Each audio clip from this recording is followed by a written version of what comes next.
W.F. Howes presents an unabridged recording of Rachel's Holiday by Marion Keyes, narrated by the author.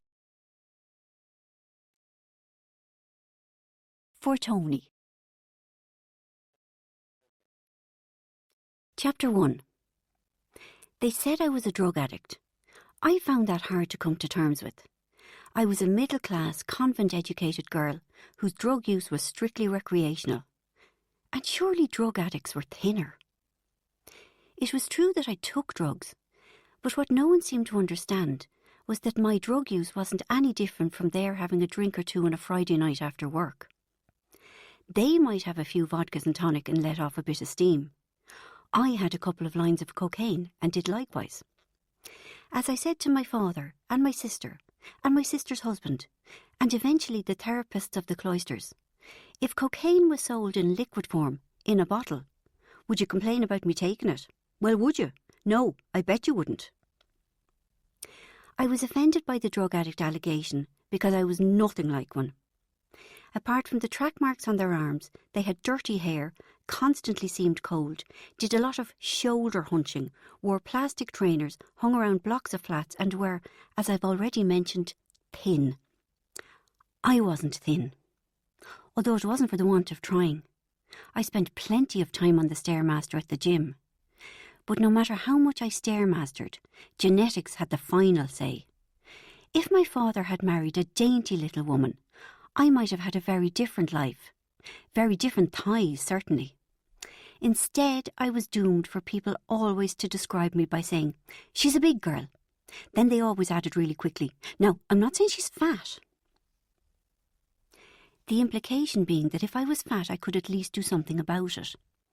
"No," they would continue, "she's a fine, big, tall girl. You know, strong." I was often described as strong.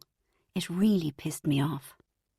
My boyfriend Luke sometimes described me as magnificent, when the light was behind me and he'd had several pints. At least, that was what he said to me. Then he probably went back to his friends and said, "Now, I'm not saying she's fat." The whole drug addict allegation came about one February morning when I was living in New York. It wasn't the first time I felt as if I was on cosmic candid camera. My life was prone to veering out of control, and I had long stopped believing that the God who had been assigned to me was a benign old lad with long hair and a beard. He was more like a celestial Jeremy Beadle, and my life was the showcase he used to amuse the other gods. "Watch," he laughingly invites, as Rachel thinks she's got a new job and that it's safe to hand in her notice on the old. Little does she know that her new firm is just about to go bankrupt. Roars of laughter from all the other gods. "Now watch," he chuckles, as Rachel hurries to meet her new boyfriend. "See how she catches the heel of her shoe in a grating. See how it comes clean off. Little did Rachel know that we had tampered with it. See how she limps the rest of the way." More sniggers from the assembled gods. "But the best bit of all," laughs Jeremy, "is that the man she was meeting never turns up. He only asked her out for a bet. Watch as Rachel squirms with embarrassment in the stylish bar. See the looks of pity the other women give her. See how the waiter gives her the extortionate bill for a glass of wine. And best of all, see how Rachel discovers she's left her purse at home." Uncontrollable guffaws. The events that led to me being called a drug addict had the same element of celestial farce that the rest of my life had. What happened was, one night I'd sort of overdone it on the enlivening drugs, and I couldn't get to sleep. I hadn't meant to overdo it. I had simply underestimated the quality of the cocaine that I had taken. I knew I had to get up for work the following morning, so I took a couple of sleeping tablets. After about 10 minutes, they hadn't worked, so I took a couple more. And still my head was buzzing. So in desperation, thinking of how badly I needed my sleep, thinking of how alert I had to be at work, I took another 2 or 3. I eventually got to sleep. A lovely, deep sleep. So lovely and deep that when the morning came and my alarm clock went off, I neglected to wake up. Bridget, my flatmate, knocked on my door, then came into my room and shouted at me, then shook me, then, at her wit's end, slapped me. I didn't really buy the wit's end bit. She must have known that slapping wouldn't wake me, but no one is in good form on a Monday morning. Then Bridget stumbled across a piece of paper that I'd been attempting to write on just before I fell asleep. It was just the usual maudlin, mawkish, self-indulgent poetry-style rubbish I often wrote when I was under the influence. Stuff that seemed really profound at the time, but that caused me to blush with shame when I read it in the cold light of day.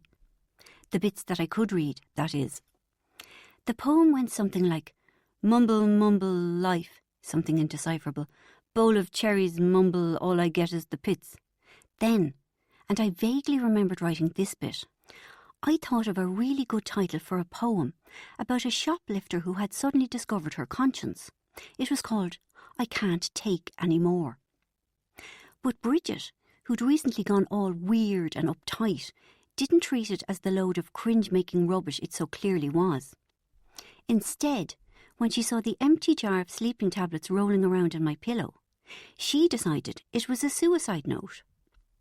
And before I knew it, and it really was before I knew it because I was still asleep, well, asleep or unconscious, depending on whose version of the story you believe, she had rung for an ambulance, and I was in Mount Solomon having my stomach pumped. That was unpleasant enough, but there was worse to come.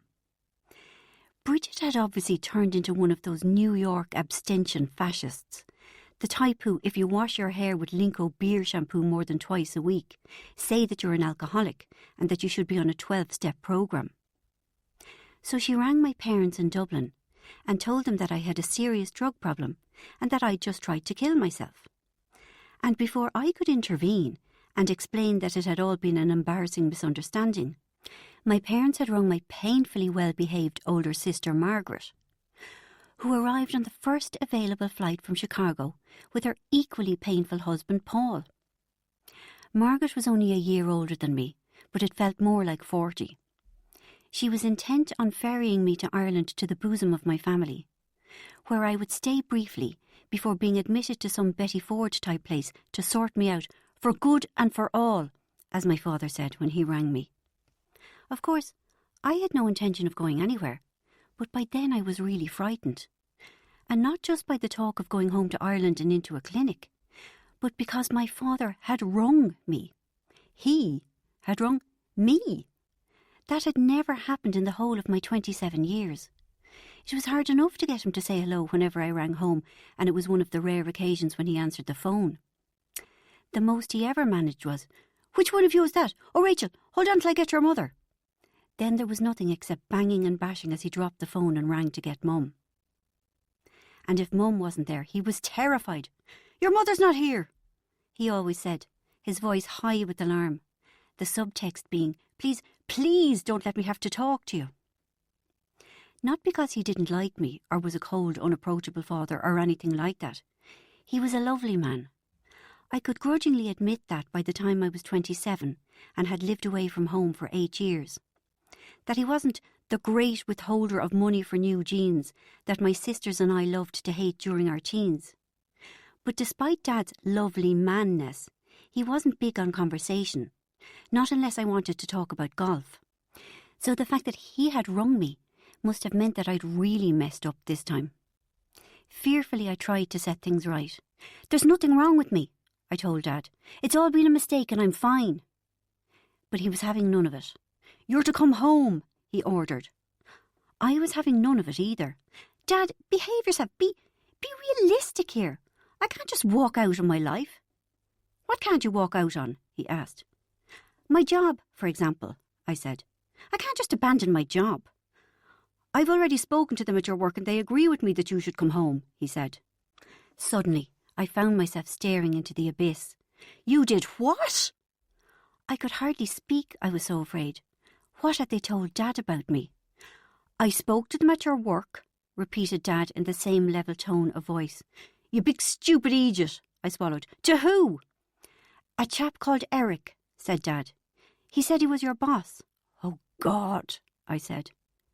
OK, so I was a 27-year-old woman, and it shouldn't matter if my father knew I was sometimes late for work. But it did matter. I felt the way I had 20 years earlier, when he and Mum were called up to the school to account for my ongoing dearth of completed homework. "This is awful," I said to Dad. "What did you have to go ring and work for? I'm so embarrassed. What'll they think? They'll sack me for this, you know." "Rachel, from what I can gather, I think they were just about to anyway," said Dad's voice from across the Atlantic. Oh no, the game was up. Dad knew. Eric must have really gone to town on my shortcomings. "I don't believe you," I protested. "You're only saying that to make me come home." "I'm not," said Dad. "Let me tell you what this Eric said." No chance. I could hardly bear to think about what Eric said, never mind hear it. "Everything was fine at work until you rang them," I lied frantically. "You've caused nothing but trouble. I'm going to ring Eric and tell him that you're a lunatic, that you've escaped from a bin and not to believe a word you said." "Rachel," Dad sighed heavily. "I barely said a thing to this Eric chap. He did all the talking, and he seemed delighted to let you go." "Let me go?" I said faintly. "As in, fire me? You mean I've got no job?" "That's right." Dad sounded very matter-of-fact. "Well, great," I said tearfully. "Thanks for ruining my life." There was silence while I tried to absorb the fact that I was once more without a job. "OK, what about my flat?" I challenged, "seeing as you're so good at messing things up for me." "Margaret will sort that out with Bridget," said Dad. "Sort out?" I had expected the question of my flat would totally stump Dad. I was shocked that he'd already addressed the matter. They were acting as if something really was wrong with me. "She'll pay a couple of months' rent to Bridget so that Bridget has breathing space to find someone new." "Someone new?" I shrieked. "But this is my home." "From what I gather, yourself and Bridget haven't been getting on too well." Dad sounded awkward. He was right. And we'd been getting along a whole lot worse since she'd made that phone call and brought the interference of my family tumbling down on top of me. I was furious with her. And for some reason, she seemed to be furious with me too. But Bridget was my best friend and we'd always shared a flat. It was out of the question for someone else to move in with her. "You've gathered a lot," I said dryly. He said nothing. "An awful bloody lot," I said, much more wetly. I wasn't defending myself as well as I normally would have.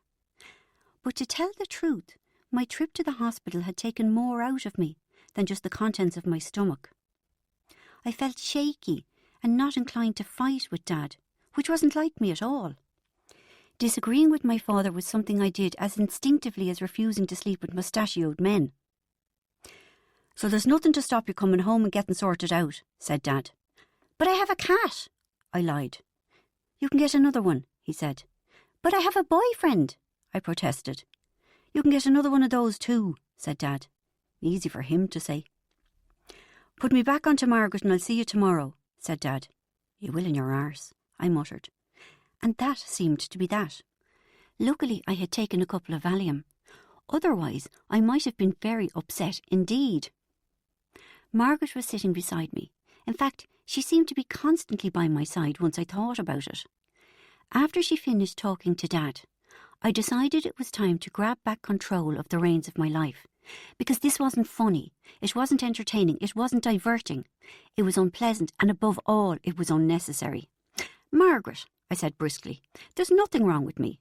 I'm sorry you've had a wasted journey, but please go away and take your husband with you. This is all a big, huge, terrible mistake." "I don't think it is," she said. "Bridget says—" "Never mind what Bridget says," I interrupted. "I'm actually worried about Bridget because she's gone so weird. She used to be fun once." Margaret looked doubtful. Then she said, "But you do seem to take an awful lot of drugs." "It might seem an awful lot to you," I explained gently. "But you're a lick arse, so any amount would seem like lots." It was true that Margaret was a lick arse. I had 4 sisters, 2 older and 2 younger, and Margaret was the only well-behaved one of the lot. My mother used to run her eye along us all and sadly say, "Well, 1 out of 5 ain't bad." "I'm not a lick arse," she complained. "I'm just ordinary." "Yes, Rachel." Paul had stepped forward to defend Margaret. "She's not a lick arse, just because she's not a junkie who can't get a job and whose husband leaves her. Unlike some," he finished darkly. I spotted the flaw in his argument. My husband hasn't left me, I protested in my defence. That's because you haven't got one, said Paul. Paul was obviously referring to my eldest sister, Claire, who managed to get ditched by her husband on the same day that she gave birth to their first child. And I have a job, I reminded him. Not anymore, you don't, he smirked. I hated him, and he hated me. I didn't take it personally. He hated my entire family. He had a hard job deciding which one of Margaret's sisters he hated the most. And well he might. There was stiff competition among us for the position of black sheep. There was Claire, the deserted wife. Me, allegedly a junkie. Anna, who'd never had a proper job and who sometimes sold hash to make ends meet. Then there was Helen. And frankly, I wouldn't know where to begin. We all hated Paul as much as he hated us. Even Mum, although she wouldn't admit to it. She liked to pretend that she liked everyone, in the hope that it might help her jump the queue into heaven. Paul's trouble was that he was a pompous know-all. He wore the same kind of jumpers as Dad, and he'd bought his first house when he was 13 or some such ridiculous age by saving up his first communion money. You'd better get back on the phone to Dad, I told Margaret, because I'm going nowhere. How right you are, agreed Paul nastily. Chapter 2. The air hostess tried to squeeze past Paul and me. Can you sit down, please? You're blocking the aisle. Still Paul and I lingered awkwardly. Margaret, good girl that she was, had already taken her allocated seat by the window. What's the problem? The air hostess looked at our boarding cards, then she looked at the seat numbers. But these are the right seats, she said. That was the problem.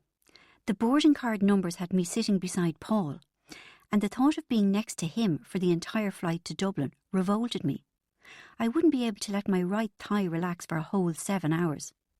Sorry, I said, but I'm not sitting beside him, I indicated Paul.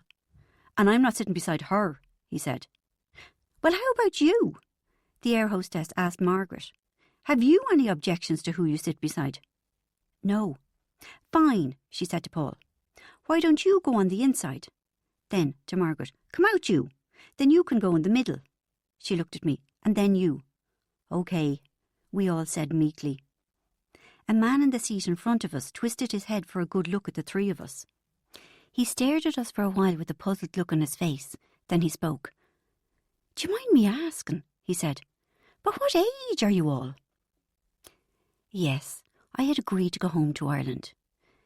Even though I had had absolutely no intention of doing so, a couple of things changed my mind. First, tall, dark and sexy Luke arrived at the apartment. I was delighted to see him. Shouldn't you be at work? I asked, then proudly introduced him to Margaret and Paul. Luke shook hands politely, but his expression was tight and tense. To put the smile back on his face, I launched into the story of my escapade in Mount Solomon. But he didn't seem to find it funny. Instead, he gripped my arm hard and muttered, I'd like a word with you in private. Puzzled, I left Margaret and Paul sitting in the front room and took Luke into my bedroom. From his grim air, I didn't think he was going to clamber all over me and say, Quickly, let's get you out of these wet clothes, and expertly remove my garments like he usually did. Nevertheless, I still wasn't prepared for what did happen. He indicated that he wasn't at all amused by my hospital visit. In fact, he sounded disgusted. When did you lose your sense of humour? I asked, bewildered. You're as bad as Bridget. I'm not even going to answer that, he hissed. Then, to my utter horror, he proceeded to tell me our relationship was over. I went cold with shock. He'd ended it. With me. But why? I asked, as every cell in my body screamed, No! Have you met someone else? Don't be so stupid, he spat. Why then? Because you're not the person I thought you were, he said. Well, that told me precisely nothing. He went on to viciously insult me, trying to make out it was my fault, that he had no choice but to end it with me. Oh no, I wasn't going to be manipulated. Break it off with me if you're determined to, but don't try and make it my fault. God, he said angrily, there's just no getting through to you. He stood up and moved towards the door. "Don't go." Pausing only to throw a few more nasty comments my way, he slammed out of the apartment. I was devastated. It wasn't the first time a man had ditched me for no obvious reason, but I hadn't expected it from Luke Costello. We'd had a relationship for over 6 months. I had even begun to think it was a good one. I struggled to deflect waves of shock and grief and pretend to Margaret and Paul that everything was fine. Then, in the midst of my stunned, stomach-churning misery, Margaret said, "Rachel, you've got to come home. Dad's already paid the deposit for you at the Cloisters." And I felt like I'd been thrown a lifeline. The Cloisters! The Cloisters was famous. Hundreds of rock stars had been admitted to the converted monastery in Wicklow, no doubt tying in some handy tax exiling while they were at it, and stay the requisite couple of months. Then, before you could say, "Make mine a fizzy water," they'd stopped wrecking hotel rooms and driving cars into swimming pools, had a new album out, were on every talk show going, speaking gently and being serene, with their hair cut and neatly combed, while reviewers spoke about a new quality and an extra dimension to their work. I wouldn't mind going to the Cloisters. There was no shame attached to that. On the contrary. And you never knew who you might meet. Being blown out by Luke had caused me to rethink my entire life. Maybe it would be okay to leave New York for a while, I thought carefully. Especially as there seemed to be some sort of ban on enjoying yourself there. I didn't have to go forever. Just for a couple of months, until I felt better. What harm could it do, now that I had no job and no boyfriend to hold me? It was one thing to lose my job, because I'd always get another. But to lose a boyfriend, well... "What do you think, Rachel?" Margaret asked anxiously. "How about it?" Naturally, I had to put up a bit of a protest. I couldn't admit that my life was so worthless that I could walk away from it without a backward glance. So I made a show of resisting, but it was mere bravado, empty posturing. "How would you like it," I demanded of Margaret, "if I marched into your life and said, 'Come on now, Mags, say goodbye to Paul, your friends, your flat, your job and your life. You're going 3,000 miles away to a madhouse, even though there's nothing wrong with you.' Well, how would you like that?" Margaret was nearly in tears. "Oh, Rachel, I'm sorry, but it's not a madhouse and—" I couldn't keep it up for long, because I didn't like upsetting Margaret. Even though she was weird and saved money and hadn't had sex until she got married, I was still very fond of her. So by the time I got round to saying, "Margaret, how can your conscience let you do this to me? How can you sleep at night?" my capitulation was complete. When I said, "OK, I'll go," relieved looks shot between Bridget, Margaret and Paul, which annoyed me because they were acting as if I was some kind of incapacitated half-wit. Once I had a good think about it, a rehabilitation place seemed like a good idea. A great idea, even. I hadn't had a holiday in ages. I could do with a rest, some peace and serenity. Somewhere to hide and lick my Luke-shaped wounds. The words of Patrick Kavanagh's Advent floated around in my head. "We have tested and tasted too much, lover. Through a chink too wide, there comes in no wonder." I'd read loads about the Cloisters and it sounded wonderful. I had visions of spending a lot of time sitting around wrapped in a big towel. Of steam rooms, saunas, massage, seaweed treatment, algae, that sort of things. I'd eat lots of fruit, I vowed. Nothing but fruit and vegetables. And I'd drink gallons of water, at least 8 glasses a day, to flush me out, to cleanse me. It would be good to go for a month or so without a drink or doing drugs. A whole month, I thought, clenched by sudden fear. Then the calming effect of the Valium soothed me. Anyway, they probably had wine with the meals in the evenings. Or maybe people like me, the ones that didn't have serious problems, would be allowed out to walk down to the local pub. I would stay in a simple converted monk's cell. Slate floors, whitewashed walls, a narrow wooden bed, the faraway sound of Gregorian chant floating on the evening air. And of course they'd have a gym. Everyone knows that exercise is the best cure for alcoholics and the like. I'd have a stomach like a plank when I came out, 200 sit-ups a day. It would be great to have time to spend on myself. So when I returned to New York, I'd look fabulous, and Luke would be on his knees begging me to take him back. There was bound to be some kind of therapy as well. Therapy, I mean, not just cellulite therapy. The lie down on the couch and tell me about your father kind, which I'd be quite happy to go along with. Not to actually do, of course, but it would be very interesting to see the real drug addicts, the thin ones with the anoraks and the lank hair, nurturing themselves as 5-year-olds. I would emerge cleansed, whole, renewed, reborn. Everyone who was currently pissed off with me wouldn't be pissed off anymore. The old me would have gone, the new me ready to start all over again. Will she be going, cold turkey? Margaret tentatively asked Bridget as we prepared for the snow-lined drive to JFK. Don't be so ridiculous, I laughed. You're all overreacting wildly. Cold turkey, my foot. You only get that with heroin. And you're not on heroin then? Asked Margaret. I rolled my eyes at her in exasperation. Well, how am I supposed to know? She asked. I've to go to the loo first, I said. I'll come with you, offered Margaret. No, you won't. I broke into a run. I reached it just before she did and slammed the door in her face. Get lost, I shouted from behind the locked bathroom door, or I'll start shooting up just to annoy you.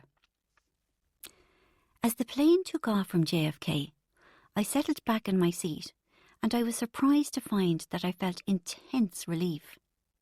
I had the strange feeling that I was being airlifted to safety and was suddenly very glad to be leaving New York. Life hadn't been easy lately. So little room to manoeuvre. I was skint. I owed money to nearly everyone. I laughed to myself, because for a minute there, I really did sound like a drug addict. I didn't owe that kind of money, but I was up to the limit of both my credit cards, and I'd had to borrow from every single one of my friends. Work in the hotel where I was an assistant manager had become harder and harder to do. There were times when I walked through the revolving doors to start my shift and found myself wanting to scream. Eric, my boss, had been very bad-tempered and difficult. I had been sick a lot and late a lot, which made Eric more unpleasant, which naturally made me take more time off sick, until my life had shriveled down to 2 emotions: despair when I was at work, guilt when I wasn't. As the plane cut through the clouds over Long Island, I thought, I could be at work now. I'm not, and I'm glad. I closed my eyes, and unwelcome thoughts of Luke came barging in. The initial pain of rejection had shifted slightly to make room for the pain of missing him. He and I had practically been living together, and I felt his absence like an ache. I shouldn't have started thinking about him and what he had said, because it made me feel a bit hysterical. I became seized by an almost uncontrollable compulsion to find him that very minute, tell him how wrong he was, and beg him to take me back. To get such an uncontrollable compulsion on an airborne plane at the start of a 7-hour flight was a foolish thing to do. Luckily, the air hostess was on her way round with the drinks, and I accepted a vodka and orange with the same gratitude that a drowning girl might accept a rope. "Stop it," I muttered, as Margaret and Paul stared at me with white, anxious faces. "I'm upset. Anyway, since when wasn't I allowed to have a drink?" "Just don't overdo it," said Margaret. "Promise me." Mum took the news that I was a drug addict very badly.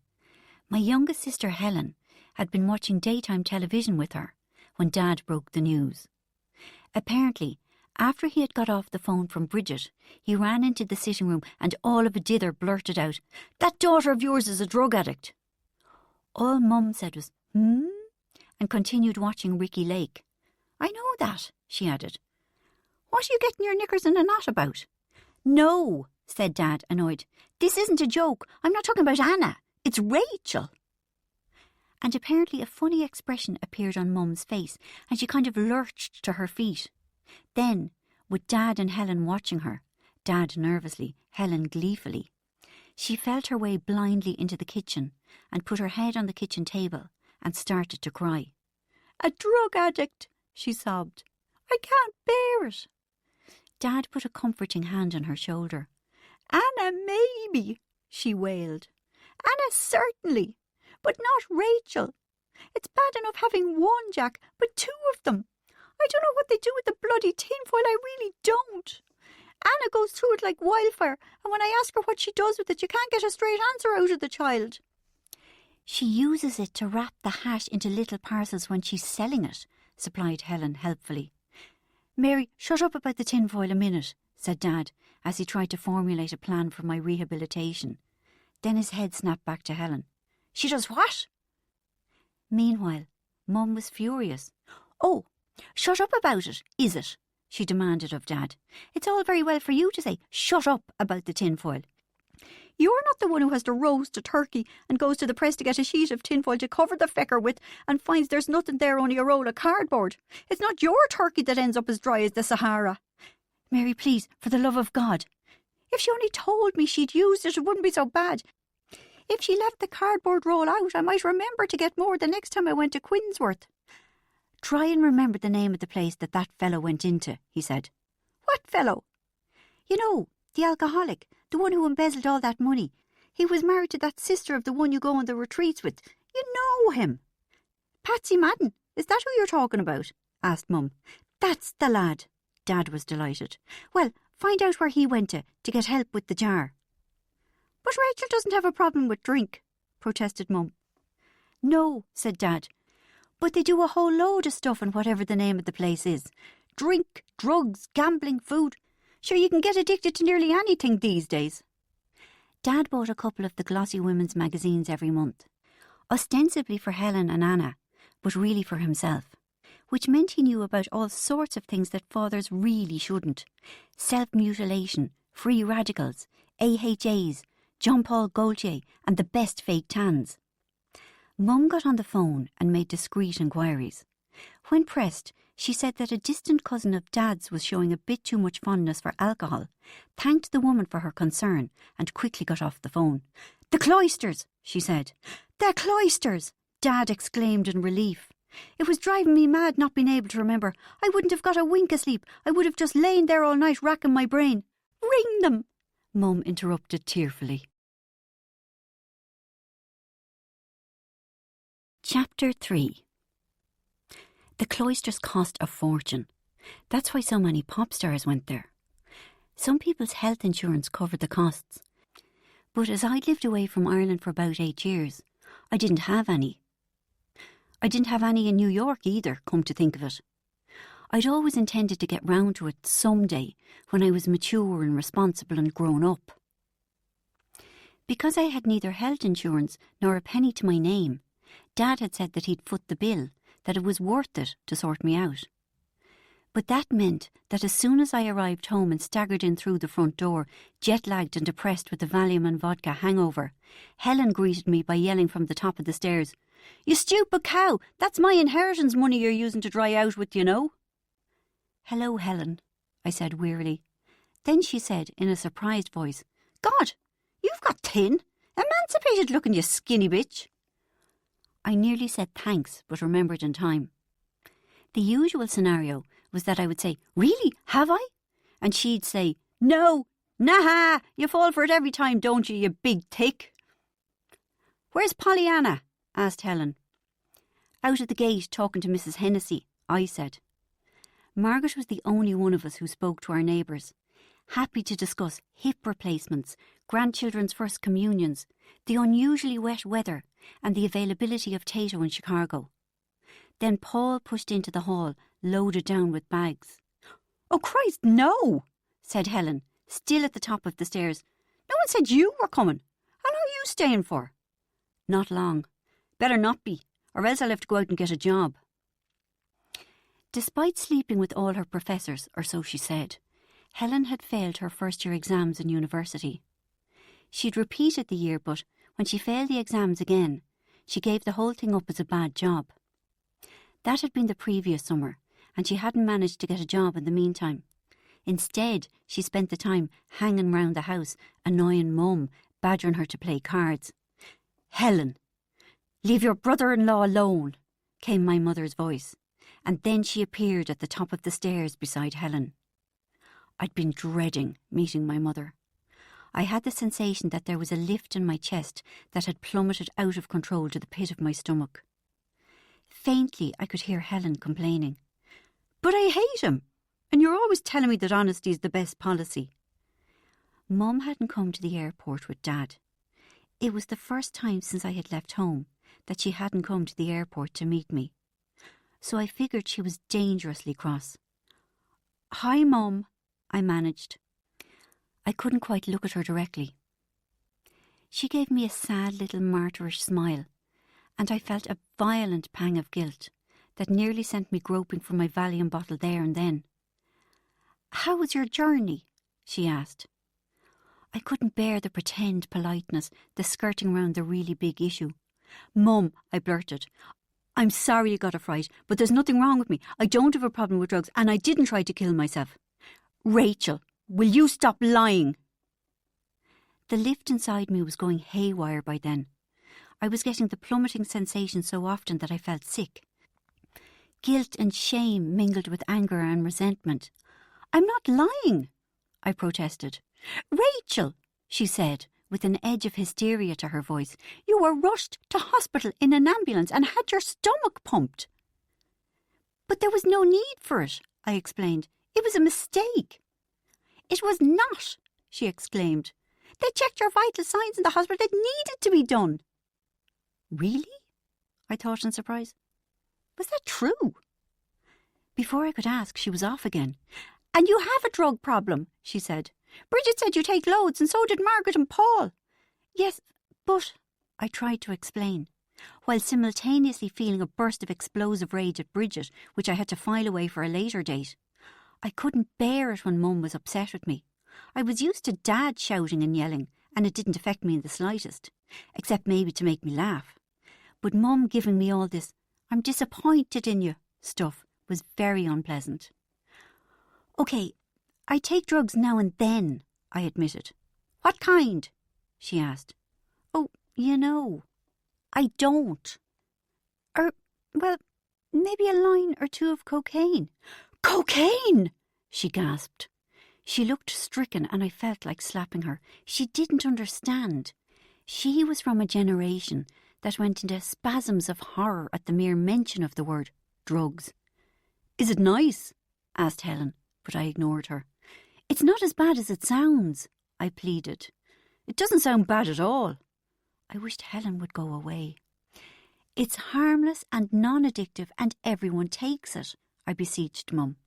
"I don't," complained Helen. "Chance would be a fine thing." "I don't know anyone who does," said Mum. "Not one of my friends' daughters has done anything like this." I fought back the rage. From the way she was going on, you'd swear that I was the only person in the whole world ever who had been out of line or made a mistake. "Well, you're my mother," I thought belligerently. "You made me the way I am." But mercifully, I somehow managed not to say it. I stayed at home for 2 days before I went to the Cloisters. It was not pleasant. I was not popular. Except for Margaret, who hadn't got past the qualifying rounds, the position of least favourite daughter passed from one of us to the next on a rotating basis, like the presidency of the EU. My brush with death ensured that I had toppled Claire from her position, and I now wore the crown. Almost the moment I was off the plane, Dad told me that they do a blood test at the Cloisters before I was admitted. "So," he said nervously, "now, I'm not saying you will, mind, but if you were thinking of taking anything, and I'm sure you're not, it'll show up in the test and you won't be allowed in." "Dad," I said, "I keep telling you, I'm not a drug addict and there's nothing to worry about." I nearly added that I was still waiting for the condom full of cocaine to clear my digestive tract, but as he wasn't showing much of a sense of humour, I thought better of it. Dad's fears were unfounded because I had no intention of taking any drugs. That's because I didn't have any to take. Well, no illegal ones anyway. I had my economy-size family pack of Valium, but that didn't count because I got it on prescription, even if I had to buy the prescriptions from a dodgy doctor in the East Village who had an expensive ex-wife and an even more expensive smack habit. I certainly hadn't been fool enough to risk smuggling cocaine and its illicit ilk into the country, which was very adult and sensible of me, and not actually the great sacrifice that I'm making it sound. I knew that I'd never go short of a narcotic while Anna was around. The only thing was, Anna wasn't around. From Mum's terse little sentences, I gathered that Anna was as good as living with her boyfriend Shane. Now there was a boy who knew how to enjoy himself. Shane, as they say, lived life to the full, to overflowing, to bursting point. Oddly enough, it wasn't cocaine I missed. It was Valium. Not that that was surprising. I was shaken by the recent and rapid changes my life had undergone, and the tension between me and Mum wasn't pleasant. I would have appreciated something to take the edge of it all. But I managed not to take any of my little magic white pills, because I was really looking forward to going to the Cloisters. If I'd had more time and any money, I would even have bought new clothes in honour of it. Such willpower! And they were calling me a drug addict. I ask you. I slept an awful lot in the 2 days. It was the best thing to do, because I was jet-lagged and disoriented and everyone hated me. A couple of times I tried ringing Luke, even though I knew I shouldn't. Because he was so angry with me, the best thing to do was to give him time to calm down, but I couldn't help myself. As it happened, I just got his answering machine, and I had enough of a grip of myself not to leave a message. I would have tried ringing him a lot more. I had compulsions to do so for most of my waking hours. But Dad had recently got a very large phone bill, something to do with Helen, and had mounted a 24-hour guard round the phone. So every time I dialed a number, Dad tensed no matter where he was, even if he was 4 miles away playing golf, and cocked his ear intently. If I dialed more than 7 digits, I would barely be started on the 8th when he would come barrelling into the hall to shout, "Get off the feckin' phone!" Which ruined my chances of talking to Luke, but was worth its weight in gold in the nostalgia stakes. My teenage years came rushing back. All I needed was for him to say, "Not a minute past 11, Rachel. I mean it. If you keep me waiting in that car like the last time, you're never going out again." For me to be 14 all over again. Although why would I want to be that? You tried being 14 and 5'7" with size 8 feet. Relations were even more strained with my mother. My first day at home, as I undressed for a post-flight snooze, I caught her staring at me as if I'd just grown another head. "Lord preserve us!" Her voice was shaking. "Where did you get all those terrible bruises?" I looked down and thought I was seeing someone else's body. My stomach and arms and ribs were a mess of dark purple blotches. "Oh," I said in a little voice. "I suppose that must have been from having my stomach pumped." "God above!" She tried to take me in her arms. "No one said. I just thought they... I didn't realise it was so violent." I pushed her away. "Well, now you do." "I feel sick," she said. She wasn't the only one. When I got dressed or undressed after that, I avoided looking in the mirror. Luckily it was February and it was freezing, so even in bed I could wear long-sleeved high-necked things. During those 2 days I had one horrible dream after another.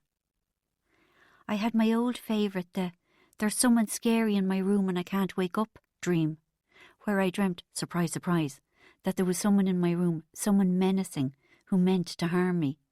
And when I tried to wake up to protect myself, I found I couldn't. The force got closer and closer until they were leaning over me, and even though I felt panicky terror, I still couldn't wake up. I was paralysed. I tried and tried to break through to the surface, but I suffocated under the blanket of sleep. I also had the "I'm dying" dream. That one was horrible, because I could actually feel my life force spiral out of me like a tornado in reverse, and I couldn't do anything to stop it. I knew I'd be saved if I woke up, but I couldn't.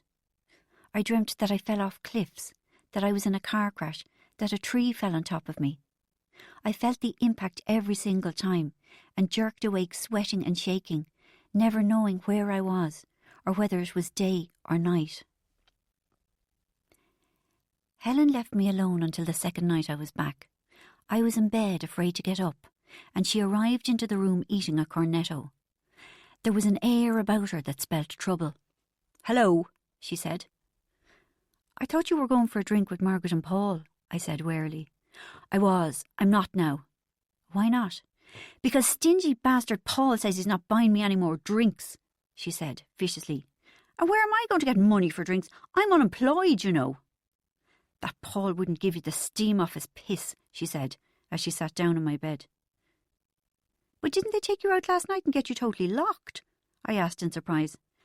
"Margaret said you were drinking double Southern Comforts all night and you didn't buy a single drink." "I'm unemployed," she said. "I'm poor. What do you expect me to do?" Okay, I said mildly. I wasn't up to a row. Anyway, I agreed with her. Paul was the stingiest person I'd ever met. Even Mum once said that Paul would eat his dinner in a drawer and peel an orange in his pocket, that he wouldn't piss on the road in case the little birds warmed their feet. Even though she was drunk when she said it, she'd had a quarter pint of harp and lime. She'd meant it. God, imagine! Helen smiled at me as she settled herself on the bed and looked as if she'd be there for some time. My own sister, a mentler, in a loony bin. "It's not a loony bin," I protested weakly. "It's a treatment centre." "A treatment centre," she scoffed. "That's nothing but a loony bin by another name. You're fooling no one." "You've got it all wrong," I tried. "People will cross the road when they see you coming," she said gleefully. "They'll say, 'That's the Walsh girl, the one that went mad and had to be locked up.' So they will. Shut up. And the people will be confused because of Anna and they'll say, 'Which Walsh girl? I believe there's a couple of them that are gone in the head and pop stars go there.'" I interrupted, playing my trump card. That stopped her in her tracks. "Who?" she demanded. I named a couple of names and she was visibly impressed. "Really?" "Yes." "How do you know?" "I read about them in the papers." "How come I never heard about it?" "Helen, you don't read the papers." "Don't I?" "No, I suppose I don't. What would I want to read them for?" "To find out about pop stars going to the Cloisters," I said archly. I was rewarded with a sour look from Helen. "Shut up, you smart arse," she said. "You won't think you're so great when you're bouncing around in your padded cell wearing one of those lovely jackets with the long sleeves." "I won't be in a padded cell," I said smugly, "and I will be hobnobbing with celebrities." "Do pop stars really go there?" Her excitement was starting to show no matter how hard she tried to hide it. "Yes," I promised her. "Really?" she asked again. "Really? Really, really?" "Really, really." There was a little pause. "Janie." She sounded impressed. "Here, finish this." She thrust the remains of the cornetto at me. "No, thanks," I said. The thought of food made me feel sick. "I'm not asking you to take it," said Helen. "I'm telling you, I'm sick of cornettos, and no matter how many times I tell Dad to get magnums at the freezer centre, he always comes back with bloody cornettos. Except for the one time, and what does he bring back? Mint magnums. I ask you, mint." "I don't want it." I pushed the offending cornetto away. "Well, on your head be it." Helen shrugged and put it on my bedside table, where it proceeded to melt all over the place. I tore my thoughts back to happier things. "So, Helen, when I'm best friends with the likes of Madonna," I said airily, "you'll be—" "Be realistic, Rachel," she interrupted. "Although I suppose that's one of the reasons you're going to the bin in the first place, because you can't be realistic." "What are you talking about?" It was my turn to interrupt. "Well," she said, with a pitying smile, "they're hardly going to put the famous people in with the rest of you, are they? They have to protect their privacy. Otherwise the likes of you would go to the papers as soon as they're out and sell their story. Sex and my cocaine hell and all that." She was right. I was disappointed, but not too disappointed. After all, I'd probably see them at meal times and social occasions. Maybe they had dances? "Of course, they're bound to have much nicer bedrooms and better food," said Helen, making me feel worse, "which you won't be getting because Dad's much too mean. You'll be in the economy rooms while the celebrities will be living it up in the deluxe wing." I felt a burst of rage at my tight-fisted father. How dare he not pay the extra for me to be in with the celebrities? "And there's no point asking him to cough up." Helen read my thoughts. "He says we're poor now. because of you." Feeling very depressed, I lay in silence. So highly unusually did Helen. "All the same," she finally said, "you're bound to bump into them at some stage, in the corridors and in the grounds and such places. You might even get to be friends with some of them." Suddenly I felt joyous and hopeful. If Helen was convinced, then it had to be true. Chapter 4. I'd been on nodding terms with Luke Costello long before the night I ended up in bed with him. He was Irish, and I was Irish, and although I didn't know it at the time, we lived about 4 blocks away from each other. I used to see him around because we went to the same bars. Irish bars, but not the type of Irish ghetto bar where you sing "A Nation Once Again" and "Spancel Hill" and cry and collect money for the cause. These bars were actually fashionable, in the same way that brasseries had been a few years back. They were called tongue-in-cheek Irishy things like Tig's Boghole and Slán Che. Apparently an Irish pop star owned one of them, although I'm not sure which bar it was, or which pop star either, for that matter. Anyway, Bridget and I used to hang out. We emulated the vernacular, but always with a snigger, in these places, and see Luke and his friends and have a good laugh at them. Not because Bridget and I were unkind, but really, you'd want to have seen them. None of them would have looked out of place in any of the rock bands that were fashionable in the early 70s. The type that played huge stadiums and drove Ferraris into swimming pools and were photographed with a string of interchangeable skinny blonde girls. Luke and the boys were all about the same height, about 6 foot, and had regulation issue longish curlyish hair. At the time, long hair in a man was only okay if it was all the same length, middle parted and lank. Null points for layered, curly and shiny. Their clothes were as old-fashioned as their hair. Denim, and more denim, and an occasional splash of leather. With the emphasis on tight, if you follow me. On a good day, you could tell which of them had been circumcised. They were completely immune to the fashion of the outside world. The only thing I can say in their defence is that none of them had a suede fringy jacket. At least I never saw any of them wearing one. Bridget and I called them real men, but with heavy irony. And as for the aforementioned occasional splash of leather, well, thereby hangs a tale. What happened was that, after we had observed and laughed at the lads for many months, Bridget and I slowly became aware of something strange. Whenever they were out en masse, only one of them was wearing his leather trousers. How do they organise that, we wondered. Do you think they ring each other before they go out and ask what they're wearing, the way girls do? Over the months, we tried to see if there was a pattern to it. Did they have a rota system going, we puzzled. With Joey being allowed to wear his pair every Wednesday, Gaz every Thursday, something like that. And what would happen if 2 of them turned up, both wearing theirs? But one night, we noticed something even stranger than their foolproof rota. The back pocket on Gaz's pair was ripped. Nothing remarkable there.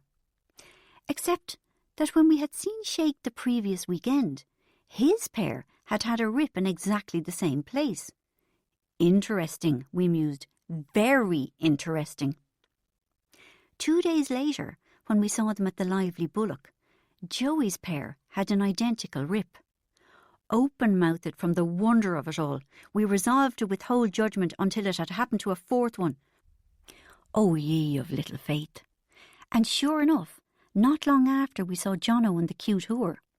Except he was sitting down for hours, and we thought he would never stand up and show us his bum. How we eked out that 1 beer between the 2 of us. We didn't have a bean, but we would have gone demented stuck in the apartment all evening. Eventually, several hours later, when our beer had nearly evaporated, Jono of the camel-like bladder finally got up. As Bridget and I clutched each other and held our breath, he slowly turned around, and there it was, the rip, the identical rip on the identical pocket. We both let out a shriek of laughter and triumph. So it was true. Through my convulsions, I vaguely heard someone complain in an Irish accent, "Christ almighty, is there a banshee on the premises?" As we rolled around the place, tears pouring down our cheeks, we were watched by the rest of the pub, which had fallen completely silent. "Oh God!" gasped Bridget. "And we thought they all had She couldn't really speak, she was laughing so much. "Pear!" she finally snorted at last. We thought, I heaved with shaking shoulders, that only one of them was allowed to wear their pear at. I had to put my head down on the table and pound with my fist for a while. At any one time. "No wonder only one ever turned up wearing his pear," I croaked. "Because," convulsed Bridget, her face bright red, because there was only one pair to wear." "Stop," I begged. "I'm going to puke." "Come on, girls," a man's voice exhorted. "Share the joke." We were suddenly very popular. There were thousands of men in the bar who were over from Mayo for a conference on beef. They had thought mistakenly that, because the bar was called the Cute Whore, they'd have a night of singing Four Green Fields and holding forth on Irish politics ahead of them. They hadn't enjoyed being snickered at and snubbed by New York's finest. They hadn't liked it one bit. After all, they were very important men in Ballina or Westport or wherever it was they hailed from. So when Bridget and I had our convulsions, they thought it was a breath of fresh air. Every single one of them wanted to buy us a drink and find out what was so funny. But while we accepted the jars, after all, a free drink is a free drink, we couldn't possibly tell them what we were laughing at. We managed to calm down slightly, except now and again Bridget would grab my arm and, almost unable to speak, would manage, "Imagine owning a timeshare in a pair of trousers."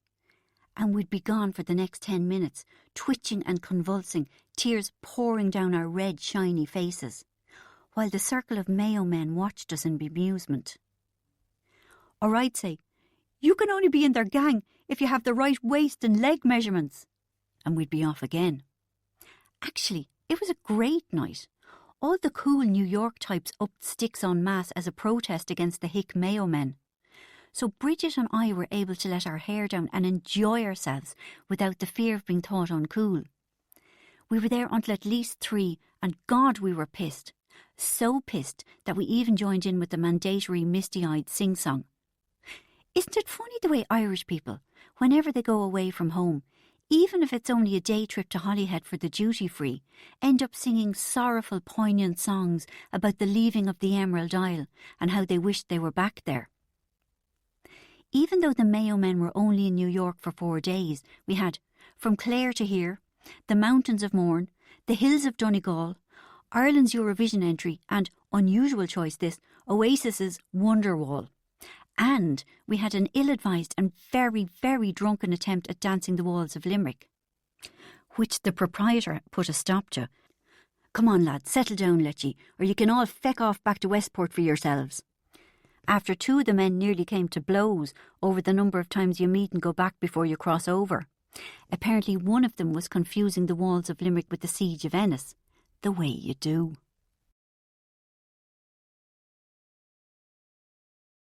Chapter 5. All in all, the idea of sleeping with Luke or any of his pals was laughable, unimaginable really. Little did I know. The night in question was about a month after the great mirth with the Mayo men and the Cute Whore. Bridget and I were going to, well, crashing, if I'm honest, a party at the Rickshaw Rooms. We had tried very hard to look sexy because we hoped, as we did wherever we went, that there might be some attractive and, more importantly, available lads there. New York was a poor hunting ground for boyfriends. You couldn't get one for love nor money. Naturally, I was prepared to offer both. Reports from a friend in Australia and a friend in Dublin indicated that pickings were slim everywhere, but New York just took the biscuit. Not only were there 1 billion women to every straight man, but every one of the 1 billion women was heart-stoppingly beautiful. I'm talking exquisite. And the explanation of such incredible beauty usually went something like, "Oh, her mother's half Swedish, half Australian Aboriginal, and her father is half Burmese, quarter Eskimo and quarter Italian." As Bridget and I were both 100% Irish, how could we possibly compete?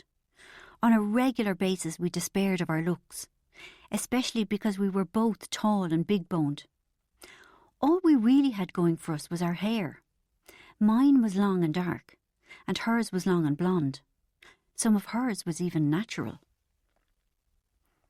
What we did have in our favour, however, was that most of the New York girls were completely neurotic. We weren't. We were only mildly neurotic. Pathological fear of goats and an obsession with potatoes cooked in any way wasn't as bad as begging to be beaten about the face and neck with a broken bottle during sexual intercourse. Anyway, despite our lack of ethnic diversity, on the night in question we thought we looked pretty hot. As I remember, Bridget's exact words when we surveyed each other before the off were, "Not bad for a pair of heifers."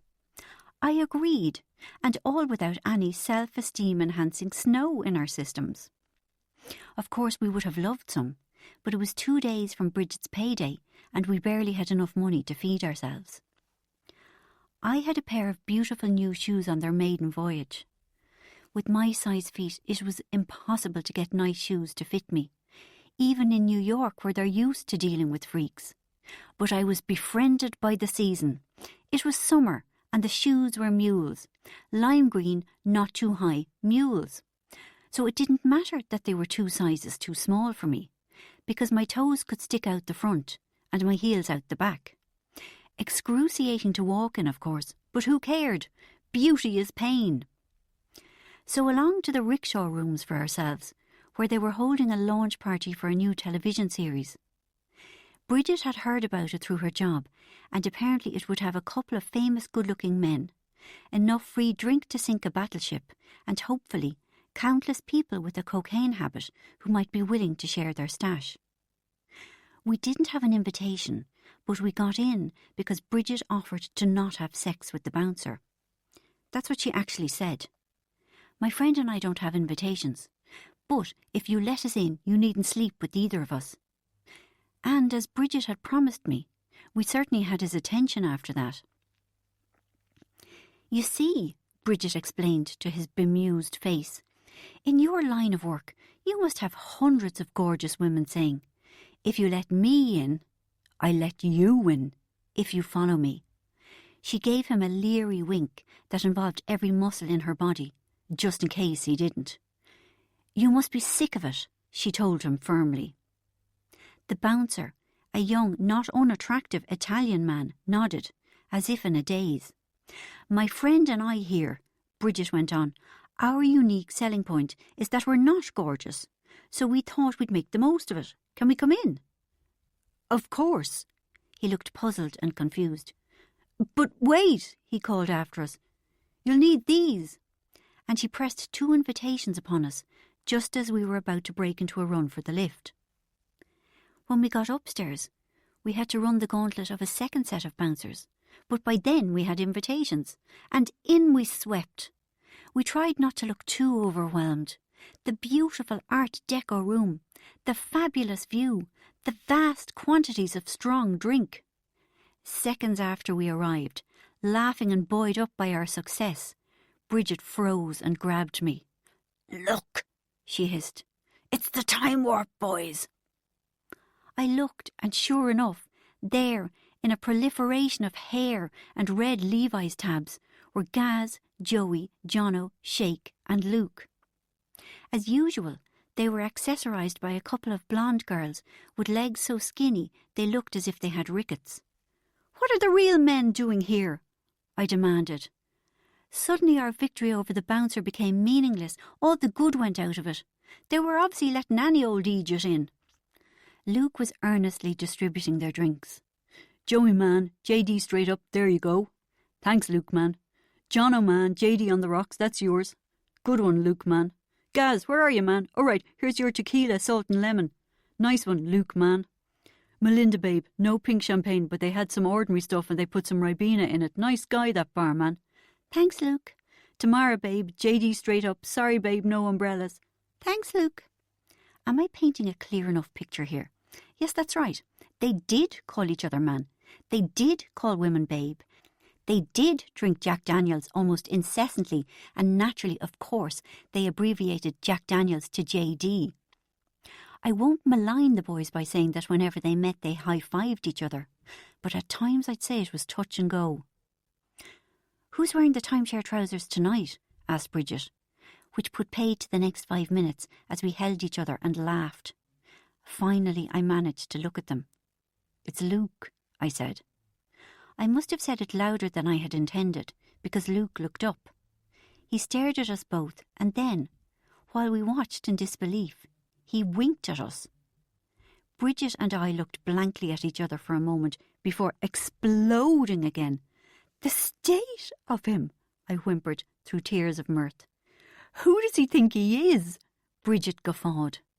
Then, to my horror, I saw Luke detach himself from the others and with loose-limbed insouciance make his way in our direction. "Oh God!" I snorted. "He's coming over!" Before Bridget could answer, Luke was standing in front of us. He was all smiles and eager puppy-like friendliness. "It's Rachel, right?" I nodded, because if I opened my mouth I would have laughed all over him.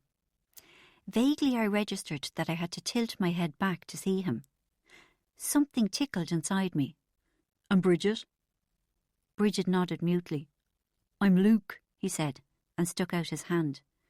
Dumbly, Bridget and I shook it. "I've seen the pair of you around a lot," he said. "You're always laughing, it's great." I searched his face for a trace of sarcasm, but there didn't seem to be any. Then again, I hadn't taken any of them to be Einstein. "Come on over and meet the rest of the lads," he invited. And although we didn't want to, because we were wasting valuable time when we could have been trying to get off with some of the lovely men there, we traipsed over behind him, where we had to do the Irish person meets other Irish person abroad thing, which involved first of all pretending that we hadn't realised the other was Irish. Then we had to discover that we had been brought up 2 minutes' walk from each other, or that we'd gone to the same school, or that we'd met on our summer holidays in Tramore when we were 11, or that our mothers were each other's bridesmaids, or that his older brother had gone out with my older sister, or that when our dog got lost his family found it and brought it back, or that my father once drove into the back of his father's car and they had a row in the Stillorgan dual carriageway and they were both due up in court for causing a public affray, or whatever. But our paths would have already crossed in some way. Of this there would be no doubt. Sure enough, within seconds, we established that Joey and Bridget had met at Butlin's 19 years previously, when they had come first and second respectively in the fancy dress competition. Apparently the 9-year-old Joey had gone as Johnny Rotten, and was so good that even Bridget agreed he had deserved first prize. Bridget had wanted to go as Princess Leia, but she didn't have a gold bikini or long hair. But, in keeping with the Star Wars theme, her mother made her go as Luke Skywalker instead. Bridget wore one of her father's white shirts and the bottom of her pyjamas, and held a long white stick, and when the judges came round she had to mumble, "Can you feel the force?" And they didn't hear her the first time, so she had to say it again. And one of the judges said, "The what, lovey? The fort?" To this day she says she hasn't recovered from it. But at least she wasn't as bad as Oisín, her older brother, who had to wear a black bucket on his head and breathe heavily and go as Darth Vader. A few seconds later, Gaz and I established a link. He said, "You look familiar," and then proceeded to interrogate me. "What's your second name? Walsh. Where do you live? Have you an older sister? Did she ever go to Wesley? Long hair, huge pair of eyes. Very friendly girl. What's her name? Roisin, Imelda, something. Claire, that's right. Yeah, I rode her one night at a party in Rathfarnham about 10 years ago." A chorus of outrage erupted. "You can't say that!" we all exclaimed. "The cheek of him!" We turned to each other with disgusted expressions. "The cheek of him!" we nodded vigorously. "The cheek of him!" I looked at Sheikh and he looked at me, and we both said, "The cheek of him!" Bridget turned to Joey and Joey turned to Bridget, and they both exclaimed, "The cheek of him!" Luke and Jono looked aghast and said in unison, "The cheek of him!" Melinda looked at Tamara, and Tamara raised her eyebrows at Melinda, and Melinda said, "We must remember to buy some milk on the way home." "Gaz, man," said Luke, when the hue and cry had died down slightly. "I keep telling you, man, You can't go round saying things like that about the ladies. It's not what a gentleman does. Gaz was puzzled and annoyed. What have I done? He demanded. You're insulting her by talking that way about her, explained Luke gently. I'm not insulting her, said Gaz hotly. She was a great ride. Are you anything like your big sister? He asked, moving perceptibly closer to me. Chapter 6. I actually enjoyed talking to the real men. In New York it was so hard to get men to show any interest that it was balm to the ego to be the centre of some male attention, even if you wouldn't touch said males with a 10-foot pole. In fact, Bridget and I were so popular that Melinda marched off in a huff, wriggling her 6-year-old child's bum. The lucky bitch. Then Tamara flounced off a second later, looking as though her legs might break. The blonde leading the blonde, I remarked, which had everyone in stitches. Like I said, I hadn't thought any of them were Einstein. Poor Tamara, I continued. She must have a terrible sex life. They all demanded, why? Fair enough, as at least 3 of the lads present were responsible for Tamara's horizontal fun. Because, I explained, Tamara never comes. Luke, Shake, Joey and Jono nearly had to be hospitalised. Gaz looked bewildered and bleated plaintively, What does she mean? Until Luke, doubled over with laughter, took him aside and explained it to him. Eventually the time came to say goodbye to the boys. It had been a pleasant interlude, but Bridget and I were on a mission. There were too many chiselled hunks in that room for us to be wasting time talking to this crowd of hairy idiots, nice and all as they were. But just as I was about to slip my moorings, Luke remarked to me, When I was 9, I wouldn't have dared dress up as Johnny Rotten. I was more likely to have gone as Mother Teresa. Why's that? I asked politely. I was an altar boy then, and I wanted to be a priest. With his words, a youthful memory ignited in my head. That's funny. When I was 9, I wanted to be a nun, I burst out before I could stop myself. Straight away, I was sorry I'd said anything. After all, this wasn't something I was proud of. Is that right? Luke gave a big, amused smile. Isn't that a blast? I thought I was the only one. His relaxed attitude, as if it wasn't something to be ashamed of, mollified me. So did I admitted. He smiled again, drawing me into an intimate little circle of identification. I felt a flower of interest begin to unfurl within me, and I decided not to leave just yet. How bad did it get for you? He urged. Because I don't think you could have got any worse than me. Would you believe I was actually sorry that Catholicism wasn't still banned, because I would have loved to have been martyred.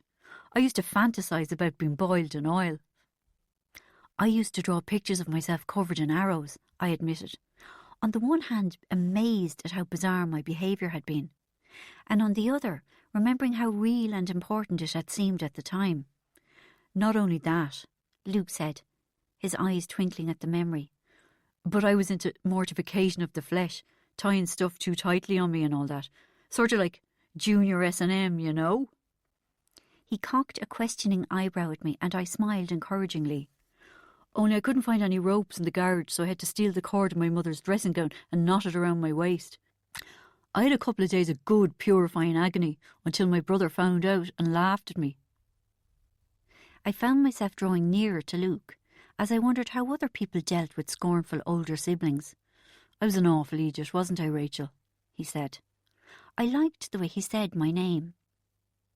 And I decided to wait a while longer before cruising the room. I discreetly shifted so that I was in a corner with Luke facing me. That way, no one who mattered could see me talking to him. Why, do you think? I asked awkwardly. Why did we want something so peculiar? Could it have been incipient puberty, hormones gone haywire? Could have been, he agreed, as I searched his face for answers. Although maybe we were a bit young. I think with me it had something to do with having just moved house and having no friends. Me too. You just moved house? No. We looked at each other for a few bemused seconds. He didn't know whether to laugh or to pity me, or to offer advice. Then luckily we both laughed. holding each other's eyes, united by the laughter, encircled by it. For the next couple of hours, Luke had me in hysterics. He told me about an Indian restaurant on Canal Street, where he said he had a curry so hot he swore he went blind in one eye for 3 days. Talk of food led to the revelation that, like me, Luke was a vegetarian. That opened up an entire new pasture of shared experience, and we talked at length about how vegetarians were discriminated against and not taken seriously. And we enthusiastically told great stories of times I was nearly forced to eat meat. Luke took the biscuit with a tale of a guest house in County Kerry, where he asked for a vegetarian breakfast, and the plate arrived with the best part of a cooked pig draped seductively across it, almost grinning up at him. "So what happened?" I asked gleefully. "I said to Mrs. O'Loughlin, 'Woman of the house, didn't I say I was a vegetarian?' "And what did she say?" I asked, thoroughly enjoying myself. "She said, 'You did, Alana, you did, and what's up?' "So what did you say?" I joyously fed Luke his lines. "I said, 'Rashers, missus, is what's up.'" "And what did she say?" "She nearly burst into tears and said, 'But that's not right in you, a growing lad, to be only ating a few owl musheroons and 4 or 5 owl eggs.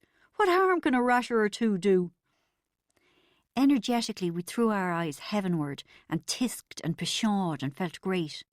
We complained for a bit about how people overconsumed protein anyway, and how alfalfa sprouts were a much maligned foodstuff and were actually a wonderful source of everything.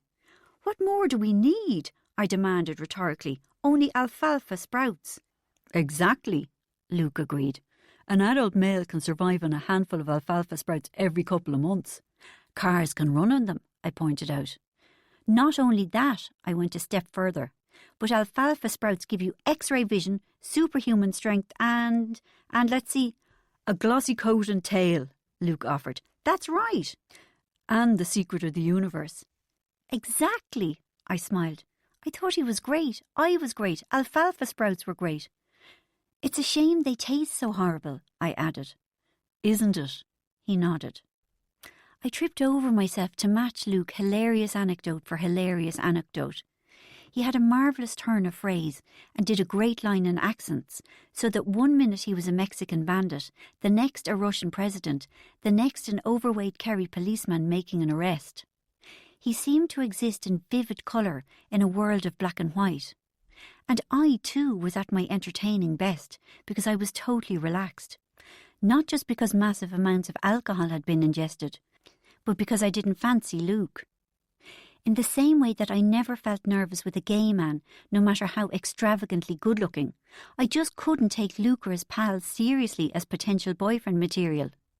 Try as I might, I simply could not make myself blush, or become a brain-dead mute, or pull my wallet out of my bag only to find it was a folded sanitary towel, or run my fingers through my hair, leaving a false nail trapped in it, or try to pay for a round of drinks with the phone card, or any of the other things I did as a matter of course when I fancied a fella.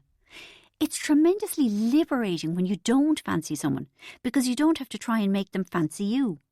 With Luke, I was able to be myself, whatever that was. Not that he was bad looking. He had nice dark hair. Well, it would have been nice if he'd had it cut properly. And he had twinkly eyes and a very animated, mobile face. I told him all about my family, because for some reason people found that amusing. I told him about my poor father, the only man among 6 women. How he'd wanted to move to a hotel when my mother's menopause arrived on the same day as Claire's puberty.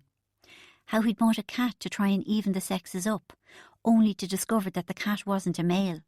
And how he'd sat at the bottom of the stairs and wept, "Even the shagging cat is a girl." Luke laughed so much I thought he deserved to be told about the school trip to Paris I'd gone on when I was 15.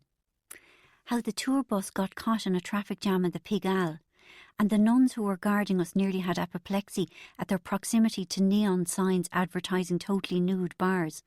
"You know the sort of thing," I told Luke. "Girls, girls, girls, in their pelt." "I've heard such things exist, all right," he said, his eyes wide with contrived innocence. "Although, of course, I've never actually seen them." "Of course." "So, what did the good sisters do?" "First they went round and closed the curtains on the bus." "You're joking." "And then," I said slowly. You're not going to believe what happened next. What happened next? Sister Canis stood in the aisle and all business announced. Right, girls, the sorrowful mysteries. First, the agony in the garden. Our Father who art in... Rachel Walsh, come away from that window. Who art in heaven? Luke choked in hysterics. They made you say the rosary.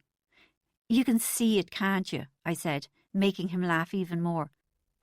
40 15-year-old girls and 5 nuns on a bus in a traffic jam in the red light district of Paris with the curtains closed, intoning the 15 decades of the rosary.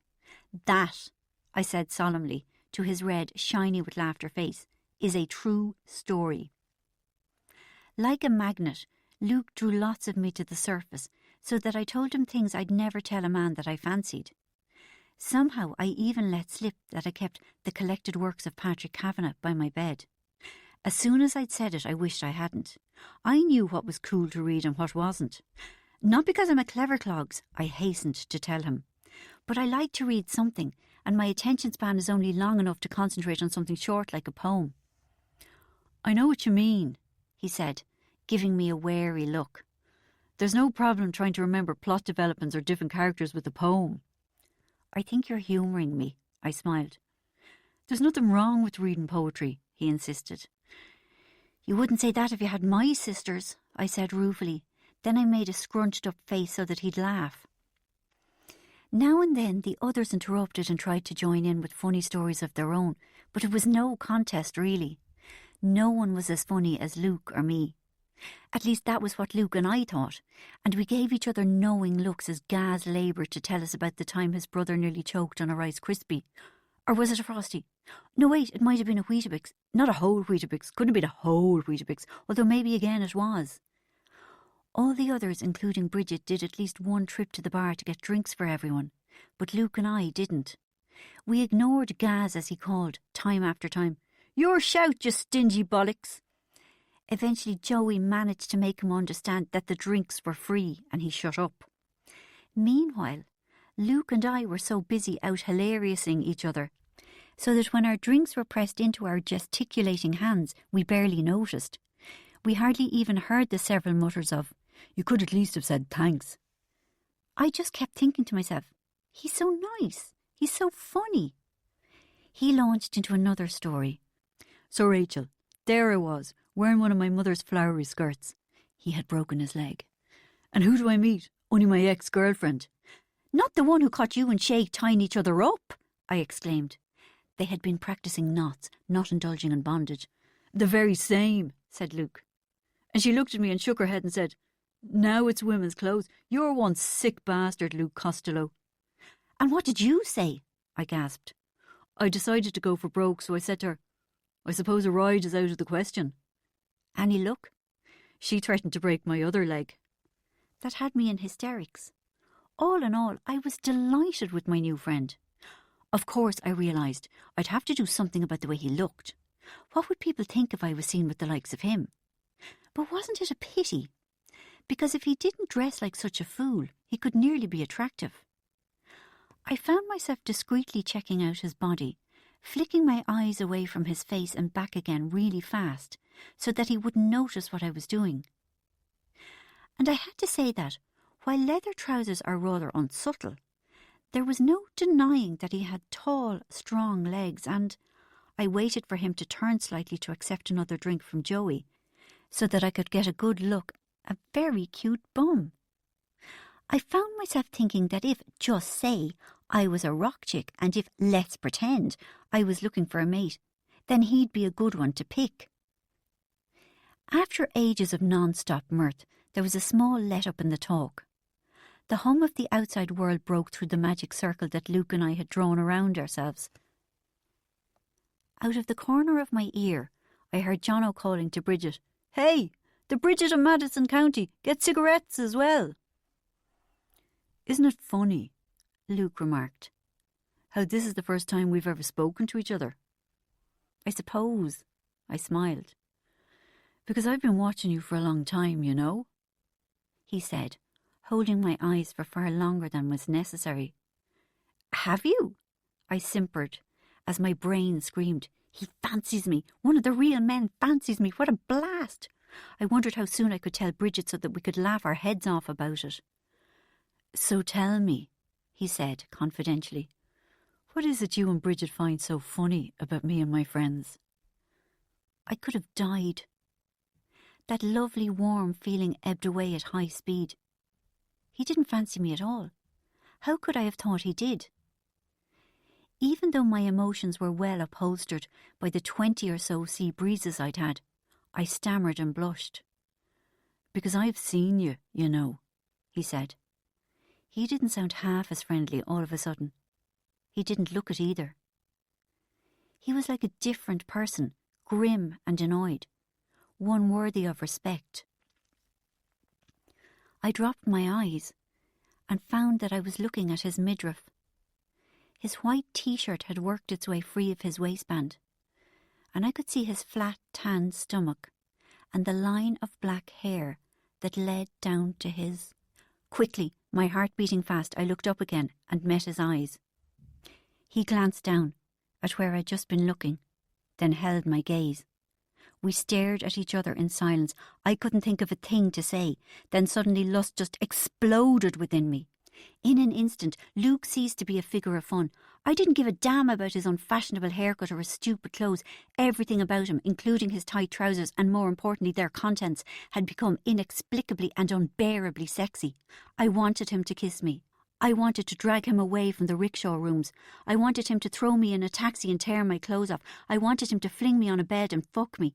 He must have felt the same because, although I don't know who made the first move, one moment we were staring grimly at each other and the next his mouth was on mine, at first sweet and gentle, then hot and hard. My head swam with shock and pleasure. Christ, was I glad I had come tonight.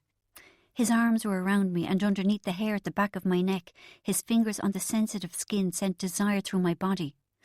I slid my arms around his waist and pulled his body close to me. With a shock, I realised that the hard thing against my stomach was his erection. I soared as I realised that I wasn't imagining this. He fancied me as much as I fancied him. This was real. He pulled my hair and tilted my head back. It hurt and I loved it. He scraped his stubble along my face and bit the side of my mouth. I nearly fainted. "Come on," he said. "Get your bag, we're leaving."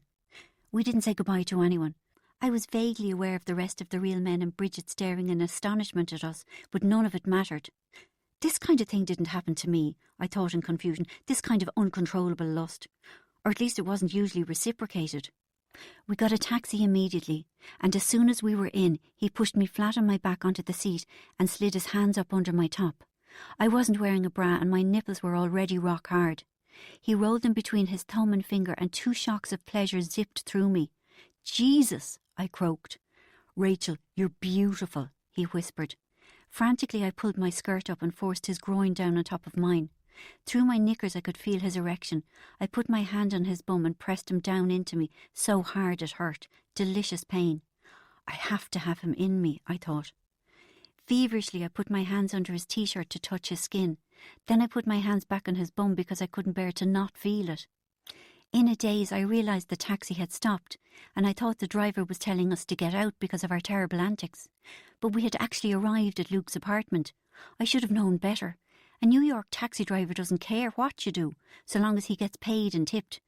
You can murder someone in the back of the cab for all he cares, just as long as you don't get blood in the seats. I can hardly remember getting into his apartment. All I know is that, holding hands, we ran up the 4 flights of stairs because we couldn't bear to wait for the lift. We went straight to his bedroom and he kicked the door shut behind him, a gesture that I found unbearably sexy. He shoved me onto the bed and in seconds all his clothes were off. But they'd been nearly off anyway. His big sexy man's buckle on his leather belt was already open, and so were the top 2 buttons of his leather trousers. I supposed I must have done this in the taxi, although I barely remembered doing so. Without his clothes, he was beautiful. I went to take off my clothes, but he stopped me. First he pulled up my top so that my breasts rolled free, but he didn't take it off. Grinning, he knelt on my arm so that I couldn't move. He played with my nipples, running the slick tip of his erection over them, the slightest touch sending me twitching with desire. "Now," I said. "Now what?" he asked innocently. "Now can we do it?" "Do what?" "You know," I begged, as I arched against him. "Say please." He grinned evilly. "Please, you bastard." So he tore off my clothes. As soon as he entered me, I started to come and come and come. It went on forever. I'd never known anything like it. I held onto his shoulders, paralysed, as my body contracted with waves of pleasure. And then his breathing became hoarser and more ragged, and he groaned and started to come. "Oh, Rachel!" he panted, his fingers tangled in my hair. "Oh, Rachel!" Then all was silence. He lay on top of me, goose pimples prickling his skin. Finally, he sat up on his elbows and stared into my face for a very long time. Then he smiled, a wide, beautiful, almost beatific smile. "Rachel, babe," he said, "I think I love you." Chapter 7. That's it. That's the Cloisters. Dad slowed down the car, which was rather hard, as he had driven the entire way from Dublin at about 20 miles an hour, much to Helen's disgust, and pointed into a valley. Helen and I clambered for a look.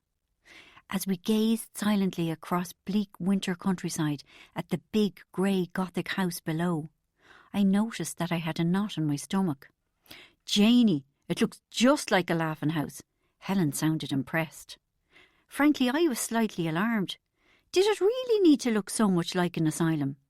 The house looked scary enough, but to make matters worse, it was totally surrounded by a high stone wall and dense, dark evergreens.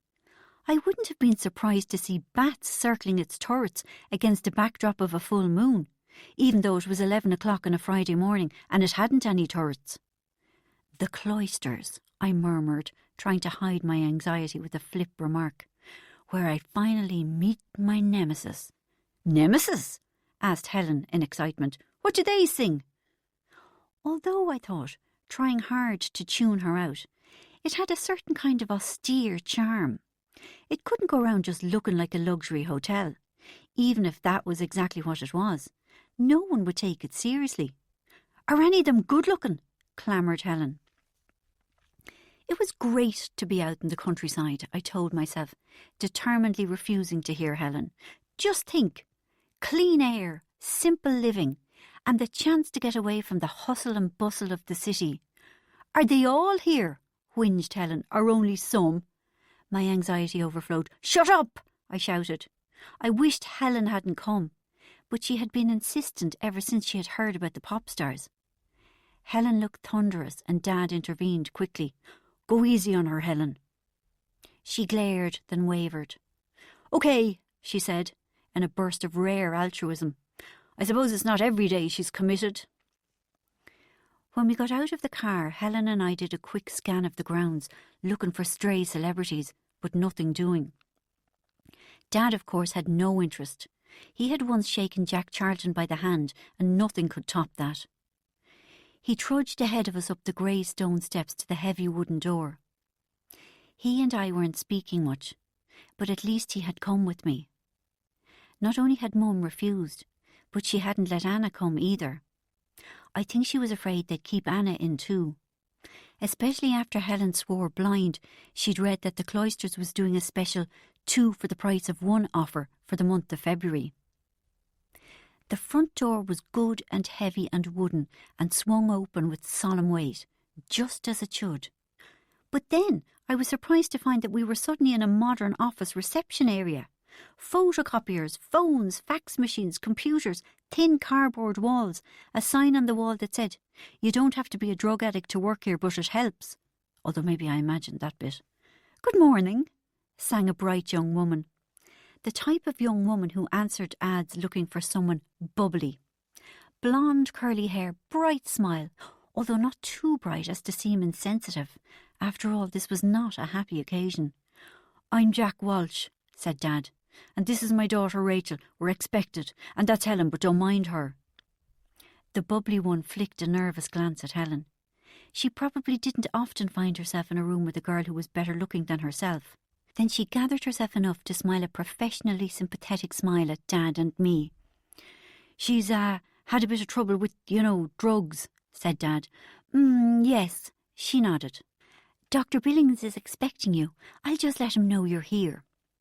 She buzzed Dr. Billings, smiled brightly at Dad, smiled sadly at me, scowled balefully at Helen, and said, He'll be with you in a moment. It's not too late, is it? Asked Dad. For Rachel. She can be helped, can't she? Bubbly looked alarmed. It's not for me to say, she said quickly. Dr. Billings will do the assessment and only he would be qualified to. Mortified, I elbowed Dad. What was he doing asking this child if I could be saved? My father always behaved as if he knew everything. What had I done to reduce him to this? While we waited for Dr. Billings, I picked up a glossy leaflet on her desk. The Cloisters, deep in the ancient Wicklow Hills. For a minute I thought I was reading the back of a mineral water bottle. Dr. Billings looked uncannily like John Cleese. He was about 8 foot tall and nearly bald. His legs ended somewhere up around his ears. His bum was up around the back of his neck, and his trousers only came to mid-calf, where they flapped around showing a good 6 inches of white socks. He looked like a lunatic. I found out later that he was a psychiatrist, which made perfect sense. To a backdrop of Helen Sniggers, he ferried me off to be assessed, which consisted of convincing both of us that I was bad enough to be admitted. He did a lot of staring thoughtfully, saying, and writing down nearly everything I said. I was discomfited to find that he didn't smoke a pipe. He asked me about the drugs I took, and I tried to be truthful. Well, truthful-ish. Strangely, the amount and variety of drugs I took sounded far worse when described out of context, so I toned it down a lot. I mean, I knew my drug taking was perfectly under control, but he mightn't understand. He wrote stuff on a card and said things like, yes, I can see that you have a problem, which I didn't like to hear, especially considering I'd lied, until I remembered that me being a drug addict was worth several £1,000s to him. Then he did something that I'd been tensed for him to do since I went into his office. He rested his arms on the desk and made a steeple of his fingers.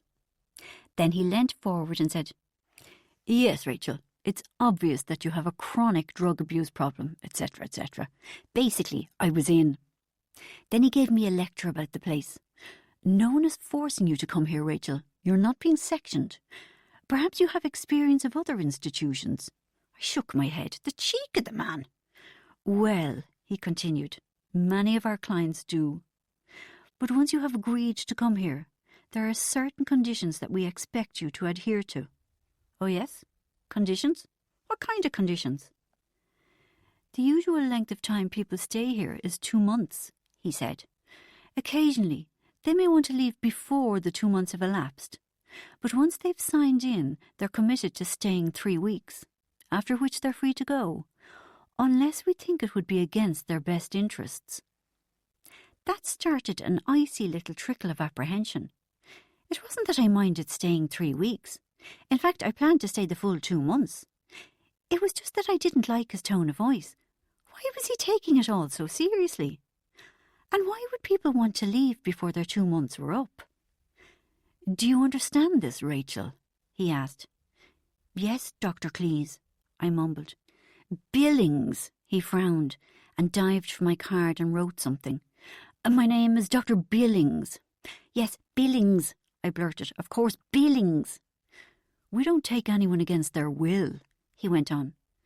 Neither do we take anyone who doesn't want to be helped. We expect your cooperation. I didn't like the sound of that either. I just wanted a nice, hassle-free rest. I wouldn't cause any trouble, but I didn't want any demands made on me either. I'd been through a lot, and I was here to regain my strength. Then Dr. Billings went extra weird on me. Rachel, he stared deep into my eyes. Do you admit that you have a problem?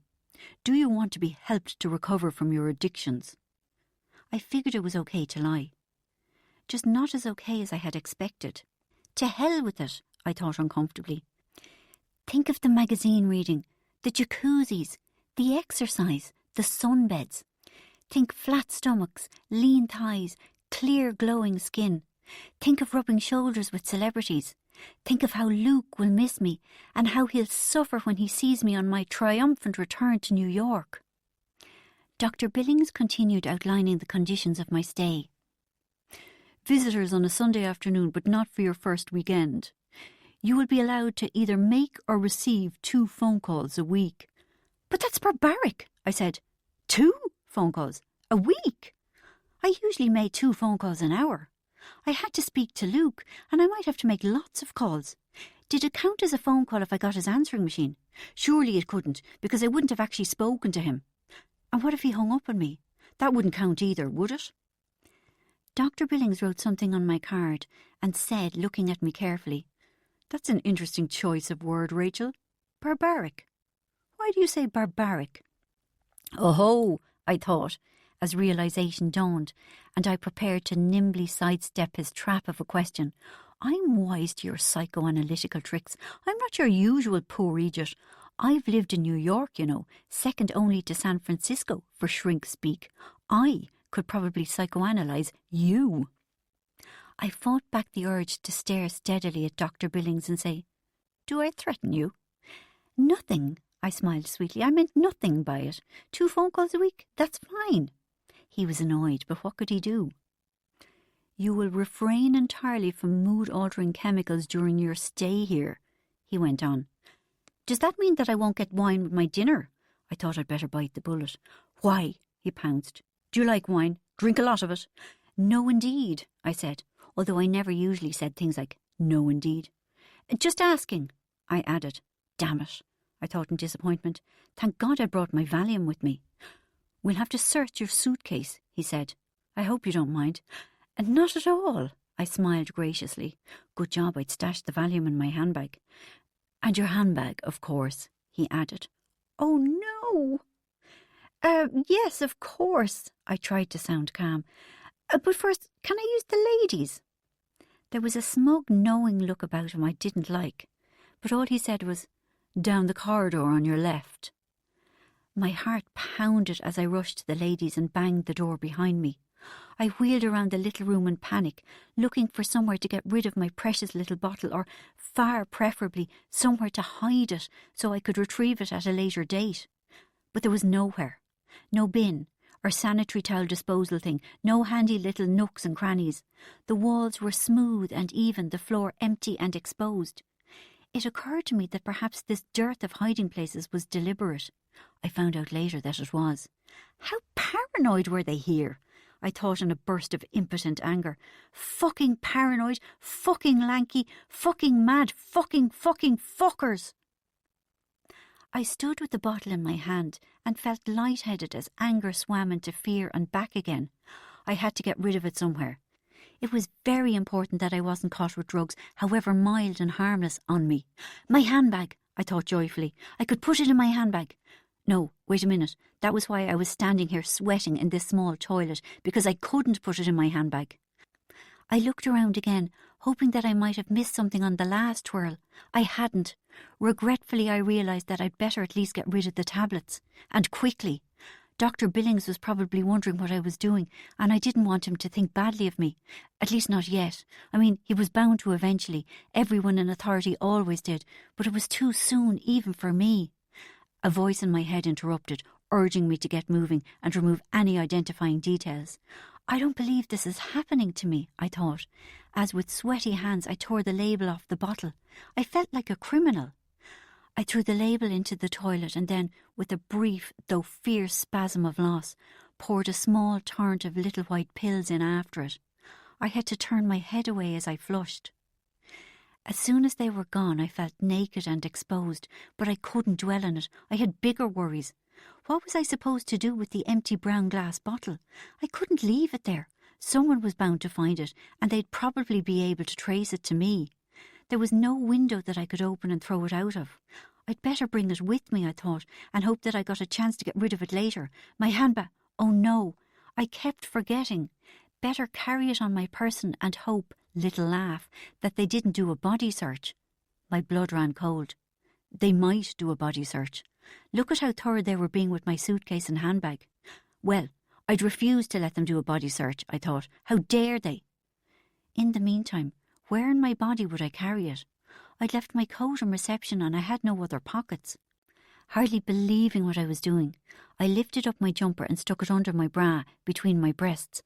But that was agony because my chest was so badly bruised, so I took it back out. I tried it on one of the cups of my bra, then the other. but you could see the outline clearly through my clingy Angora jumper. My being a figure of speech, of course, the jumper was actually Anna's, no matter which cup I choose, so out it came again. There was nothing else for it. There was nowhere else it could go. I put it in my knickers. The glass was cold against my skin, and I felt foolish in the extreme, but I took a couple of steps and it stayed secure. Success! I felt quite good, until I caught a quick mental image of myself, and something seemed wrong. How did I end up like this? Surely I was living in New York, young, independent, glamorous, successful, and not 27, unemployed, mistaken for a drug addict in a treatment centre in the back arse of nowhere with an empty Valium bottle in my knickers. Chapter 8. Poor bastards, I thought in sympathy, as I looked at the long wooden table where the alcoholics and addicts sat eating their lunch. Poor, poor bastards. I was now an official inmate. I had had my blood test and passed with flying colours. My knickers hadn't been searched, my bags had, but nothing untoward had been found, and Dad and Helen had left with the minimum of affection and tears. "Behave yourself, for Christ's sake, I'll be up on Sunday week," said Dad. "Bye-bye, you mentler, weave me something nice," said Helen. As I saw Dad's car pull very slowly out of the grounds, I congratulated myself on how calm I was, and how the thought of a drug hadn't even crossed my mind. Drug addict indeed. Dr. Billings interrupted my staring out the window and told me that the other clients, as he called them, were having their lunch. He just missed Helen making grotesque faces at him out the back window as the car disappeared. "Come and have lunch," he invited, "and I'll show you to your room afterwards." A thrill of excitement ran through me at the thought of seeing some pop stars. Despite Helen convincing me that the famous rich people would be segregated from the ordinary folk, hope jumped in my stomach like a frog.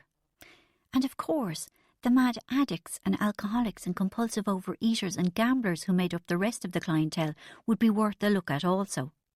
It was with a light step that I followed Dr. Billings up the stairs and into the dining room, where he introduced me by saying, "Ladies and gentlemen, meet Rachel, who'll be joining us today." A sea of faces looked up at me and said, "Hello." I did a quick sweep of them, and at first glance there was no one that was obviously a pop star. Pity. Neither did anyone seem very One Flew Over the Cuckoo's Nest. Even more of a pity.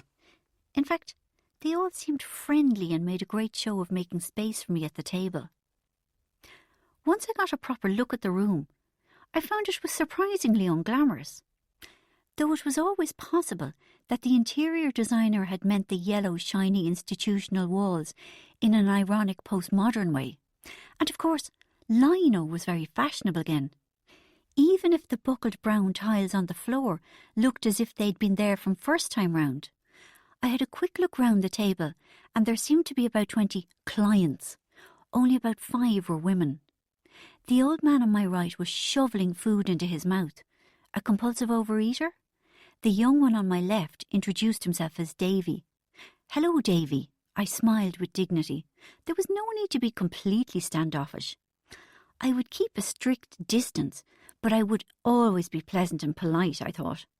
After all, I was sure that their lives were miserable enough. There was no need for me to add to it. "What are you in for?" he asked. "Drugs," I replied, with a would you believe it little laugh. "Anything else?" asked Davy hopefully. "No," I said, puzzled. He looked disappointed and stared down at his plate of food. Mountains of turnip and spuds and chops. "What are you in for?" I asked. I felt it was only polite. "Gambling," he said gloomily. "Alcohol," said the man beside him, although I hadn't asked. "Alcohol," said the man beside him. I had started something. Once you asked someone what they were in for, it had a domino effect and the whole place felt obliged to tell you the nature of their addiction. "Alcohol," said the next man, although I couldn't see him. "Alcohol," came another voice further away. "Alcohol," came another voice even further. "Alcohol," came a faint voice at the end of the table. "Alcohol," came another voice, this time slightly nearer. They'd started working up the other side of the table. "Alcohol," a tiny bit louder. "Alcohol." All the time the voices were getting nearer. Alcohol, said the man sitting opposite me. And drugs, interrupted a voice from further back. Don't forget, Vincent, you found out in group that you've a problem with drugs too. Fuck off, you child molester, said the man opposite me angrily. You're a fine one to talk, Frederick, you shirt lifter. No one batted an eyelid at the fight. It was just like dinner in our house. Was Frederick really a child molester and shirt lifter? But I was not to find out. At least not yet. Alcohol, continued the next man. Alcohol. Alcohol. Drugs, came a woman's voice. Drugs. I craned my neck to get a good look at her. She was about 50, probably a housewife addicted to tranquilizers. Pity that. For a second I thought I might have someone to play with. Drugs, said a man's voice. I got a look at him, and my blood quickened perceptibly. He was young and really good-looking. Well, maybe he wasn't. But he seemed good-looking in comparison to the gang of balding, unattractive, although I'm not for one moment saying that they weren't nice people, men that the table was packed with. Drugs, came another man's voice. But he looked like a bit of an acid casualty. The bulgy, staring eyes and back-combed hair gave it away. Alcohol. Food. Food. And eventually everyone had introduced themselves to me, or at least they'd let me know what they were in for. The alcoholics outnumbered the drug addicts by about 4-1, and there were a couple of overeaters, but there was only one gambler, Davy. No wonder he was disappointed. A large woman in an orange overall banged a plate of chops and turnip down in front of me. Thank you, I smiled graciously, but I'm actually a vegetarian. And? She curled her lip at me in an Elvis-esque manner. I don't eat meat, I explained, unsettled by her aggression. That's tough, she said. You'd better start. Pardon? I asked nervously. You'll eat what's put in front of you, she threatened. I've no time for any of that nonsense. Not eating or eating too much or eating it and then making yourself sick. I've never heard the like. And if I catch you in my kitchen trying to find out where I hide the jelly, you're straight out. Sadie, leave her alone, said a man diagonally across from me. I immediately warmed to him, even though he looked like a prize fighter, and even worse, had tight curly hair in the style favoured by Roman emperors. She's here for drugs, not food, so knock it off. Oh, I beg your pardon, miss. Sadie was effusive in her apologies. But you're very thin, and I just assumed that you were one of the not eating brigade, and they give me the pip, so they do. If they knew about real hunger, they'd quickly put a stop to their carry-on. The warm glow of being mistaken for an anorexic momentarily overrode my anxiety. Sadie wishes she was a therapist, don't you, Sadie? Joked the man. But you're too thick, aren't you, Sadie? Shut up with yourself, Mike. Sadie sounded in remarkably high spirits for a woman who'd just been insulted by, if I remembered correctly, an alcoholic. But you can't even read and write, can you, Sadie? Said the man. Mike? I can sew. She smiled. Smiled? The only thing she can do is cook, and she can't even do that, said Mike, gesturing to the table at large and receiving enthusiastic agreement. You're crap, Sadie, someone shouted from the end of the room.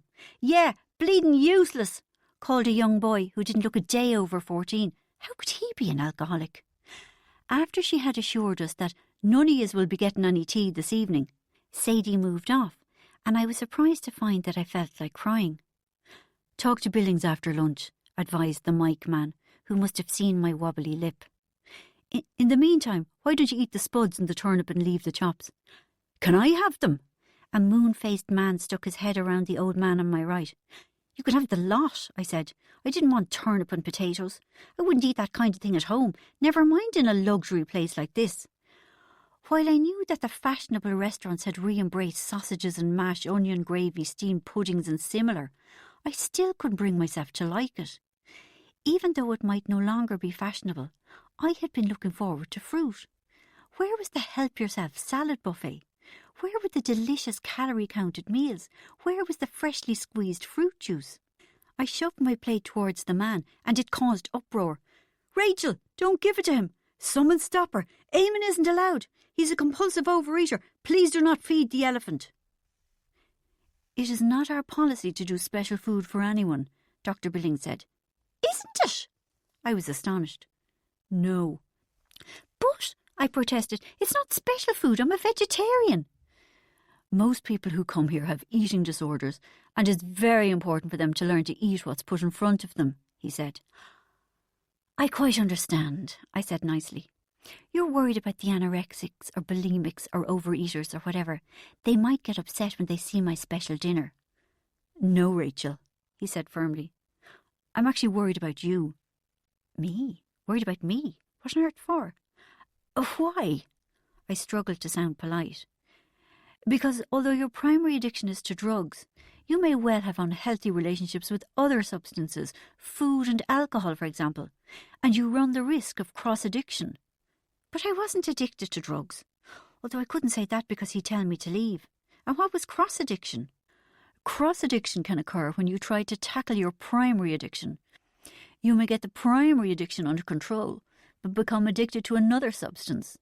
Or you may simply add the second addiction to your first one and remain addicted to both.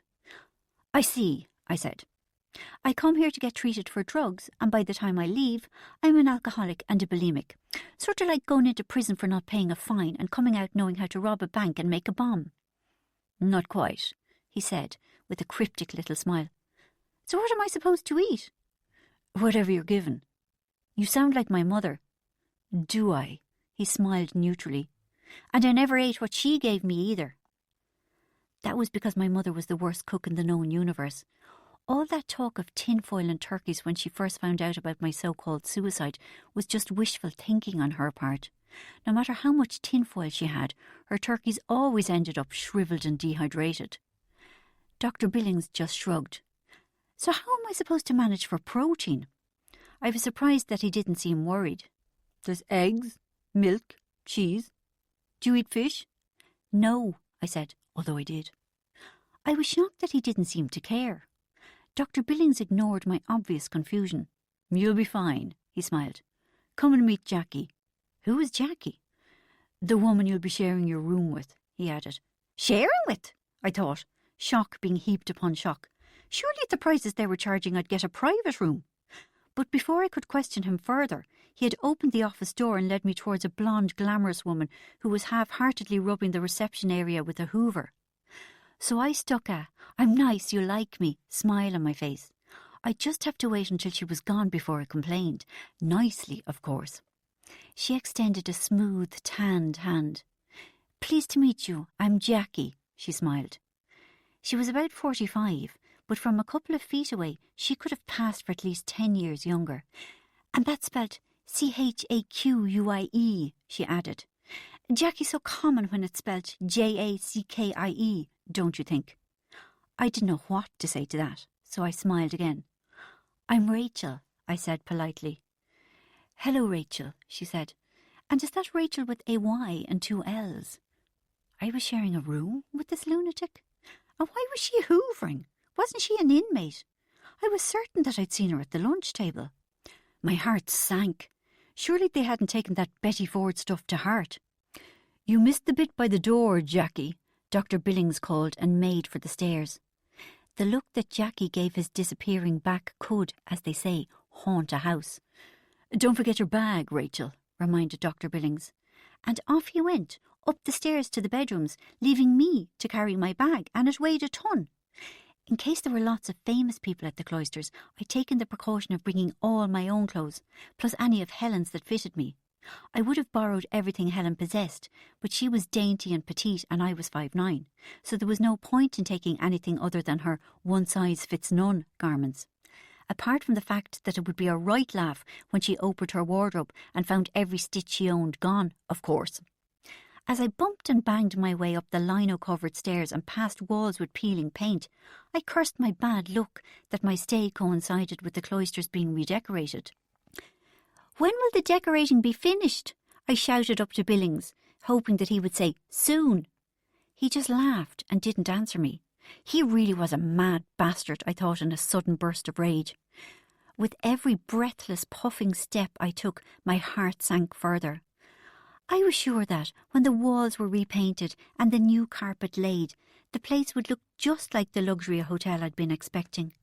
But in the meantime, I was uncomfortably aware that it was more like a Dickensian orphanage. When I saw my bedroom, I was even more disappointed. Downright puzzled, in fact. Surely it didn't need to be so small. It barely held the 2 tiny single beds that had been shoehorned into it. Apart from the size, or lack thereof, the similarity to a monk's cell ended there. Unless, of course, monks had pink nylon-fitted bedspreads, the type that I remembered from my childhood in the 70s. Not exactly the crisp white Irish linen counterpane I'd been expecting. As I walked past the bed, I heard a faint crackle of static, and the hairs on my legs stood up. A white, rickety chest of drawers was loaded down with bottles of Clinique and Clarins and Lancome and Estee Lauder skincare stuff. They must have been Jackie's. There was no room for my pitiful couple of jars. "I'll leave you to it," said Dr. Billings. "Group starts at 2 and you're in Josephine's. Don't be late." "Group? In Josephine's? What would happen if I was late? Which bed was mine? Where would I get hangers? But what?" "Ask any of the others," he said. "They'll be happy to help." And he was gone. The cheeky bastard, I thought in fury. Lazy, unhelpful layabout. Wouldn't get me vegetarian food. Wouldn't carry my bag. Didn't stay to help me settle in. I might have been very upset, you know. He wasn't to know that I wasn't really an addict. Ask any of the others, indeed. I'd write a letter to the papers when I got out, and I'd name him by name. Lazy bastard. And he was probably being paid a fortune out of my money. I looked around the little room. What a dump! In misery, I flung myself on the bed, and the forgotten Valium bottle nearly disemboweled me. When the agony abated, I fished it out, and decided to hide it in my bedside locker. But when I tried to get up, the pink nylon bedspread came with me. Every time I tore some off, it swam back to me and reattached itself. I was frustrated, and disappointed, and pissed off. Chapter 9. "Come now, come," I cajoled myself. "Let's look on the bright side. Think of the jacuzzi, the massage, the seaweed treatment, the mud wraps, the funny stuff they do with the algae." "OK," I said grumpily, reluctant to let go of my self-pity. I half-heartedly unpacked a couple of things, until I found that the tiny wardrobe was already packed to bursting with Shaki's clothes. So I redid my makeup in the hope that I might find some celebrities in Josephine's group, and forced myself to go back downstairs. It had been quite a battle to leave the bedroom. I felt shy and self-conscious, and suspected that all the others were talking about me. When I got to the dining room, hugging the wall and sucking a finger in a childish and unattractive gesture, a woman of my height just doesn't cut the mustard in the cute stakes. I could barely see into the room for the cigarette smoke. But from what I could hear, everyone seemed to be sitting around drinking tea and laughing and chatting, and very obviously not talking about me. I sidled in. It was like going to a party and knowing nobody, a party where there was nothing to drink. With relief, I saw Mike, and even though I'd be afraid to give him the time of day in the outside world in case somebody thought I hung around with him, for the moment I was too scared to care. I was happy to overlook the fact that his trousers were Farrah slacks and that he looked like a bull wearing a curly wig, because he had protected me from Sadie of the orange pinafore. "Where do I go for Josephine's group?" I asked. "Come here and I'll show you how it all works." He took me over to a notice board on the wall and pointed out a timetable. I did a quick scan of it, and it seemed to be very full. Group therapy both morning and afternoon, lectures, talks, films, AA meetings, NA meetings, GA meetings. "Is that AA as in Alcoholics Anonymous?"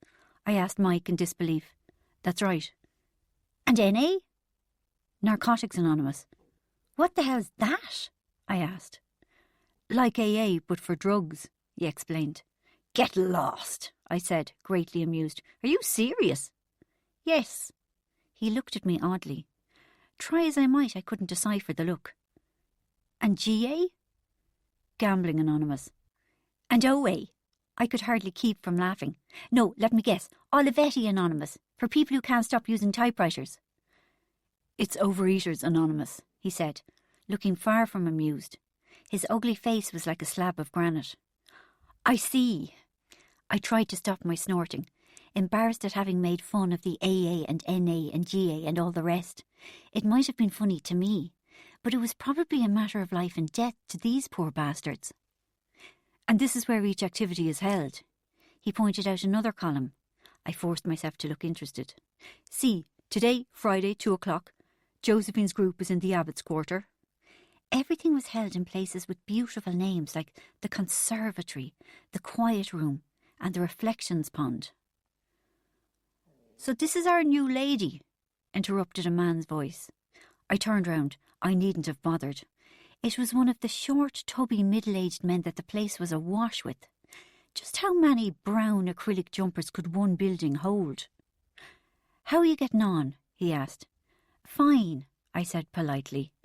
"My first day was awful too," he said kindly. "It gets better." "Does it?" I asked pitifully. His unexpected kindness made me feel like bursting into tears. "Yes," he said. "Then it gets worse again." He said it as though it was the punchline to a joke and threw back his head and laughed uproariously. After a while he calmed down a bit and reached out his hand and shook mine. "Peter's the name." "Rachel," I managed to smile back at him. "Don't mind me," he said with a twinkle in his eye. "Sure, I'm stone mad."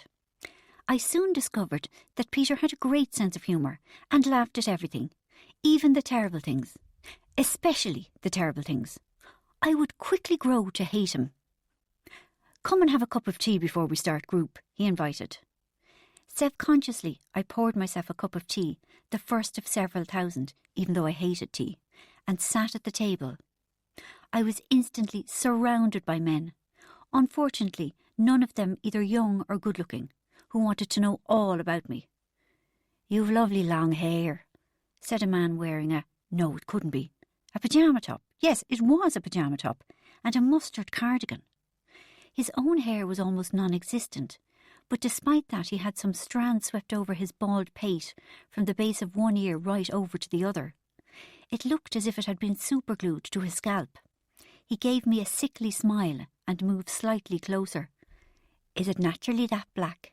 Yes, I lied, trying to hide my alarm as he began to stroke it. "Ha ha ha," went Peter the comedian from further along the table. "I said that wasn't the colour you were born with all the same. Wah ha ha ha ha." Mike shouted, "Down, Clarence, down, leave the girl alone." Clarence reluctantly unhanded me. "He means no harm," explained Mike, as for about the 15th time that day I fought back the tears. "Just tell him to piss off." "Of course I don't mean any harm," exclaimed Clarence, looking hurt and surprised. "She has beautiful hair. What's wrong with that?" "What's wrong with that?" he asked again, thrusting his face into mine. No, nothing," I managed, horrified. "Whose group are you in?" A man with the reddest face I had ever seen skilllessly changed the subject. "What's this group thing?" I asked, breathing freely as Clarence pulled back from me. "You might have gathered that we do a lot of group therapy," explained Mike. They all laughed at that. I didn't know why, but I smiled anyway so they wouldn't think I was a stuck-up cow. "And we're divided into groups of about 6 or 7. There's 3 groups, Josephine's, the Sauerkrauts and Barry Grant's." "The Sauerkraut?" I asked, bewildered. "Her real name is Heidi," said Puce Features. "Helga," interrupted Peter. "Helga, Heidi, whatever," said Redface. "Anyway, we hate her, and she's German." "Why do you hate her?" That prompted an outburst of laughter. "Because she's our counsellor," someone explained. "Don't worry, you'll hate your one too." "Actually, I won't," I felt like saying, but didn't. "And Barry Grant?" I inquired. "She's from Liverpool." "I see. Well, I'm in Josephine's group." I was disappointed that I hadn't got one of the ones with the funny names. There was an immediate chorus of "Not Sister Josephine" and "Oh Jesus" and "She's as tough as nails, that one" and "She'd make a grown man cry" and "She did make a grown man cry." That last remark started a row between if I had their names right, and I mightn't have had because most of the men seemed to blend into one, Vincent and Clarence the hairstroker. "I wasn't crying," protested Clarence. "I had a cold." "You were crying," insisted Vincent, who seemed to be very argumentative. You wouldn't catch me having a row with anyone, I thought. I'd just do my time and leave, in and out, befriend no one, unless they were rich and famous, of course, offend no one. The argument was interrupted by someone saying, "Here's Misty." All the men shifted uncomfortably. Misty, I presumed, was the beautiful girl who had strolled languidly across the room, her head held high. Even though she was just wearing jeans and a green jumper, she was stunning. I immediately felt overdressed. She had long red hair, so long that she could sit on it, if she was so inclined, of course, and was skinny, delicate, and appeared to have being aloof down to a fine art. She sat at the furthest end of the table, as far away as she could get from the rest of us, and ignored everyone.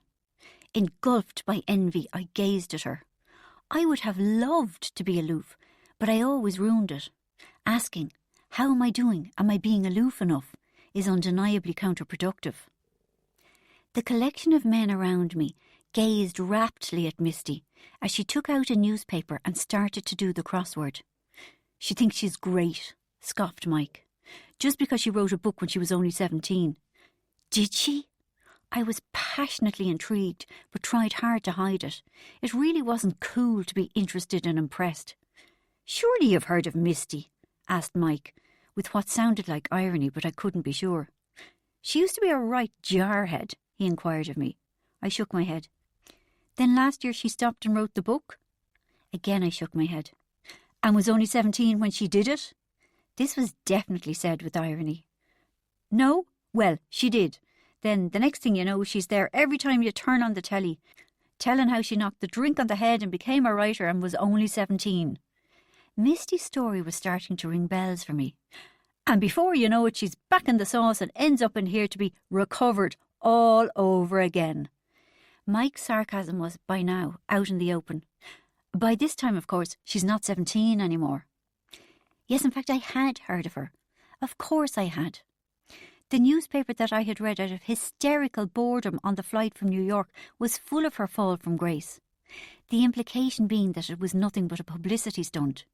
Surely it was no coincidence, it suggested, that Misty's new book and photographs of Misty were plastered all over every shop.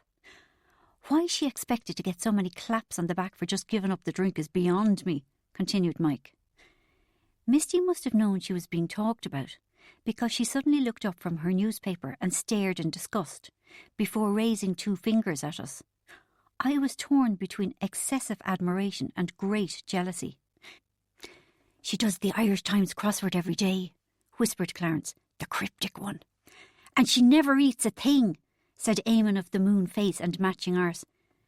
Is her name Misty O'Malley? I asked in an undertone. Have you heard of her? Mike asked. He sounded almost afraid. I nodded. Mike looked as if he might cry, but he cheered himself up by saying, I believe no one could make head nor tail of that book she wrote. It won an award, didn't it? I asked. My point exactly, said Mike. Give us a clue, Misty, shouted Clarence. Fuck off, Clarence, you baldy old culchie, she said malevolently, without looking up. Clarence sighed, a look of naked devotion on his face. I would have thought a writer would have been able to come up with a better insult than baldy old culchie, Mike called scornfully. She looked up and smiled sweetly. Oh, Mike, she breathed and shook her head. Her red hair caught the light and became spun gold. She looked beautiful, vulnerable and appealing. I'd misjudged her. Mike obviously thought so too. He was so still that I was afraid to move, while a long, taut look stretched between the two of them. But wait, she was going to speak again. When are you going to ask them to put bromide in your tea, Mike? You just can't leave me alone, can you? She gave a savage little smile and Mike went grey. Smirking, she picked up her newspaper and slowly wiggled out of the room. All eyes were on her as she jutted one skinny little hip, then the other. None of the men spoke until she had disappeared. Then, looking slightly dazed, they reluctantly turned their attention back to me. She has her heart scalded, said Clarence, in what sounded annoyingly like admiration.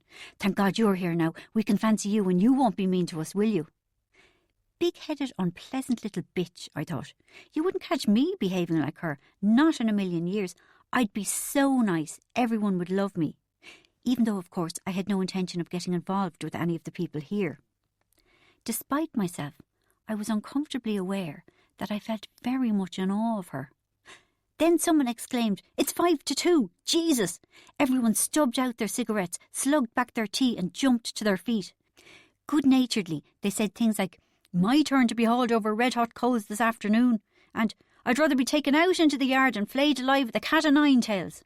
"Come on," Mike said, grabbing me by the wrist, rushing me down a corridor and into a room. "This is the Abbot's quarter?" I asked doubtfully.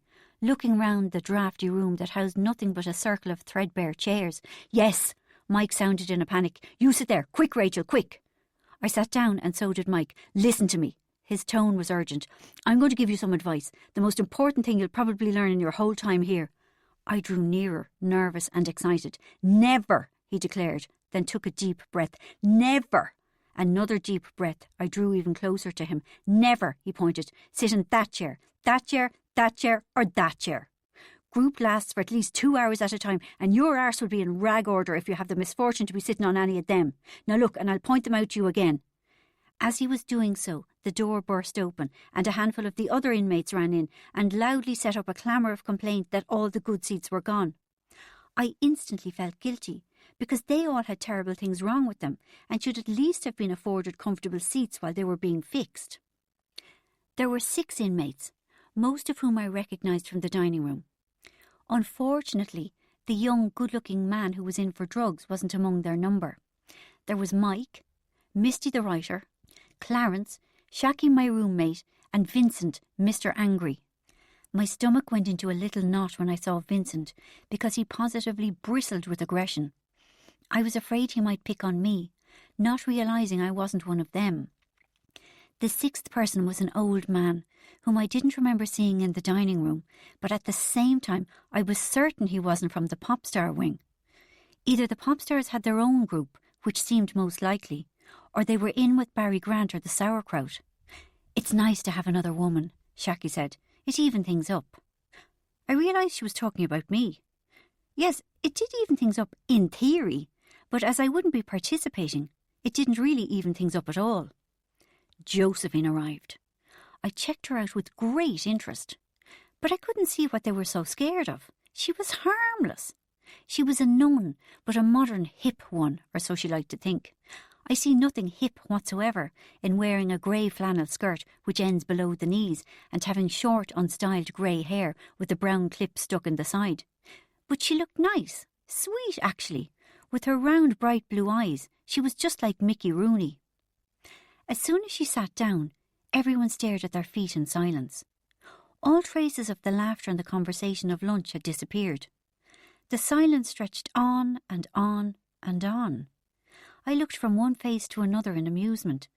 "Why so anxious, everyone?" Eventually she said, "Gosh, you're all very uncomfortable with silence. OK, John Joe, maybe you'd like to read your life story." There was a collective sigh of relief. John Joe was the old man. In fact, he was ancient, with huge eyebrows and a black suit that was shiny with age. I later discovered that this was the suit he wore on special occasions. Weddings, funerals, unusually profitable bullock sales, or being incarcerated by his niece in rehabilitation centres. Right, I will," said John Joe. When would the shouting and recrimination start, I wondered. I had thought that group therapy would be a lot more dynamic and nasty than this. John Joe's life story lasted about 5 seconds. He was brought up on a farm, had never married, and now lived on the same farm with his brother. He had it written on what seemed to be a torn page of a child's copybook. He read slowly and quietly. It wasn't very interesting. Then he said, "That's it," gave a shy smile, and went back to looking at his big black boots. Another silence followed. Eventually Mike said, "You didn't go into much detail." John Joe peeped out from under his eyebrows, kind of shrugged, and gave a gentle smile. "Yes," said Shaki, "you didn't even mention your drinking." John Joe shrugged and smiled again, more peeping. He was the kind of man who might hide in a bush when a car passed him on the road. A mountainy man, a man of the land, a bog maggot. Maybe you'd like to elaborate a bit," Clarence nervously suggested. Eventually, Josephine spoke. She sounded a lot more scary than her harmless exterior would lead you to expect. "So that's your life story, is it, John Joe?" A little nod from himself. "And no mention of the 2 bottles of brandy that you've drunk every day for the past 10 years. No mention of the cattle you sold without telling your brother. No mention of the second mortgage you took out on the land." "Did he really?" I wondered in excitement. "Who would have thought it? A harmless old lad like him." John Joe didn't react. He sat as still as a statue, so I gathered it must be true.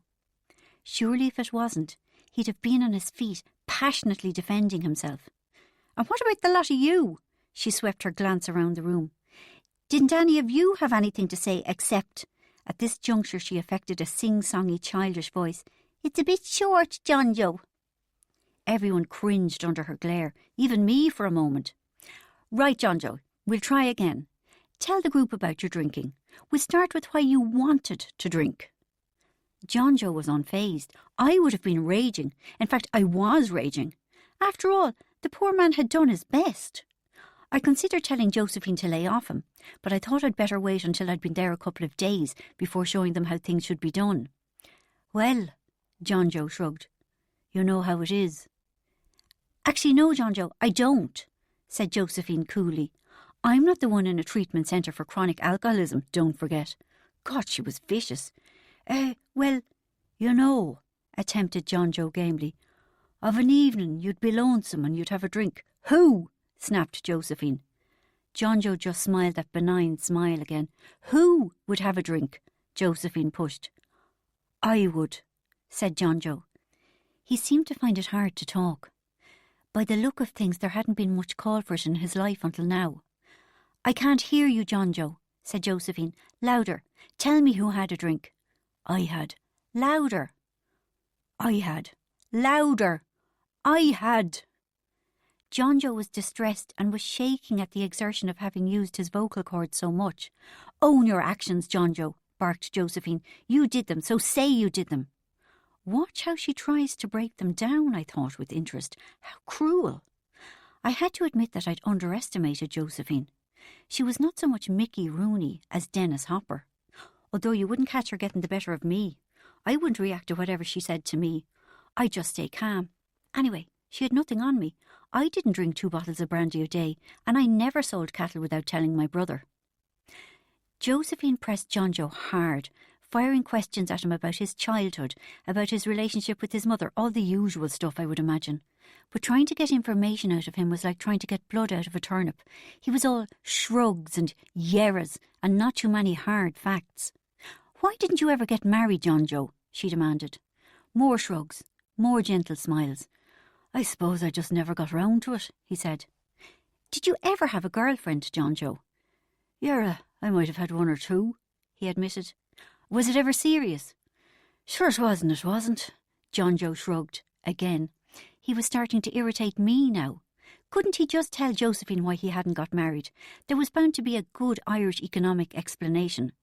Perhaps the farm wouldn't have been viable if it was divided between him and his brother, or he had to wait until his mother died before he could marry his sweetheart because he couldn't have 2 red-haired women under the one thatched roof. This one seemed to be a common problem in rural Ireland, cropping up again and again in agrarian folklore. I had spent a summer in Galway once. I knew about these things. On and on whittled Josephine, asking questions that were ever more brazen. Were you ever in love? And finally she asked, did you ever lose your virginity? There was a collective intake of breath. How could she ask such a thing? And was there really a chance that he hadn't? A man of his age? But John Joe wasn't telling. He gazed steadfastly at his boots. Let me put it another way, Josephine pressed on. Did you ever lose your virginity to a woman? What was she implying? That John Joe had lost his virginity to a sheep? John Joe sat as if made of stone. The rest of us were much the same. I held my breath. The voyeuristic thrill was nearly cancelled out by the feeling that I was trespassing. The silence stretched on forever, until eventually Josephine said, Right, time's up. The disappointment was huge. How awful to be kept hanging on a thread. It was like a soap opera, only worse because it was real. As we all filed out, my head was racing. I caught up with Mike. What was that all about? God knows. When will we find out? We've got group again on Monday. Oh no, I can't wait. Look, he sounded annoyed. It mightn't mean anything. It's just a ploy. Josephine asks all kinds of questions in the hope that one of them touches a nerve. She casts her nets widely. But I wasn't buying it. I was used to the denouement of soap operas. Oh, come on, I said scornfully. But I was talking to the air. I was annoyed to find that Mike had gone over to John Joe, who looked shocked and shaken. Chapter 10. Now what happens? I wondered eagerly. Now do we go for the massages? I watched the others intently, anticipation singing my nerve endings, to see where they were going. Down the corridor, round the corner and, oh, no, back to the dining room. Everyone from Josephine's group and the other groups poured in and started to drink tea, talk loudly and smoke cigarettes with gusto. Maybe they were just having a quick cup before rushing to their session in the sauna. Maybe. I sat down, perched on the edge of my chair and refused a cup of tea. I didn't want to be dying to go to the loo during my aromatherapy session. My eyes darted anxiously from one cup of tea to another. Come on, I urged silently. Drink them quickly. Otherwise it'll be dinner time and we won't have long enough for a massage worth talking about. But the tea was consumed with excruciating slowness. I felt like frantically grabbing the cups and drinking it for them. Then, as they drained the dregs in unbearably relaxed fashion, I was aghast to see them languidly pick up a teapot and pour a second cup, which they sipped with lazy enjoyment. OK, I reasoned nervously, maybe after the second cup. But as the minutes ticked by and the second cups were sipped and cigarettes were lit and then the dreaded third cups were poured, I reluctantly admitted that they all looked as if they'd settled in for a long stay. Maybe after tea was when it all happened. Of course, I could just ask someone and find out for sure, but somehow I wasn't able to. Perhaps I was afraid that the ordinary clients like Mike and John Joe would think I was shallow if I seemed too concerned with the luxury treatments or where the celebrities were housed. In fact, I realised, they were probably expecting me to ask about them. They were probably sick of people arriving and saying dismissively, "Get out of my way, I'm off to sit in the seaweed bath with the likes of Hurricane Higgins." Well, I'd pretend that I was perfectly happy to sit and drink tea with them for all eternity. That way they were bound to like me. I'd be here for 2 months, I calmed myself. Plenty of time. I looked around the table. They were still at it, heaping spoonfuls of sugar into cups and knocking back tea and remarking on how nice it was. How sad for them. "Don't you smoke?" asked a man's voice. I was alarmed to discover that it belonged to Vincent, Mr. Angry. "No," I said nervously, at least not cigarettes. "Given up, have you?" He moved closer to me. "Never started." I shrank back. Oh, how I wished he would go away. I didn't want to be friends with him. He scared me with his black beard and his big teeth. Lupine. That was the word to describe him. If lupine meant wolf-like. "You'll be on 60 a day by the time you leave here," he promised me with a nasty grin and a whiff of BO. Oh, Vincent, what a big smell you've got. I looked around for Mike to protect me, but there was no sign of him. I turned my back on Vincent as much as I could without seeming rude, and found myself face to face with strange Clarence, out of the frying pan into the fire. Although I was afraid there would be a repeat of the hair-stroking incident, I reluctantly spoke to him. I suddenly realised that I'd been there a whole afternoon, and the thought of a drug hadn't even crossed my mind, hadn't even occurred to me, which gave me a warm, self-satisfied glow, which lasted while I had a succession of identical conversations with nearly every man in the place. They all wanted to corner me and find out everything about me. All except the good-looking one I'd seen at the lunch table. Because I would have actually liked to talk to him, he totally ignored me. Well, to be fair, he wasn't even in the room. I related my background countless times in the space of a couple of hours. I said over and over again, "My name is Rachel. I'm 27. I'm not an anorexic, but thank you for asking. Naturally, I'm flattered. No, I haven't always been this tall. I was slightly shorter the day I was born. I've lived in New York for the past 2.5 years. I was in Prague before that." "Where's Prague?" John Joe asked. "Is it in Tipperary?" Jesus! Clarence sucked his teeth and shook his head in disgust. "Did you hear him? Is it in Tipperary, you big tick? Doesn't everyone know," he added, "that it's in Sligo?" I was sorry I'd let slip that I'd once lived in Prague, because at the mention of it, everyone always became excited, and it was no different in the Cloisters.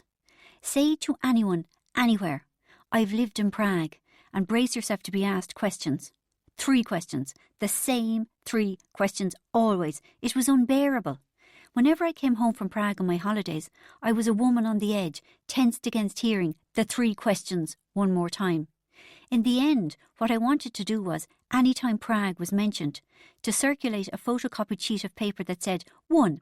Yes, you're right, Prague is beautiful. 2. No, actually, the shops are much better now. You can get most things that you can get over here, although not Kerrygold, of course. Ha ha ha. The Kerrygold question was the one that really, really annoyed me, and if it wasn't Kerrygold, it was Barry's tea. 3. Yes, you really should get there before the Yanks have the place taken over. Talking about Prague always reminded me of what a Philistine I was. I was ashamed that, even though Prague was beautiful and atmospheric, I hadn't been comfortable there. Too wholesome, outdoorsy and undebauched for me. If there had been slightly less of the weekend skiing and hill walking, and a bit more of the staying out till dawn in a succession of clubs, I might have liked it more. As I was being quizzed by Eddie, the man with the bright red face, about the price of everything in Prague, the good-looking man came into the dining room. "Here's Chris!" shouted a man with a luxuriant head of black hair and a huge Stalin moustache that, strangely enough, was grey. Chris sat down a couple of places away from me, which threw me into such excited confusion that I lost my conversational thread and told Eddie that beer was much dearer in Prague than in Ireland, which of course it wasn't. He looked very surprised and stepped up his interrogation. "Vodka," he demanded. "What about it? Dearer or cheaper?" "Cheaper." "Whiskey?" "Dearer." "Bacardi?" Cheaper, I think." "But why would Bacardi be cheaper and whiskey be dearer?" he demanded. I just ummed and ahed vaguely. I was too busy giving Chris a thorough, if sidelong, examination. I had been right. He was good-looking. Even outside the Cloisters he would be. He had blue eyes that burned with brightness and pale colour, as if he'd been swimming in over-chlorinated water. A little voice protested that it still preferred Luke, but I immediately silenced it. I intended to fancy this Chris whether I liked it or not.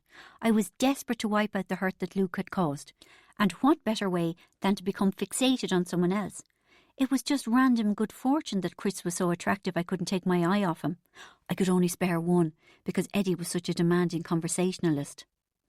I stared sidelong at Chris as he talked energetically to the Stalin moustache man. Chris had my favourite type of mouth, a Dave Allen one. Dave Allen was a dissipated raconteur whom I used to watch in the late 70s. Dad regularly entertains people, i.e. bores them comatose, by telling them about how I used to scream my head off to be allowed to stay up to watch Dave Allen on the telly. I was 25. I was only joking about that last bit.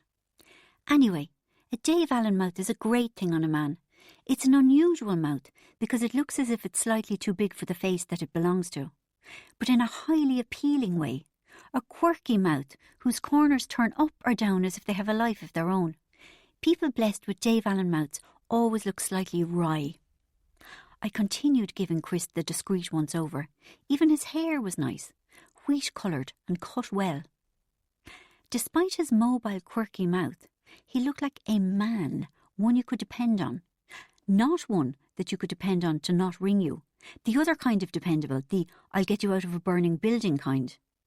I thought he was gorgeous, except of course for his height.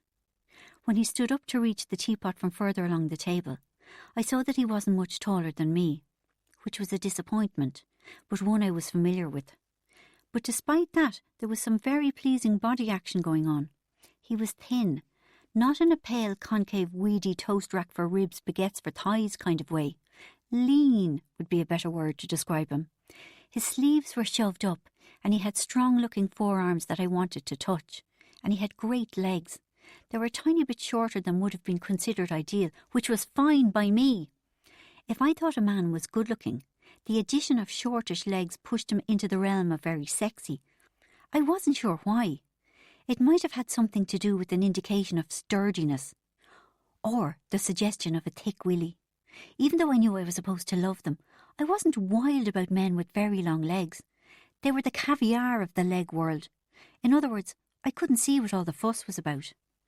Men with lanky legs often put me in mind of giraffes and ballerinas and general effeminacy. Chris was in no way effeminate. Wouldn't it be great, I thought, my mind wandering. If something happened with me and Chris, if we fell in love, and if he came back to New York with me and we met Luke, and if Luke was gutted and found out that he really loved me and begged me to leave Chris, and I'd get to say something horrible to Luke like, "I'm sorry, Luke, but I found out how shallow you are. What Chris and I have is real." I just got to the bit where Luke tried to hit Chris, and Chris caught Luke's arm and said with great pity, "Come on, man, she doesn't want you, right?" When suddenly a couple of people threw handfuls of knives and forks onto the table with a great clatter. Chris was one of them, which surprised me, because in my head he was still humiliating Luke. "Tea time!" moon-faced Eamon shouted joyfully. What on earth? What the hell were they doing? To my amazement, the inmates were setting the table. I had thought they were rattling the cutlery to let the kitchen staff know they were ready for their tea. But no. The rattling had merely been a prelude to the table being set. They ferried jugs of milk, sliced bread, and distributed dishes of butter and jars of jam the length of the table. "Here, pass that down to the end and don't let Eamon eat it." "Why are you setting the table?" I asked Mike nervously. "Because they needn't think I'd help. I wouldn't set a table ordinarily, and I certainly wouldn't do it while I was on holiday." "Because we're nice people," he smiled. "We want to save the Cloisters money because we don't pay them much." Fair enough, I thought, so long as they don't have to do it. Although for some reason I wasn't convinced. It might have had something to do with the burst of raucous laughter that followed what Mike had said. Chapter 11. The dinner was lovely in a totally disgusting way. We got chips, fish fingers, onion rings, beans and peas, unlimited quantities according to Clarence. "You can have as much as you want," he advised in a conspiratorial whisper. "Just go down to the kitchen and ask Sadie the sadist. Now that she knows you're an addict, you can have as much as you like." I winced at the "you're an addict" bit, but then my great love of chips took over and I started to devour them. "I've put on a stone since I came here," he added. A cold hand clutched my heart and my loaded fork came screeching to a halt. I didn't want to put on a stone. I didn't want to put on any weight. I was bad enough as it was. While I tried to convince myself that one fat-laden meal wouldn't do any real harm and that I'd start eating properly tomorrow, I became aware of an unpleasant noise to my left. It was the sound of John Joe eating. It was really loud. In fact, it was becoming louder. How come no one else seemed to notice? I tried not to hear him, but I couldn't help it. My ears had suddenly become like those powerful microphones used on the television programmes to hear ants breathing. I concentrated on my chips, but all I could hear was John Joe slurping and chomping and puffing like a rhino. My shoulders got tenser and tenser until they were nearly up around my ears. The smacking and chewing became louder and louder until it was all I could hear. It was revolting. "Say it to him," I urged myself. "Just ask him to keep the racket down a bit." But I couldn't. Instead, I fantasised about turning to him and belting him really hard, swinging my arm across his chest and thumping the chomping noises out of him. No wonder no one would marry him, I thought in a fury. Serves him right for never losing his virginity. It couldn't happen to a nicer guy. Who'd sleep with a man who made that kind of lip-smacking, disgusting racket 3 times a day? The noise of a particularly enthusiastic mouthful reached me. This was unbearable. I threw my knife and fork down on my plate with a loud clatter. I would not eat another mouthful under these conditions. To compound my annoyance, no one noticed that I had stopped eating. I had expected concern. "Rachel, why aren't you eating?" But no one said anything, least of all that stupid old slurpy bastard John Joe. I couldn't understand why I was so angry. I'd been feeling red-hot rage on and off all day, as well as wanting to burst into tears, neither of which were like me. I was a happy-go-lucky person most of the time. I should have been happy because I'd wanted to come to the Cloisters, and I was glad I was there. But maybe I'd be more glad when I'd clapped eyes on a couple of celebrities and perhaps had a little chat with them. After the chips, etc., there was cake. John Joe enjoyed it. They probably heard him in Peru. But then, while I sat hunched into a ball of tense anger, imagining John Joe being tortured, the brown jumper who had been sitting on my other side got up, and Chris appeared in his place. While I went all of a dither, he called to Brown Jumper, "Brown Jumper," or whatever his name was, "are you finished? Is it okay if I sit here for a while? I haven't had a chance to speak to Rachel yet." And he sat down as if it was the most natural thing in the world. I immediately wiped Jonjo and his chomping from my mind and forced myself to smile brightly. "Hello, I'm Chris," he said. His chlorine-bright eyes were so blue, they looked as if the light must hurt them. He asked all the usual questions. Where was I from? What age was I? Etc., etc. But I answered with a great deal more enthusiasm than I had in any of the identical conversations I'd had earlier. "Yes, haha, it's a beautiful city. No, you can get most things you can get here, except for Kerrygold, ha ha ha." His smile was gorgeous, wryness going on right, left and centre. He's so cool, I thought in admiration, much cooler than Luke. Luke just thought he was cool and edgy, but he had nothing on Chris. I mean, Chris was a drug addict. Beat that, Luke Costello. And while I was all for men being cool and being drug addicts if needs be, I was middle class enough to be relieved that Chris was well spoken and articulate. It turned out he lived about 10 minutes from where I'd been brought up. "I believe New York is a great place," he said. "So much to do, great theatre, great fringe productions." I couldn't have agreed less, but I was happy to overlook it to make him like me. "Great," I said, with pretend enthusiasm. I was in luck because a couple of months before I'd gone with Luke and Bridget to this awful interactive installation, a kind of a play thing that was on in a disused garage in Tribeca. It had body painting and nipple piercing actually live on stage. Although when I say stage, I really mean the piece of greasy floor that the audience weren't allowed to stand on. The only reason we'd gone was because Bridget was having dealings with a boy called Jose. Pronounced Jose, except Luke and I called him Josie to annoy Bridget.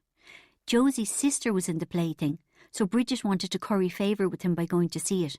She begged Luke and me to come and provide immoral support. She even offered to pay for us.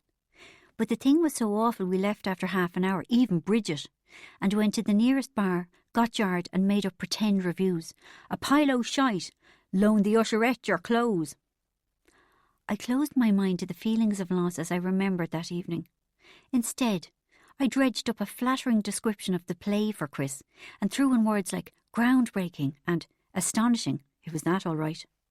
While I was still expounding, he stood up and said, "I suppose I'd better get on with the tidying. I can't let the lads down." Slightly dazed, I looked around.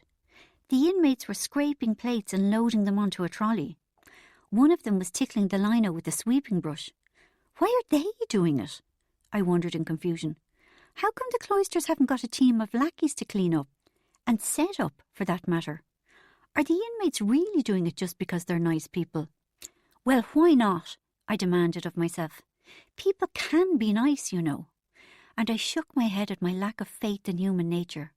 I must have lived in New York for too long. "Can I do anything to help?" I asked politely, although I didn't mean a word of it.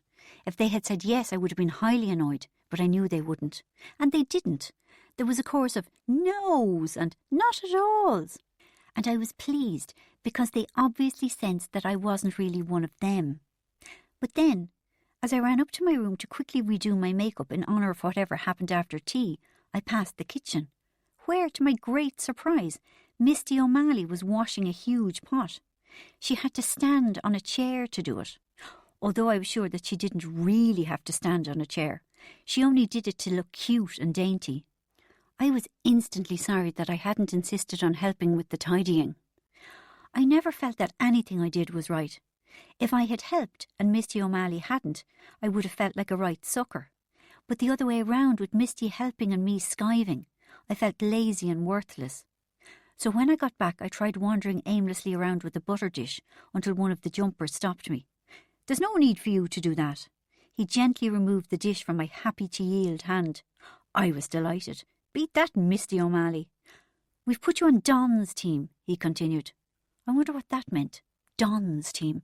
I supposed it must be something like Josephine's group. "You're on breakfast tomorrow, so I hope you're good at getting up. It's a 7 o'clock start." He was obviously having me on. Ha ha.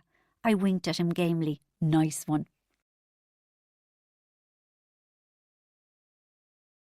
Chapter 12.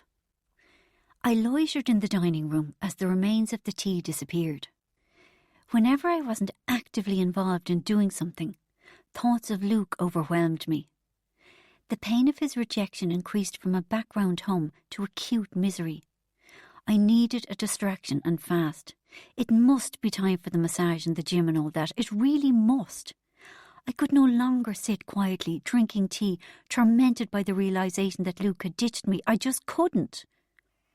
Hysteria rose from the pit of my stomach to contract my throat. Sweat prickled my scalp, and I was suddenly propelled into positive action. I found myself on my feet looking for Mike. Forgetting my earlier reluctance to seem too pally with him, I marched up to him and demanded in a belligerent fashion, "Now what?" I managed to stop myself from grabbing the front of his jumper and in a wild-eyed, out-of-control screech adding, "And just in case you were thinking of suggesting it, I'm not drinking any more fucking tea." He looked taken aback at my aggressive stance, but just for a moment. Then he smiled easily and said, "Whatever we want. On Friday night we've no lectures or meetings, so we can do whatever we want." "Like what?" I asked. Strangely, I found that the great rage had left me breathless. "Come on and I'll take you on a little tour," he offered. I was torn between curiosity and reluctance to spend time with him. But he was already racing out of the room, so still gasping for breath, I followed him. First stop was the sitting room. Like the rest of the place, it was in the middle of being redecorated. But they'd really ripped this room asunder. All the furniture had been moved out, except for a couple of threadbare couches, and there were lumps of plaster on the carpet, which must have fallen down from the ceiling. The windows were being replaced, but in the meantime a bitter wind rattled through the room. There was only one person there. I was surprised there was anyone at all, considering the Siberian temperatures. When we got closer, I saw that it was Davy, the lone gambler. I hadn't recognised him because he was wearing his coat and a hat with ear flaps. He was on the edge of the couch, intently watching You Bet Your Life. All of it, he muttered at the screen. "Go on, chance the lot." "What's on, Davy?"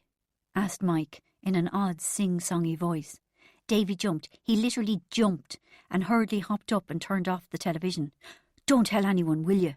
he beseeched. "I won't this time," said Mike. "But for Christ's sake, be careful, you big idiot." I had not the slightest idea what either of them were talking about. Next up, the reading room. It too was being decorated. Despite that, there was a good number of the inmates there. Even though it was called the reading room, they were all writing. What were they writing, I wondered? Letters? But why would writing a letter make them slap the table with despair and shout, "I can't do this"? Because that was what they were all doing. I was only there for about 3 seconds, and in that time at least 5 of them slapped the table. A few more crumpled pieces of paper into balls and flung them at the wall. The air was heavy with cigarette smoke and desperation. I was relieved to leave. "And now," said Mike, "for the best bit." My heart leapt, chasing away the last few wisps of anger. What was he about to show me? The gym, the celebrity wing, the swimming pool. His bedroom, actually. He dragged me up the stairs and threw open a door and said, "The piece de resistance." He didn't even attempt a French accent. He just wasn't that kind of man. Now that my anger had receded, I was left with feelings of shame and a desire to be very nice. That was the usual sequence of events. So while I might have drawn the line at giving him a blowjob, if that was why he'd taken me up there, I didn't feel that guilty. I was more than prepared to stick my head round the door and compliment his room to the hilt. And I could hardly believe what I saw. It looked as if there had been a competition to see how many single beds you could fit into one room. It was crammed with beds, packed. Each bed was in contact with at least one other. "Nice and intimate, isn't it?" Mike asked dryly. I laughed. I thought he was funny, although I would still have laughed even if I didn't think he was. "Come on, let's go back downstairs," said Mike, after I had used every compliment I knew to describe his room. "No, show me the rest of the place," I protested. "Ah, no," he said. "It's dark and cold outside now. I'll show you tomorrow." The gym and pool and sauna must be in a separate building, I realised. So back down we traipsed, back to the dining room, where about 10 of them were still sitting, still drinking tea, still heaping spoonfuls of sugar into their mugs, still lighting cigarette after cigarette. They loved the dining room. It seemed to be some sort of spiritual home. With a sinking heart, I finally admitted to myself that these men probably never went to the gym. They probably never even left the dining room. I wouldn't have been surprised to find that they slept there. None of them gave a damn about their bodies or the way they looked. That was glaringly obvious. Except for Chris. He had disappeared, and I was willing to bet I knew where he was. Sitting there, I began to feel there was no getting away from it. Depressed. The yellow walls were getting to me. The tea drinking was wearing me down, even though it wasn't me that was doing it. And thoughts of Luke were back in my head. The glamour that I was depending on to take my mind off him remained tantalising out of sight. Just as it occurred to me, accompanied by a violent lurch of my stomach, that there might be 2 Cloisters and that I was in the wrong one, Clarence appeared. His face was bright red, his sparse hair was wet, and he was grinning fit to burst. "Where were you?" Peter asked, with a forced bark of laughter that made me itch to pour a cup of boiling tea all over him. "Beyond in the sauna," said Clarence. With those words my heart leapt with joy and, I had to admit, relief. Now that I had proof, my fear seemed silly, laughable even. "How did you get on?" Mike asked. "Great," said Clarence. "Just great." "Wasn't it your first time?" someone asked. "Yes," he said, "and it went grand, so it did. I feel really good after it." "And well you might," said someone else. "Fair play to you." "It feels lovely to get rid of those impurities, doesn't it?" I asked, eager to be a part of this. "Don't talk to me about impurities," laughed Clarence. "Sure, I hadn't a clean pair of jocks to my name." Ah, Jesus. I recoiled in disgust. What did he have to mention his jocks for? I'd gone right off him, which was a pity, seeing as I had just started to like him. Clarence sat down and the conversation returned to whatever it had been before he arrived. I suddenly felt very, very sleepy and unable to concentrate on what the men were saying. All I could hear was the murmur of their voices, rising and falling as conversation waxed and waned. It reminded me of when I was a little girl and used to stay in Granny Walsh's cottage in Clare. In the stillness of the evenings there were constant visitors who quietly came and went, sat around the turf fire, drank tea and chatted into the small hours. Our bedroom was just off the main room, and my sisters and I would fall asleep to the murmuring voices of the local men who came to visit Granny. Now as the waves of mostly rural, mostly men's voices washed over me, I began to feel drowsy in the same way as I did back then. I wanted to go to bed, but I was paralysed by the fear that I would draw attention to myself if I stood up and said good night. I had made a big mistake by ever sitting down. I'd always hated being tall. So much so that when I was 12 and my sister Claire told me in tones of delighted horror, "Mum's going to talk to you about the curse," I thought she meant that Mum wanted to talk to me about my height. Although strangely enough, only about 2 months after she gave me my Introduction to Periods talk, which included the sub-speech, "Tampons are the work of Satan," Mum took me aside for another mother-daughter chat. This time it really was about my height, and the fact that I hunched over so badly I was almost folded in 2. "Stand up, come on now, don't be like a tree over a blessed well," she said briskly. "Shoulders back, head up. God made you tall, there's nothing to be ashamed of." Of course she didn't believe a word of it. Even though she herself was tall, she thought that being 12 years old and 5'7" was freakish enough to deserve my own page in the Guinness Book of Records. But I mumbled, "OK," and promised that I'd try. "No walking along inspecting the ground," she warned. "Walk tall." That sent her into a bout of what sounded like hysterical giggles. "Sure, what other way could you walk?" she snorted, and bolted from the room while I stared after her in bewilderment. She couldn't have been laughing at me, could she? I mean, my own mother. As soon as she had gone, Claire burst into the room and grabbed me. "Come here," she said urgently. "Don't listen to a word she says." I hero-worshipped Claire, who at 16 seemed outrageously glamorous. Naturally, I believed everything she told me. "Don't walk tall," she urged. "Don't hold your head up. Not," she added ominously, "if you ever want a boyfriend." Well, of course I wanted a boyfriend. I wanted that more than anything in the whole world, even more than a rara skirt or a pair of tucka boots, so I listened to Claire. "They won't go near you if you're taller than them," she advised. I nodded solemnly. She was so wise. "In fact, unless you're a lot shorter than them, they don't like it. It makes them feel threatened," she finished darkly. Short and stupid, she summed up. They like that. That's their favourite. So I had taken Claire's advice to heart, and I found it to be true. In fact, Claire would have been well advised to heed her own words. I was convinced that Claire's marriage had broken up simply because when she wore high heels, she was the same height as James. His ego just wasn't able for it. Chapter 13. And so to bed. Q yawns, outstretched arms, rubbing of knuckles into eyes, smacking lips and muttering "Nyum, nyum, nyum," putting on a fleece-lined Care Bears nightshirt and snuggling under the weight of a protective duvet to gratefully receive 12 hours of restoring, healing, happy sleep. A fat chance. Or if you prefer, me arse. There was a shock in store when I slumped into my room, all set to fling myself on the bed and not take off my makeup. A special treat, the not taking off my makeup one, reserved for evenings of particular exhaustion, or inebriation, of course. To my dismay, Jackie was already in the bedroom. Damn it, I'd forgotten about her. She was sitting on her bed, elegant ankles crossed, as she gave herself what appeared to my untutored eye to be a manicure. I had never needed a manicure to tidy up my nails.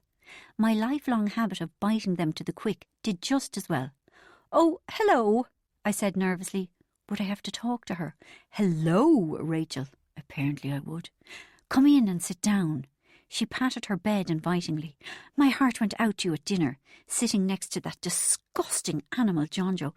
The noises that come out of that man. You must eat with the pigs at home." The relief. It was as though someone had just unlaced the tight knot of tension in my chest. "Yes," I breathed, delighted to be with someone who felt the same way as I did. I couldn't believe it. I've never heard any... With pursed lips, she nodded along with me for a moment or two, as she did things with an ice pop stick to her nails. Then, out of the blue, she demanded, "Are you married, Rachel?" "No," I said. I'd managed to stop thinking about Luke for 2 seconds, but her question had pitched me right back into it. My brain tightened because for a second I simply could not believe it was over with him.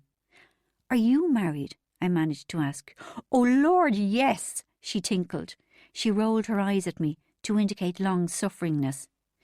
I realised that she wasn't interested in me at all. She had simply opened the conversation to bring it round to her. "For my sins." She gave me a dazzling smile. "My husband's name is Dermot." She pronounced it Dermot to let me know she was posh. I smiled weakly. 25 happy years, she said. "I was married straight out of school," she added hastily. "A schoolgirl bride." I forced another smile. Suddenly, she flung down her ice pop stick with force. "I can't believe Dermot put me in here," she exclaimed. She moved closer, and to my alarm she had tears in her eyes. "I just can't believe it. I've been a devoted wife all these years, and this is how he repays me." "You're in for, alcoholism?" I asked discreetly. I didn't want to sound as if I was accusing her of anything. "Oh, please," she said, with a dismissive wave of her hand. "Me, an alcoholic?" She opened her well-made-up eyes wide in disbelief. "A few Bacardis and Coke with the girls once in a while," she went on, "to let my hair down. God knows I deserve it, considering that I work my fingers to the bone for that man." "But why did Dermot put you in here?" I asked in alarm. A few Bacardis and Coke didn't sound serious. And I wished I hadn't called him Dermot. It was an awful habit of mine, talking in the same accent as the person I was with. "Don't ask me, Rachel," said Jackie. "Do I look like an alcoholic to you?" "God, no." I laughed with the warmth of understanding. "Do I look like a drug addict to you?" "I wouldn't know, Rachel." She couldn't keep the disgust from her voice. "I don't move in those sort of circles." "Well, I'm not." Stupid cow, I thought. I was hurt, especially when I'd been so nice about her not being an alcoholic. "Where your family from?" she asked, with another abrupt change of subject. "Blackrock," I mumbled sulkily. "What road?" I told her. She obviously approved. "Oh, I know it. A friend of mine used to live there, but they sold it and bought a lovely one in Killiney with a view over the bay and 5 bathrooms. She got a famous architect over from London to do it for her." "Is that right?" I asked snidely. "Who is he? I know a bit about architecture myself." I didn't know the first thing, of course, but she had annoyed me. "Oh, what's that his name is?" she said vaguely. Jeff something or other. Never heard of him. She didn't turn a hair. You can't know that much about architecture then, she said airily. Then she started to talk about her house. She had an unnatural interest in ensuite bathrooms. Our house is perfect, an absolute show house, she declared, although we had no architect over from London to do it. More humorous rolling of the eyes, inviting me to smile with her. I did. I was anxious to please, even if I hated the recipient of my pleasing, my pleasee. How long have you been here, Shaki? I really hoped she'd be getting out soon. 7 days. Shite. Suddenly, before my weary eyes, she mutated into the Duracell bunny of trivial chat. The stuff about bathrooms and husbands had been mere messing around as she waited for the runway to clear. And now, in response to some signal that only she could hear, she had gone into overdrive, full throttle, firing on all cylinders, foot pressed firmly to the conversational floor. The gist of her bitter monologue was that you couldn't trust anyone, from gynecologists to milkmen to husbands, especially husbands. Her words swam giddily at me. I told him that there couldn't be 2 pints of milk for Tuesday because Dermot and I were away that day. Her milkman was under suspicion. And how am I supposed to trust him the next time he puts his hand up my skirt? Her gynecologist was having an affair with one of her friends. I still can't believe he put me in here. How could he? Dermot, this time. I shudder when I think of all those times I took my clothes off in front of him. I did think that was the roving gynecologist, although I later found out stuff about Shaki which meant it could just as easily have been the milkman. I felt faint and queasy and kept losing the thread of what she was saying. Every so often I would come to, only to find she was still at it. And they were full fat pints anyway, and Dermot and I only have skimmed milk. Well, you've got to take care of yourself, haven't you? The milkman again. Any time I'm with him now, I feel that he's looking lustfully at me. Either the gynecologist or Dermot, although on second thoughts, maybe not Dermot. What did I do to deserve being shoved in here? How could he? Definitely Dermot. And he said there was nothing he could do, that the bills were generated by a computer. And I said, don't talk to me like that, young man. Possibly the milkman. And they were 6 inches too short for the bay windows, so I refused to pay. No idea, sorry. On and on she went, while I lay against the headboard as though flattened by centrifugal force. I wondered if I looked as desperate as I felt. I nodded mutely, unable to speak, just as well because she didn't stop to draw a breath. Maybe it was just because I'd had a long, strange day, but I really felt that I hated her. I didn't blame Dermot for putting her into the Cloisters. If I was married to Shaki, I'd be happy to incarcerate her in an institution. Battling against the hail of her words, I dragged myself off the bed and decided to try to get some sleep. But I didn't want to get undressed in front of her. I mean, I didn't know the woman from Adam. Although, as Adam was the name of my sister Claire's live-in lover, perhaps that was the wrong analogy, because I did know Shaki from Adam, and I would have been delighted to share a room with Adam.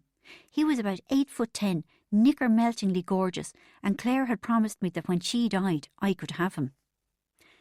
As I wriggled like a contortionist into Mum's nightdress, trying not to let an atom of my shameful flesh show, Shaki scolded in a schoolteachery voice, "You don't watch that cellulite, Rachel. At your age, you can't afford to ignore it."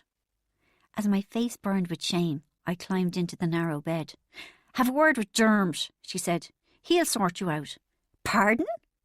I was shocked. What kind of woman was this who offered her husband to sort out the cellulite of a stranger? "Dermot runs a beauty salon," she explained. That explained a lot. It certainly explained how she managed to look so glamorous. "Well, I say he runs it," she tinkled. "I should really say he owns it. We own it. As Dermot always said, there's great money in cellulite." Then her face darkened and she hissed, "The louser." Shaki had no shame about getting undressed. She positively flaunted herself in front of me. I tried not to look, but it was unavoidable because she stayed in her knickers and bra for far longer than was necessary. And although it galled me to admit it, she was in pretty good shape. She was just showing off, I thought, with gritted teeth, as I wished death and destruction to rain down on top of her in her lean, tanned thighs. She spent several hours taking off her makeup, a lot of dabbing with fingertips and patting and stroking and gentle massage. On the rare occasions when I removed my slap at all, I just threw a lump of cold cream at my face, like a potter throwing wet clay onto a wheel, and swirled it round with the palm of my hand as if I was cleaning a window, then gave it the briefest wipe with a tissue. I desperately wanted to get to sleep. I've had enough of today, I thought. I really poxing well have. I'd like a bit of oblivion, please, any time you like. But Shaki wouldn't let me. She kept talking, even when I tried to hide behind my Raymond Carver book, which I'd only brought because Luke had given it to me. But all the same, I might have wanted to read it. And even when I put the scratchy, odd-smelling blankets over my head and pretended I was asleep, she still didn't stop.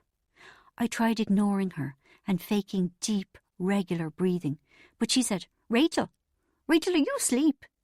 Then, when I didn't answer, she shook my shoulder and said sharply, Rachel, are you asleep? I was nearly in tears with exhaustion and frustration, feeling as if I was a thin sheet of glass about to shatter under unbearable pressure. If only she would shut up.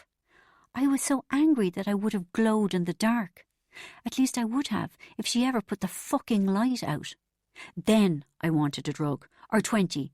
I would have given anything for a couple of handfuls of Valium, or sleeping tablets, or heroin, or anything really, all contributions gratefully received. I craved chemicals. I didn't think that wanting drugs under such unbearable conditions made me a drug addict, because I also craved a sawn-off shotgun, and that didn't make me a murderer, not under normal circumstances anyway. To drown her out, and the awfulness of it all, I tried to think of something nice, but the only thoughts that came to me were ones of Luke. Chapter 14. The first morning I found myself in bed with Luke, I could have died. It took me a moment or two after I woke up to realise that I wasn't in my own bed.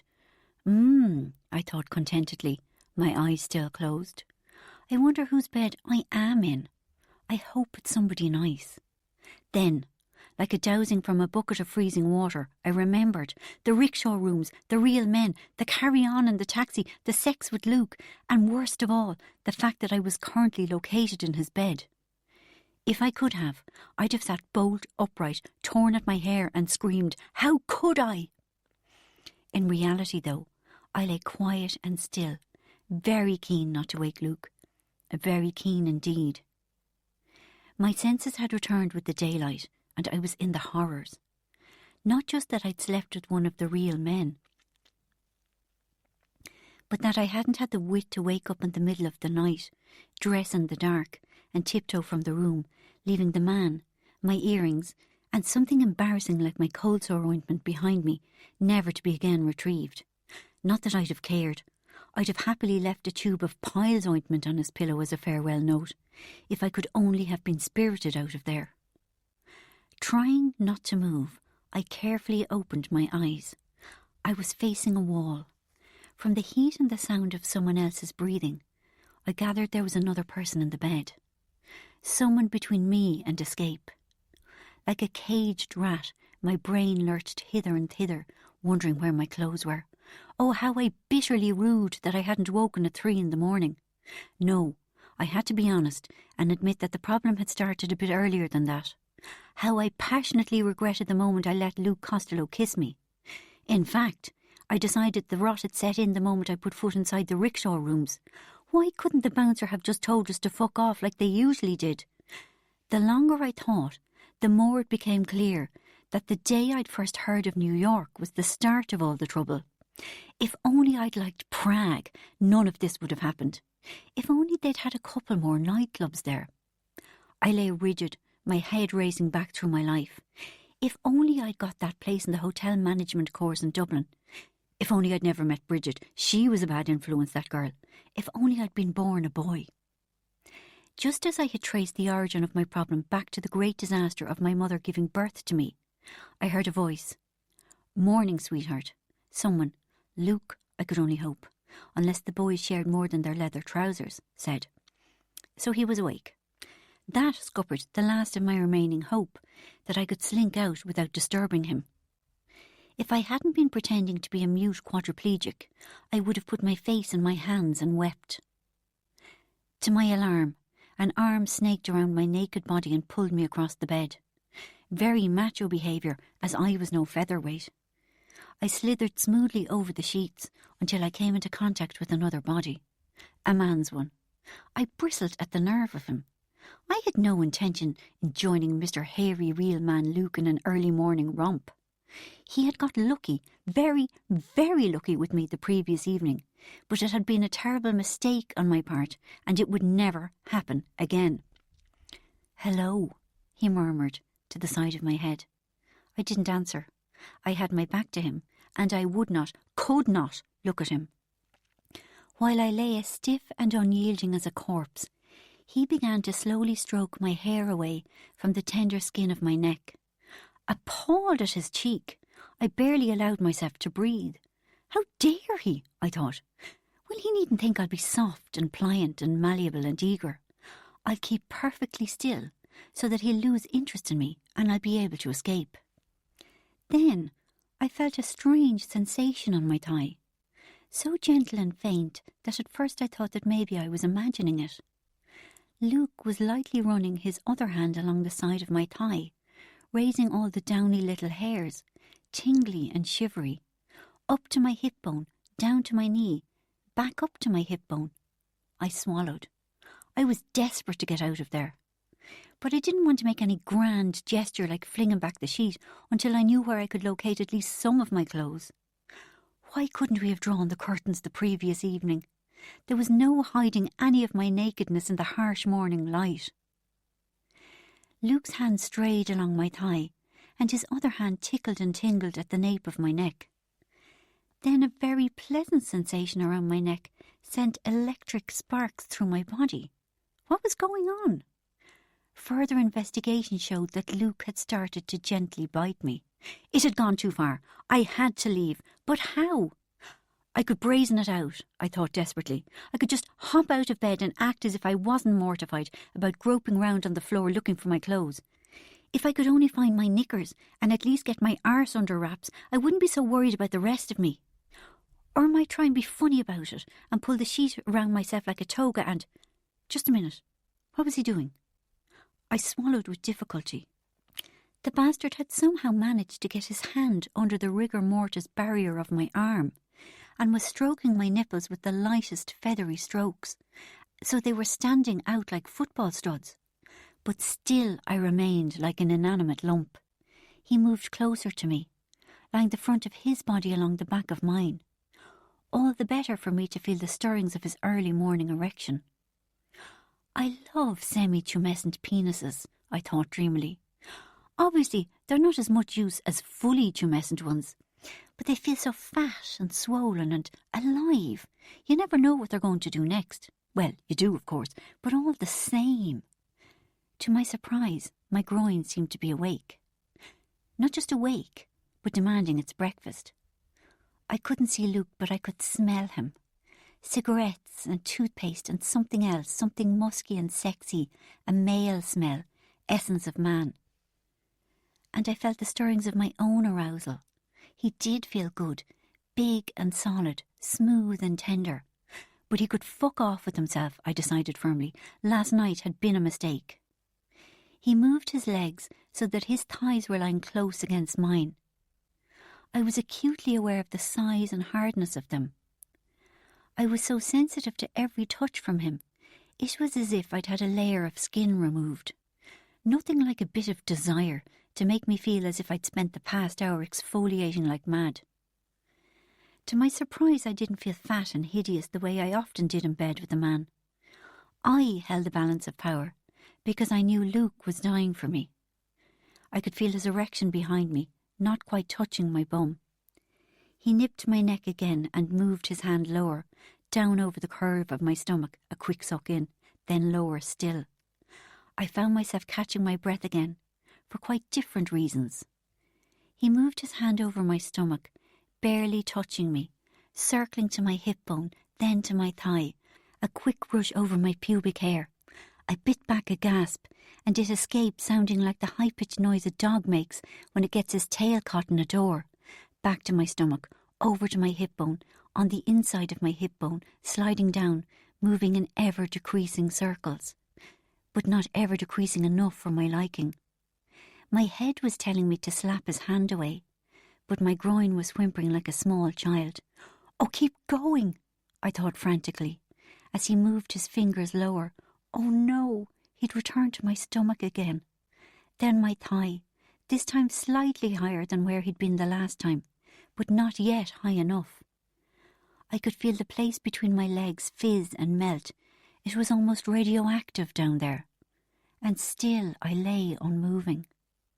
The blood had left my head and moved en masse to my pelvic region, pouring in and filling and swelling. My head was dizzy and light, my crotch swollen and super sensitive. While I lay crouched on my side, wondering what to do, everything suddenly changed. Without any warning, Luke put his arms under me and flipped me over. 1 minute I was in a rigor mortis fetal curl. The next I was flat on my back, Luke crouched above me. "What are you doing?" I croaked. I was annoyed, disturbed. I had to admit he was looking pretty good. The early morning stubble suited him, and his eyes were dark and blue in the daylight. I looked down and caught a glimpse of his erect member. Quickly I looked away, appalled and excited. "I want someone to play with," he said simply. He smiled. Had ever a smile been so melting? And I felt the last small remnants of my resolve totter and keel over. "I'm going to play with you." From the moment I'd woken up, I'd kept my legs firmly clamped. But now he placed both his hands between my thighs and gently pushed them apart. And a sound escaped from my throat before I'd known I was going to make it. "Unless you don't want to play," he said innocently. He bent down and bit one of my nipples, gentle but sharp, and again I whimpered with want. He looked at me and said, "Well?" Then he bit my other nipple. If I tried to stand up and walk, I knew I wouldn't be able. Everything about me felt heavier than usual. I was dreamy, dopey, drunk with desire. "Well," he said again, "do you want to play?" And I looked at him. Blue eyes, white teeth, sexy thighs, big purple knob. "Yes," I admitted weakly, "I want to play." Chapter 15. After it was over, I stumbled out into the hall in search of the bathroom. I was badly disoriented when the first person I came face to face with was Bridget. "But," I mumbled, "but we're not at home, are we?" "No," she said briskly, "we're in the real men's apartment." "But what are you doing?" Suddenly I understood. "Which one?" I asked gleefully. "Joey." She was tight-lipped and grim. "What happened?" I could have danced with joy. I wasn't the only one who'd slept with a real man. "Plenty," she muttered. "Did you shag him or just get off with him?" "I shagged him." "Twice," she added. She looked wretched. "I shouldn't have. I could kill myself. How could I, after the way he beat me?" "He beat you?" I couldn't believe my ears. "In Butlins, you thick, not last night." As I was leaving, Luke asked for my phone number. In silence I tore a page from my diary, neatly wrote my phone number on it, then, as he watched in astonishment, crumpled it up into a ball and threw it into the bin. "There," I said, with a dazzling smile. "That saved you the trouble." He looked shocked. He was in bed, sitting with his back against the wall. Nice chest, I thought vaguely, for a fucking idiot. "Bye now," I said, with another blinding smile, and swivelled on the backs of my mules. Agony cut into my heels and calves.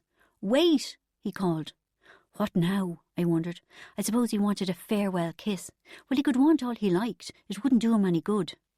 "What?" I asked, barely able to keep the impatience out of my voice. "You forgot your earrings."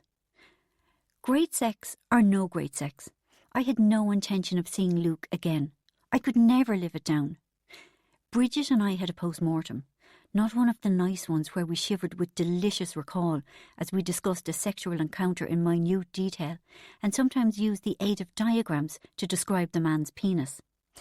It was more of a damage limitation type of chat. "Do you think anyone saw him kissing me?" I asked Bridget. Plenty of people saw you, she said in astonishment. Me, for one. No, I said. Anyone who might, matter. Luke rang me. Of course he did. The ones I wanted to ring me never did. He must have fished the crumpled piece of paper out of the bin after I left. Bridget answered the phone. Who's speaking, please? She asked it in such a strange voice that I looked up. She was waving frantically. It's for you. Her voice was strangled. Then she put her hand over the mouthpiece, made an agonised face, bent at the groin and turned her knees inwards the way men do when they get a cricket ball in the goalies. Who is it? But I already knew. Luke, she mouthed. My head swivelled round the room looking for an escape. Say I'm not here, I begged in a whisper. Say I've moved back to Dublin. I can't, she whispered back. I'd laugh. I'm sorry. You whore, I hissed as I took the phone from her. I'll remember this. Hello, I said. Rachel, babe, he said. Funnily enough, his voice was nicer than I'd remembered. Deep and with the suggestion of a laugh in it. It's Luke. Remember me? I was pierced by the remember me. How many times had I said that to men I knew weren't interested in me, but that I'd persisted in ringing anyway? I remember you, Luke, I said, which was more than some of the men had said to me. So how have you been? He asked. Was work okay for you on Wednesday? I was in rag order all day myself. I laughed politely and toyed with the idea of hanging up and pretending that the phone had suddenly broken. He told me about his week, and I was sure he could sense my wild impatience, barely concealed under my forced courtesy. I responded in the same wary, over-polite way that men who weren't interested in me had done. A lot of, is that right? And reallys. It was fascinating to see it from the other side. Eventually he got to the point. He'd like to see me again. Take me out for dinner if I liked. For the entire phone call, Bridget stood a few feet from me and energetically played an air guitar. She stood with her legs apart and wildly shook her hair up and down. As I clumsily declined Luke's invitation, she thrust her groin at me repeatedly and waggled her tongue. I turned my back, but she followed me. No, I don't think so, I mumbled to Luke. You see, I don't want a boyfriend. A large lie. It was just him I didn't want as a boyfriend. Bridget was on her knees, playing frantically and facing the ceiling with an expression of, I'm having an orgasm, that those guitarists are always going round with. Luckily, Luke didn't try to persuade me that we could meet as friends. Boys that were mistakes often tried that. They pretended they didn't mind that I'd told them to stick it and insisted they'd be happy just to be friends. I usually felt guilty enough to meet them, and the next thing I knew I was slaughtered drunken in bed with them. I'm sorry. I felt ashamed, emotionally itchy, because he was very nice. Not at all, he said easily. Sure, I'll see you around anyway. We'll have a chat. OK, I said. Bye, and slammed down the phone. You bitch, I shouted at Bridget, who by then was trying to slide along the kitchen tiles on her knees. You wait until Joey rings you. Joey won't ring, she said smugly. He didn't ask for my number. I sat down and rooted through my bag, looking for my Valium. I tipped 3 into my hand, then thought better of it and added another 2. What an ordeal! I hated him for having rung, for putting me through that. Why was my life such a series of unpleasant events? Was there some sort of curse on me? Chapter 16. In the middle of a lovely dream, I was woken by a strange woman sticking a flashlight into my face. Rachel, she said. It's time to get up. It was pitch dark and freezing, and I had no idea who she was. I decided I must be hallucinating, so I turned my back and closed my eyes again. Come on, Rachel, she whispered loudly. Don't wake Shaki. The mention of Shaki brought reality crashing in on me. I wasn't in bed in New York. I was in the Cloisters, where a roving madwoman was trying to rouse me in the middle of the night.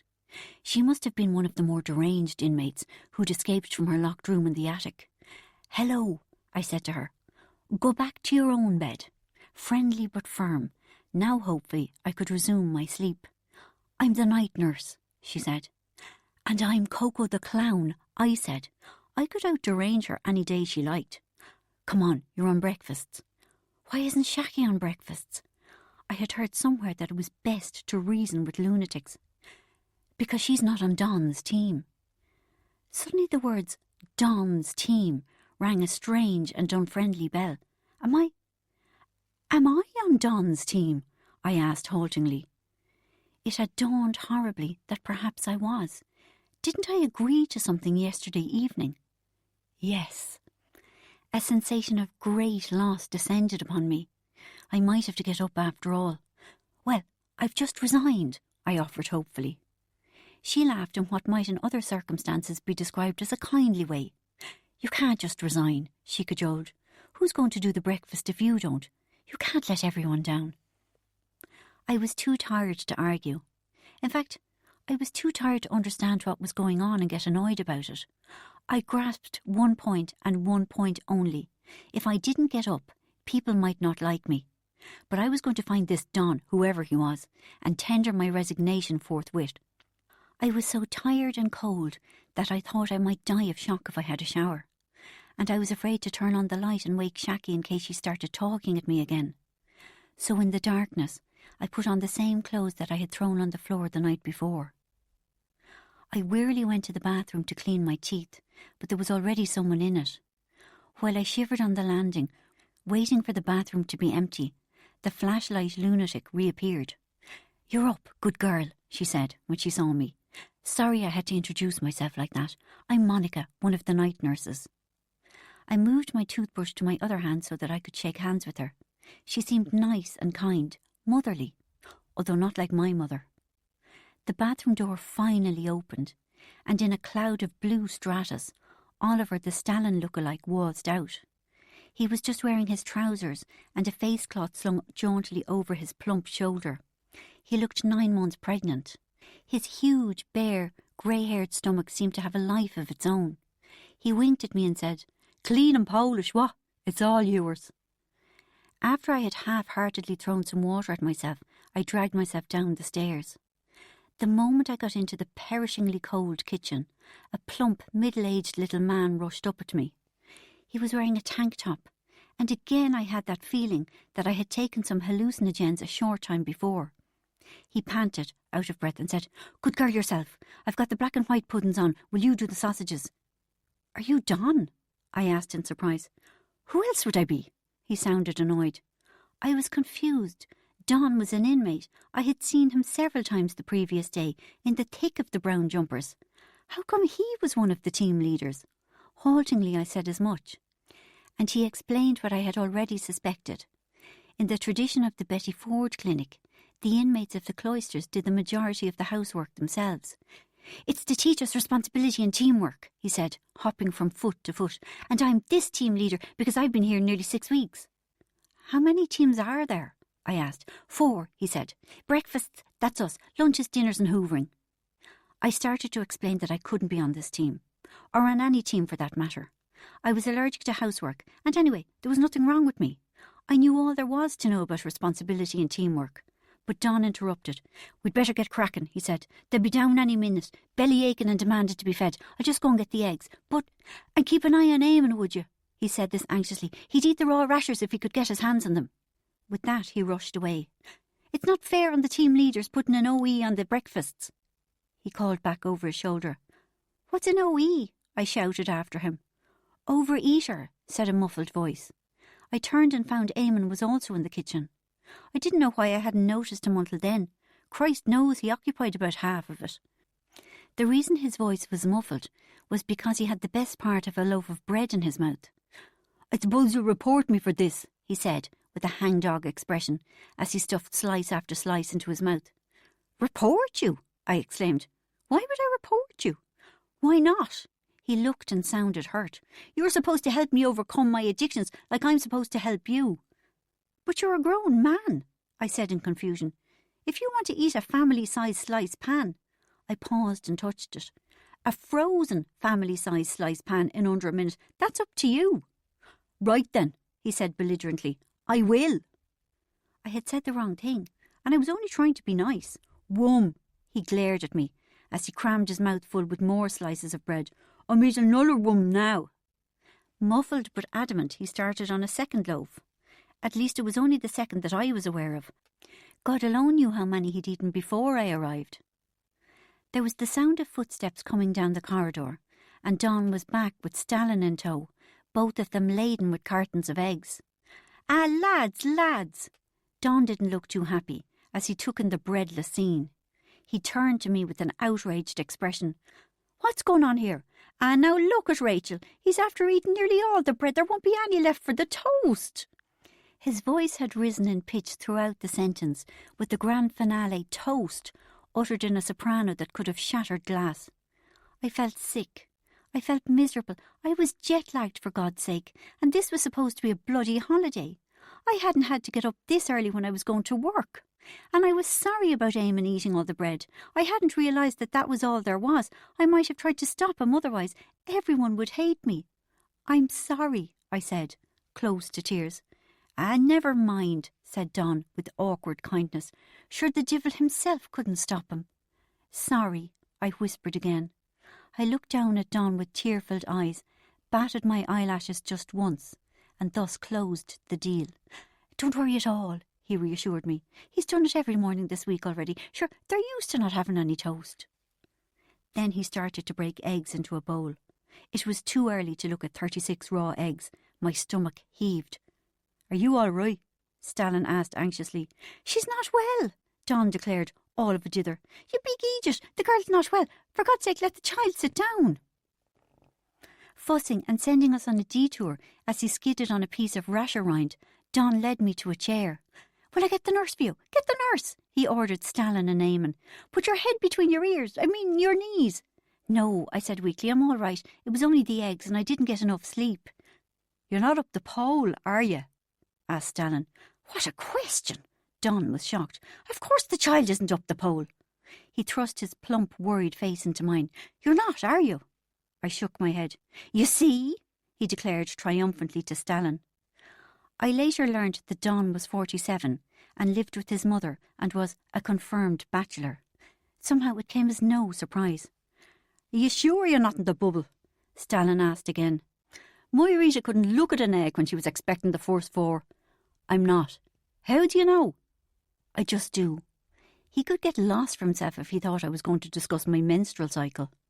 So Don, Eamon, Stalin, and a young boy called Barry that I remembered seeing all those years ago yesterday prepared the breakfast. I sat on a chair, sipping water, took deep breaths and tried not to puke. Barry was the one who looked about 14 and had shouted, "Yeah, bleeding useless," at Sadie yesterday. Just before breakfast, I realised that I would shortly see Chris, and I wasn't wearing a scrap of makeup. Through my exhaustion, nausea and misery, a faint glimmer of self-preservation broke through. But when I tried to slip upstairs to throw on some blusher and mascara, my way was blocked by motherly Monica, the nurse. Breakfast was about to start, and I was going nowhere until it was over.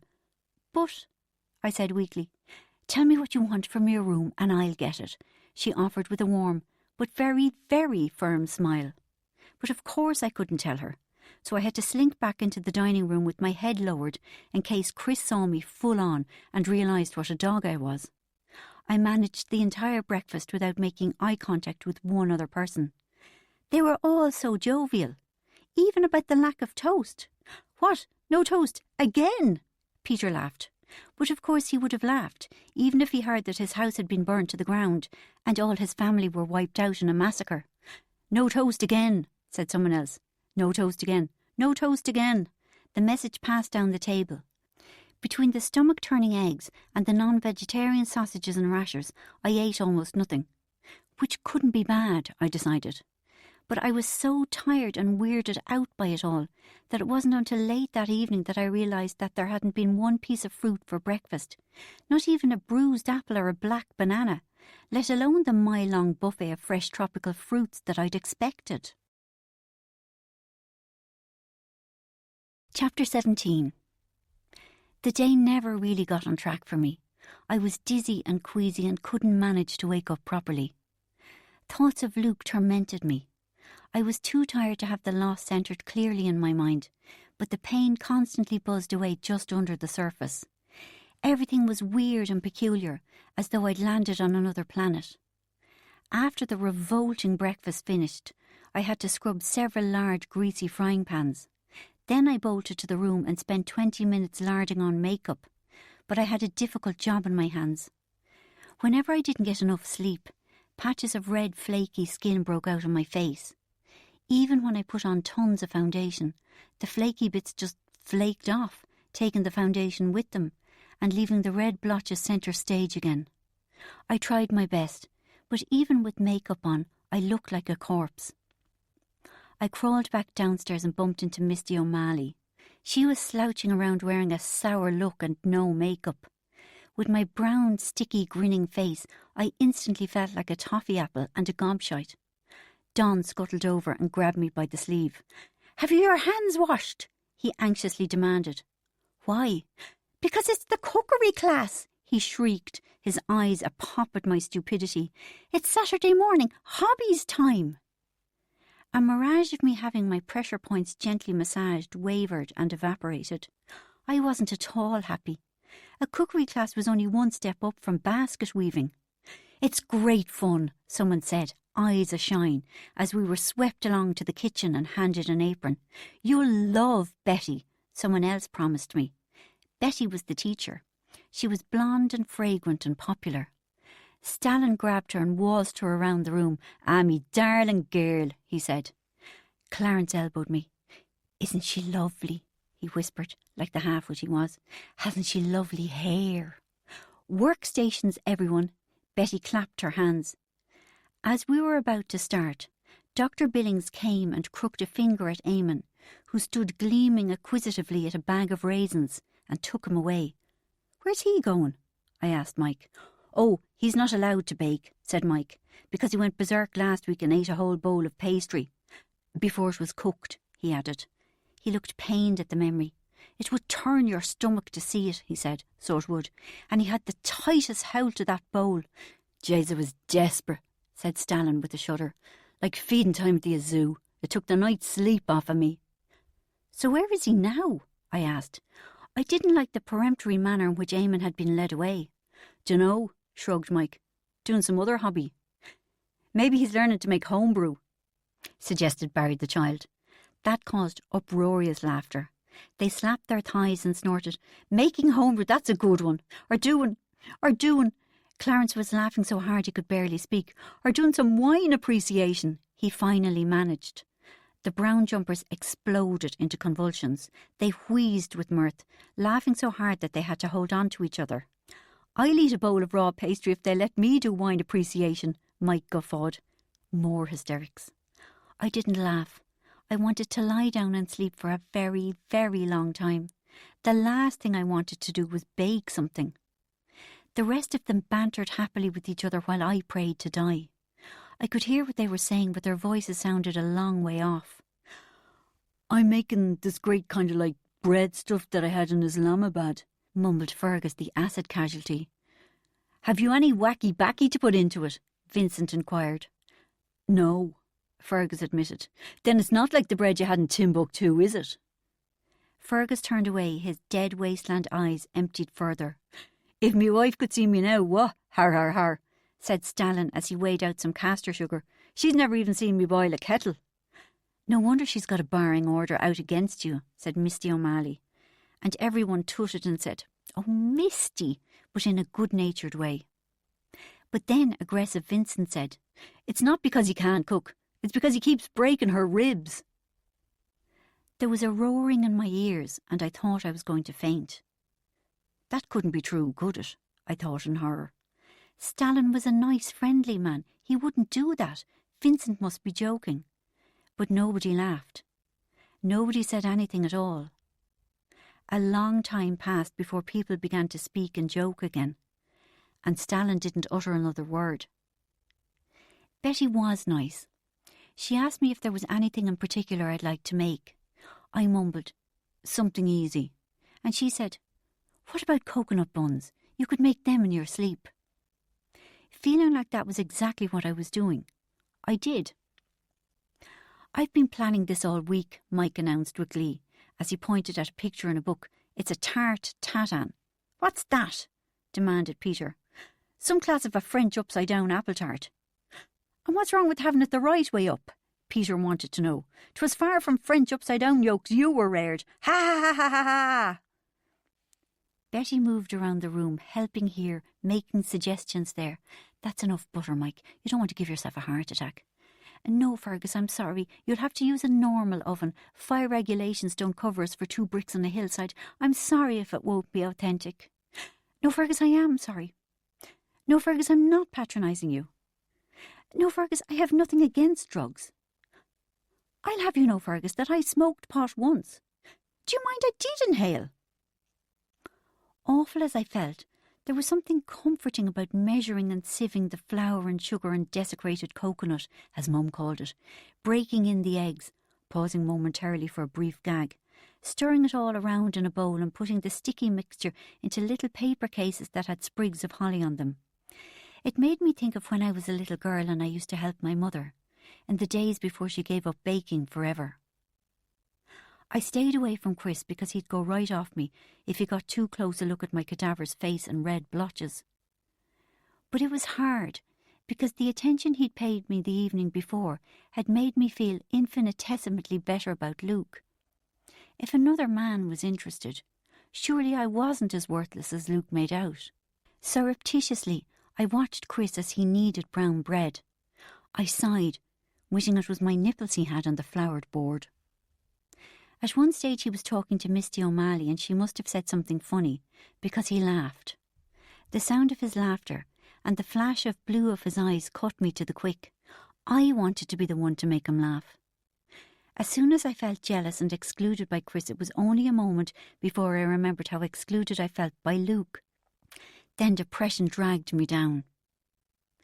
After the cookery class there was lunch, a film about drunk people, followed by more tea drinking. I moved through it all as though in a bad dream. What am I doing here? Flashed through my brain regularly.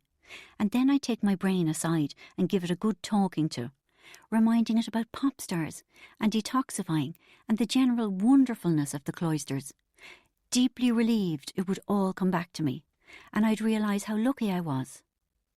But a short time later, I'd find myself staring in astonishment at the middle-aged men, the yellow walls, the thick fog of cigarette smoke, the terrible dinginess of it all. And again I'd wonder, what am I doing here? It was like wearing shoes with slippery soles.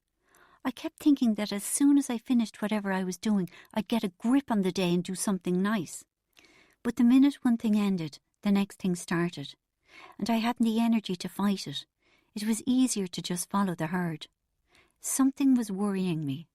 There was a thought in my head that I couldn't quite get a hold on. It kept slithering away.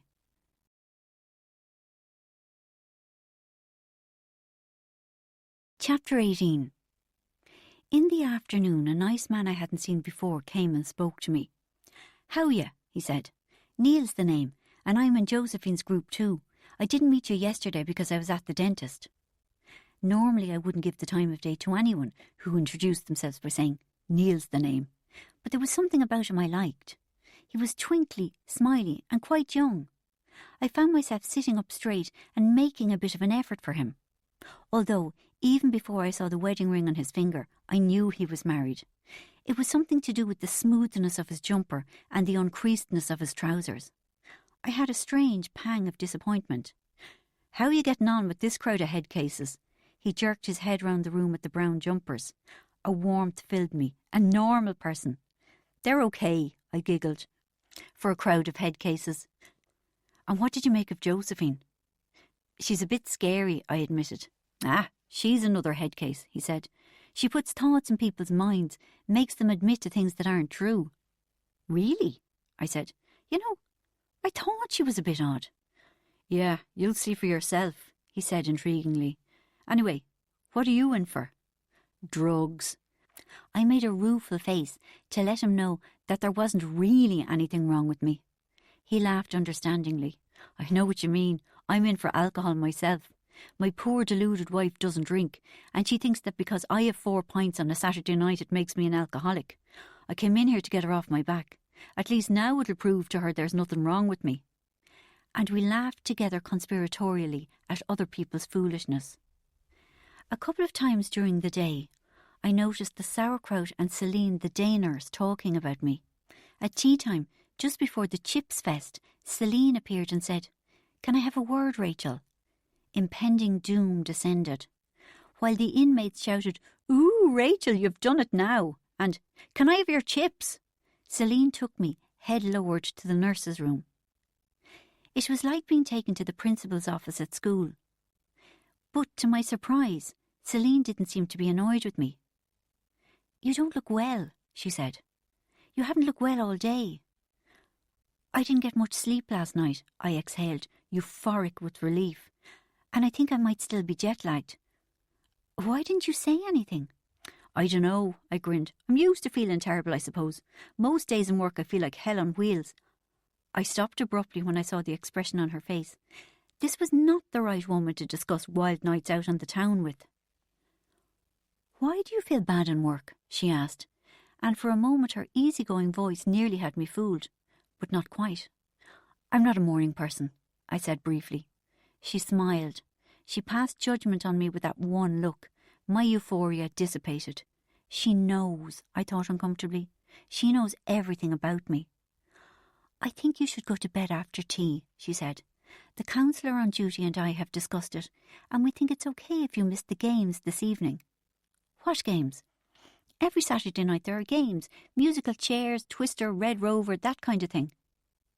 She can't be serious, I thought. It was the most squirmy thing I'd ever heard. "It's marvellous fun," she smiled. "You poor, sad woman," I thought, "if that's your idea of fun."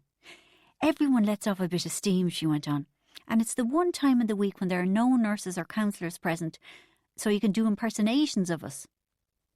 When she said that, I realised one of the things that had niggled me all day. The inmates were rarely alone. Even at mealtimes, one of the staff sat quietly in their midst. "So after tea, go straight to bed," she ordered. Maybe I could have a sunbed or a massage first, I thought hopefully. "First, could I?" I asked. "Bed," she interrupted firmly. "Tea, then bed. You're tired and we don't want you getting sick." It felt all wrong to find myself in bed on a Saturday night at 7 o'clock. You'd usually only find me in the scratcher at that hour when I still hadn't got up from the night before. Not that rare an event, actually, especially if it had been a late one and strong cocaine had been taken. The sensations of isolation and alienation that I'd had all day intensified as I sat in bed, listlessly leafing through Shacky's magazines, the rain cracking against the rattly, drafty window. I was lonely and afraid, and a failure. It was Saturday night, and I should have been dressing up and going out and enjoying myself. Instead, I was in bed. My big worry was Luke. I knew he'd be going out tonight and having a good time without me. He might even, my insides shrank with fear, he might even meet another girl and take her back to his apartment and shag her. At this thought, an almost uncontrollable urge seized me to jump out of bed, pull on some clothes and somehow get to New York to stop him. Frantically, I grabbed a handful of Pringles and stuffed them into my mouth, and the panic abated slightly. The Pringles were a great comfort. Neil had donated them when he heard I was being sent to bed early. I had only meant to eat a couple, but I ended up ploughing my way through the lot. I can't sleep easy if there's an open container of savoury snacks in the house. I would have loved a couple of sleeping tablets, or Valium. Anything to calm the terrible fluttery anxiety about Luke that so tormented me. It was inhumane to expect me to get through such heartache without chemicals to ease my pain, I thought in anger. No one should be expected to suffer this way. In the real world, no one would put themselves through this. Abstinence had gone too far in the Cloisters. I knew it wasn't fair to ask the poor addicts to do without when people like me who didn't have a problem were imbibing freely. It wouldn't be right to wave temptation under their noses, but all the same. I could hear bangs and thumps and screams and laughter as the others played their musical chairs in the room below me. When Shacky came up to bed, she was flushed and happy-looking. Briefly. "I didn't see you at Mass this evening," she said, purse-lipped. "A priest came every Saturday to say Mass for those who were interested." "That's right, you didn't," I said cheerfully. She glared and I grinned brazenly. Then she started on another of her hobby horses. This time it was the evil of mothers who work. I made a great show of pulling the covers over my head and saying, "Good night," but it made no difference. Shaki had something to get off her chest and she didn't care who knew it. And the husband comes home after a long day in the office or the beauty salon. She allowed herself a little tinkle at this. And the house is a shambles. The kids are screaming. "There's no dinner on the table," I interrupted from under my blankets, deciding to beat her to it. "That's right, Rachel." She sounded pleasantly surprised. "There's no dinner on the table." "His shirts aren't ironed," I called up to her. "That's right. The children come home from school to an empty, cold house." "That's right. They eat crisps and biscuits instead of a hot, nourishing meal." "Exact. They watch pornography on the telly. They indulge in incest. The house burns down. Their mother isn't there to stop it. And they all die." A silence followed that, and eventually I peeped out from under my blankets. Shaki was staring at me in confusion. She strongly suspected that I was taking the piss, but she couldn't be sure. I had thought I hated her before that, but then I knew that I really, really hated her. Fascist cow, I thought to myself. I knew her sort. She was a member of right-wing Catholic Mothers Against Pleasure, or whatever they were called. Shortly after that, in grim silence, Shaki turned off the light and got into bed.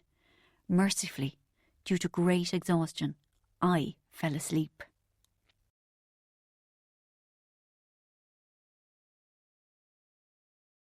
Chapter 19. Sunday. Visiting day. Except not for me. I would have loved some contact with the outside world. I'd even have been glad to see my mother. But I hadn't been in for the required week yet, although I already felt as if I'd been there for several years. My first thought when Monica's flashlight woke me was of Luke. I was tormented by flashes of what he might have got up to the night before, might still be getting up to. After all, it was only 3 a.m. where he was. Saturday night was still in full flight. I wanted to ring him, but he probably wasn't even home yet. Unless he was in bed with someone. Perhaps he's in bed with some girl right now, I thought frantically. Maybe he's just this very second having an orgasm with another woman. I realised that this was how people go mad. That I really would need to go to a loony bin if I didn't watch myself. I had to talk to him. But I did a quick sum and realised I'd have to wait until at least 3 o'clock, when it would be 10 in the morning in New York. Oh, why can't I do it now? Feckin' time difference. Bitterly I cursed the curvature of the earth. After breakfast ended, Shaki launched into frantic preparations for Dermot's arrival. To my surprise, she asked me to help her choose what to wear. I was wildly grateful to have something to do. I didn't stop thinking about Luke, but it reduced the agony to a background noise type of ache. Shaki had her entire, very large wardrobe spread around the very small room, which reminded me that I really must get round to asking her if she'd mind making room for some of my stuff, which was still in my suitcase on the floor. "What do you think, Rachel?" she asked. "The Jaeger suit with the Hermes scarf?" Maybe something a little less formal," I suggested tentatively. "Have you any jeans?" "Jeans?" she hooted with laughter. "Sacred Heart, I do not. Dermot would die if he saw me in jeans." She gave at the knees to see herself in the tiny, age-spotted mirror and bobbed her hand around her perfect hair. "Jesus, Mary and Holy St. Joseph," she declared, rolling her eyes. "I'm like the wreck of the Hesperus." Of course, she was nothing of the sort. She looked immaculate. "It's very important to look good for your husband," she confided, as she put on a tailored skirt and a cardigan with beads and things appliqued to the front. Awful stuff. With jerky movements, she backcombed her hair. She was nervous, really nervous about Dermot's visit. "You look lovely," I said, even though I thought she looked a right state. I looked at my watch. Midday. Only 3 more hours and I'd be talking to Luke. "When Dermot comes, would you like me to, I magnanimously offered Shaki, as I made vamoosing-type movements with my hands. "What? Would you like to have the room to yourselves so that you can, She looked disgusted. "What? Have intercourse, do you mean?" "That's one way of putting it. The language of romance." "Sacred Heart, no," she said. "The only good thing about being in here is not being pestered by him and his flute when I'm trying to read my book in bed. Anyway, we're not allowed to have visitors up to our rooms." "Not allowed to have people up to our rooms?" It was my turn to look disgusted. "Surely even in prison people are allowed their conjugals." Shaki kept going to the window, and eventually at 1:30 she said, "Here he is." It was almost impossible to describe her tone of voice. Admiration, relief, and hatred in equal measures. Where? I rushed to the window to get a look at him. There, getting out of the new Volvo. I stared down in fascination, hoping he'd be horrible. But from a distance he didn't look too bad. With his deep, deep tan and suspiciously black hair, he could be described as the kind of man who looks after himself. He was wearing a denim shirt, a blouse-on leather jacket, and a pair of chinos with the waistband up almost around his chest, one of the tricks tubby men use in a pointless attempt to hide their big stomachs. From the look of Dermot, Shaki wasn't the only one to enjoy a Bacardi and Coke from time to time. As I stared at him, searching for faults, I noticed that he had small hands, and worse again, small feet. You could barely see his shoes under the cuffs of his trousers. I couldn't abide men with small hands and feet. It made them seem very unmanly, like imps or gnomes. Helen used to insist that men with small hands were her favourite, but that was only because she had a really small chest, and the smaller a man's hands were, the bigger her tits in comparison.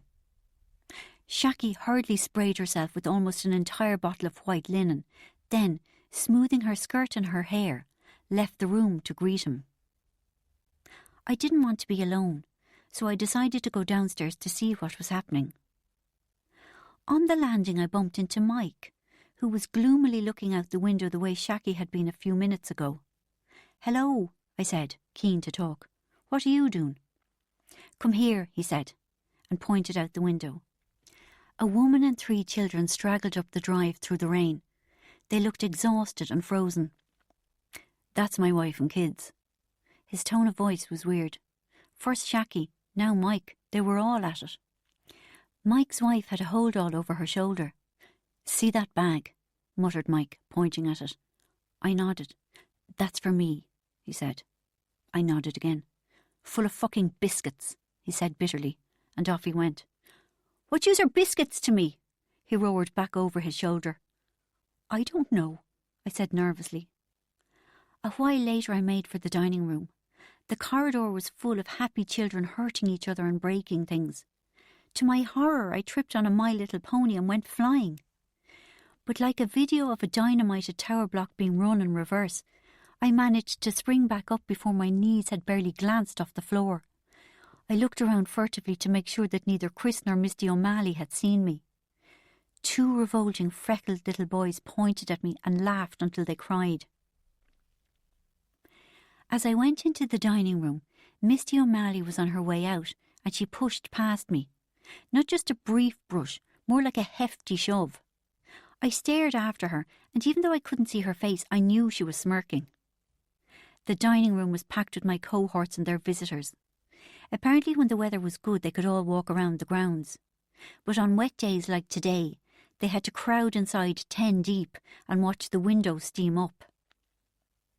Brazenly, I sat down near Shaki and Dermot, so that Shaki was forced to introduce me. Dermot made eye contact and gave me the once-over automatically. Not because he found me attractive, but because he wondered what I thought of him. Up close, you could see hundreds of broken capillaries lurking beneath his sunbed tan. I could understand why Shaki was so keen to escape the attentions of Dermot and his flute. He was vile, and the obvious care he took of his appearance made him even more vile. He kept touching his hair, which, as well as being dyed to within an inch of its life, was blow-dried, flicked, and rigid with spray. It had so much fullness it was nearly like a beehive. I knew his sort. A frequenter of wine bars, a buyer of drinks. The kind of man who, shortly after he had introduced himself, would ask, "What age do you think I am? No, go on, tell me. Another drink?" The funniest thing was seeing Dermot and his ilk trying to dance. And they always seemed to drink girly things like Campari and soda or Bacardi and Coke, sweet, fizzy, undemanding drinks. You could tell that Dermot was the kind of man who lied about being married, probably even to his wife. The kind of man who gave some elaborate excuse to get out of inviting you back to his flat.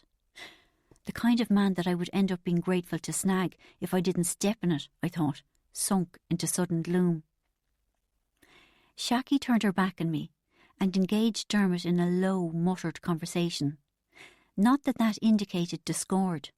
The room was full of people having low, muttered conversations. They had no choice. Next week, when Mum and Dad came to visit, we too would sit at the table and have a low, muttered conversation.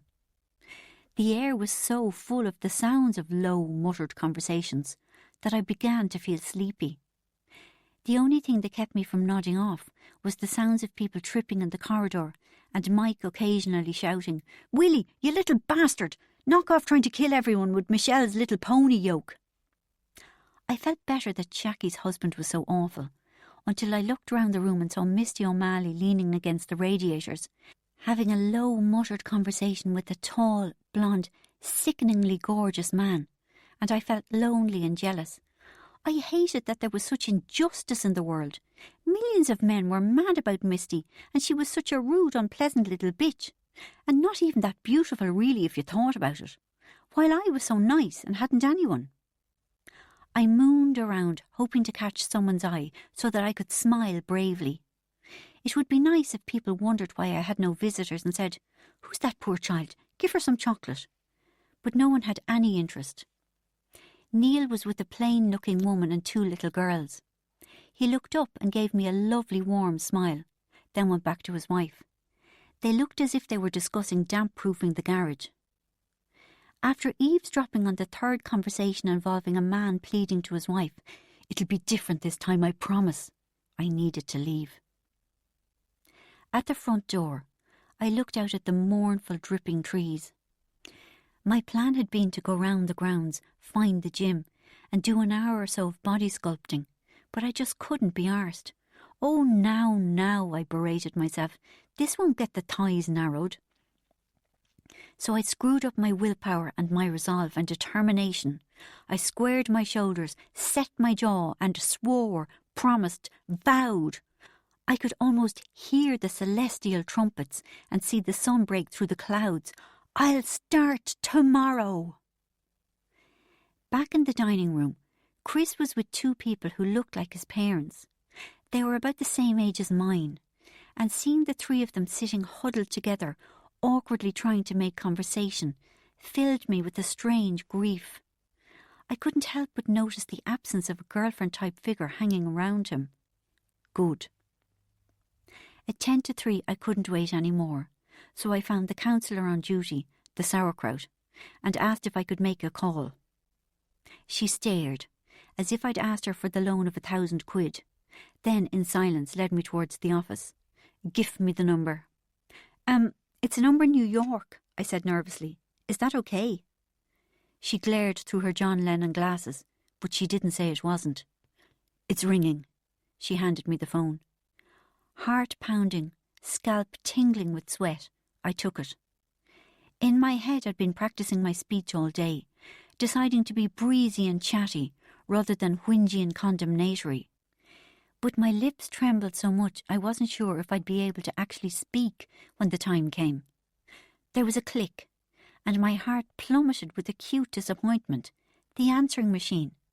I decided to leave a message anyway. Maybe someone would pick up when they heard my voice. Patiently, I waited to hear the first verse of Smoke on the Water. But it wasn't Smoke on the Water. They changed their message to some Led Zeppelin song. When Robert Plant started shrieking something about red-hot mamas and what he was planning to do to them as soon as he got home, I was seized with fear, convinced that the new message was symbolic, that Luke was trying to tell me, out with the old, in with the new.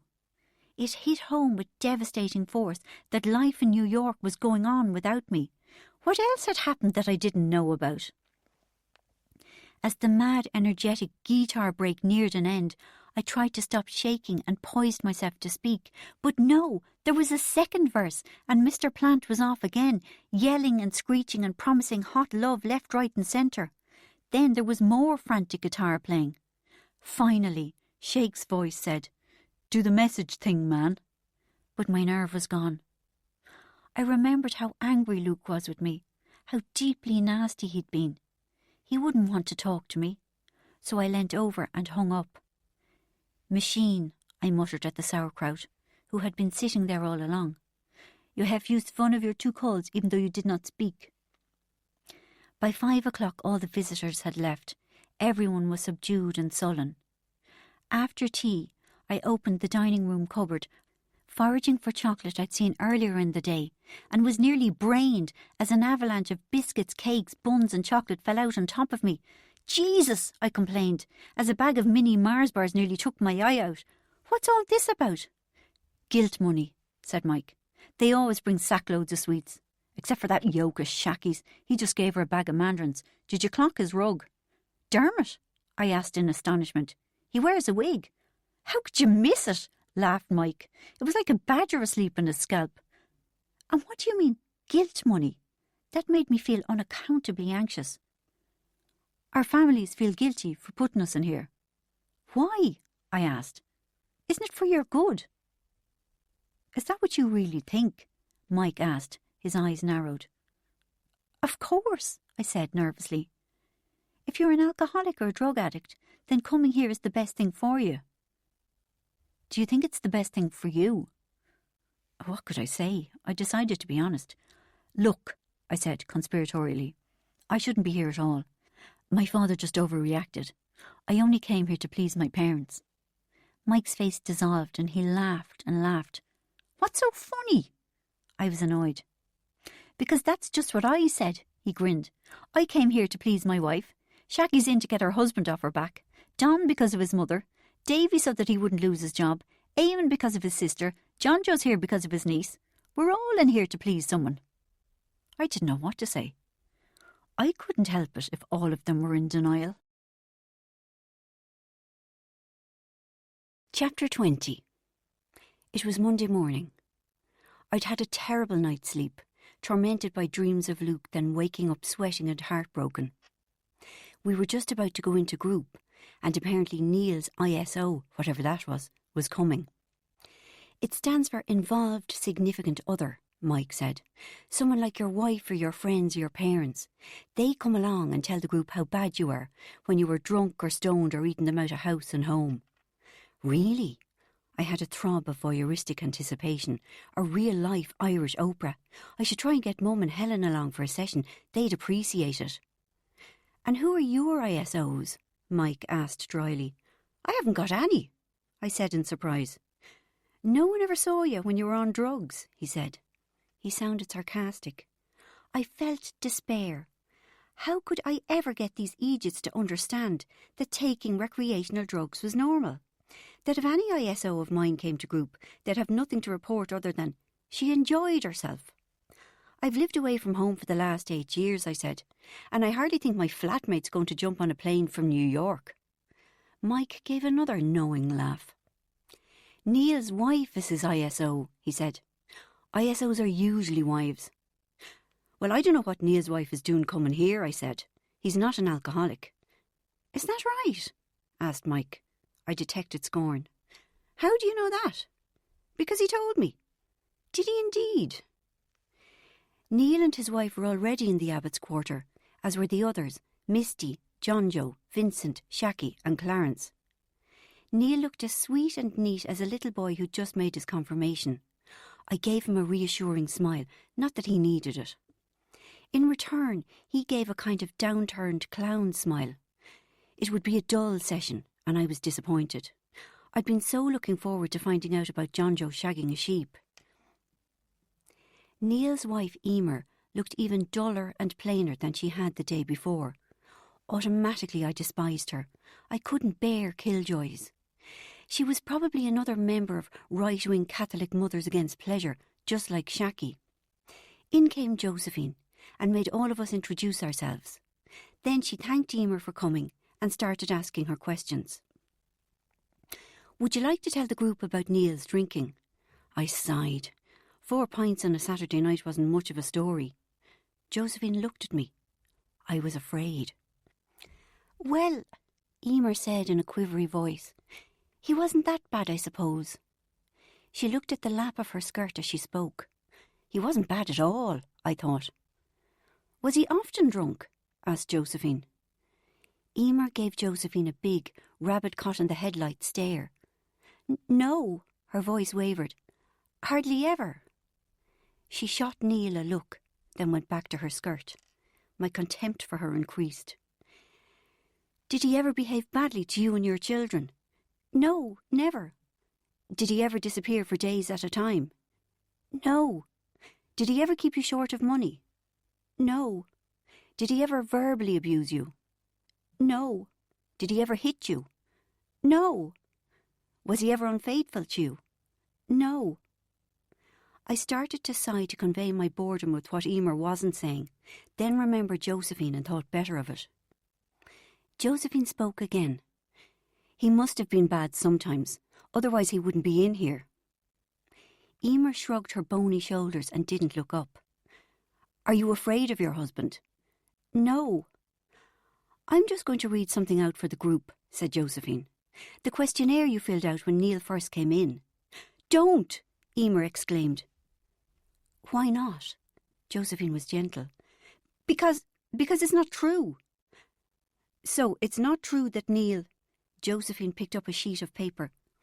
That he broke your nose on 3 occasions, broke your jaw, fractured your arm, burnt you with cigarettes, put your fingers in the joint of a door and slammed it, threw your youngest child down the stairs, where she went through the glass panel of the front door and had to have 48 stitches.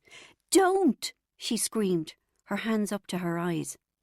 I couldn't believe what I was hearing. It was one thing to lie about how much he drank, but I was shaken by the horror she had accused him of. Everyone looked shocked.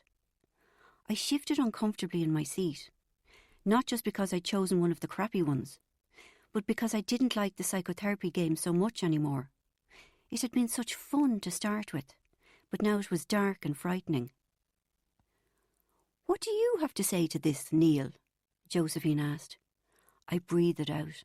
Thank God Neil was getting a chance to defend himself. She's a lying bitch, he said, slowly and thickly. He didn't sound like such a nice man the way he said it. Are you? Josephine asked Emer conversationally. There was another silence, which stretched on and on unpleasantly. I could hear my own ragged breathing. Are you? Josephine asked again.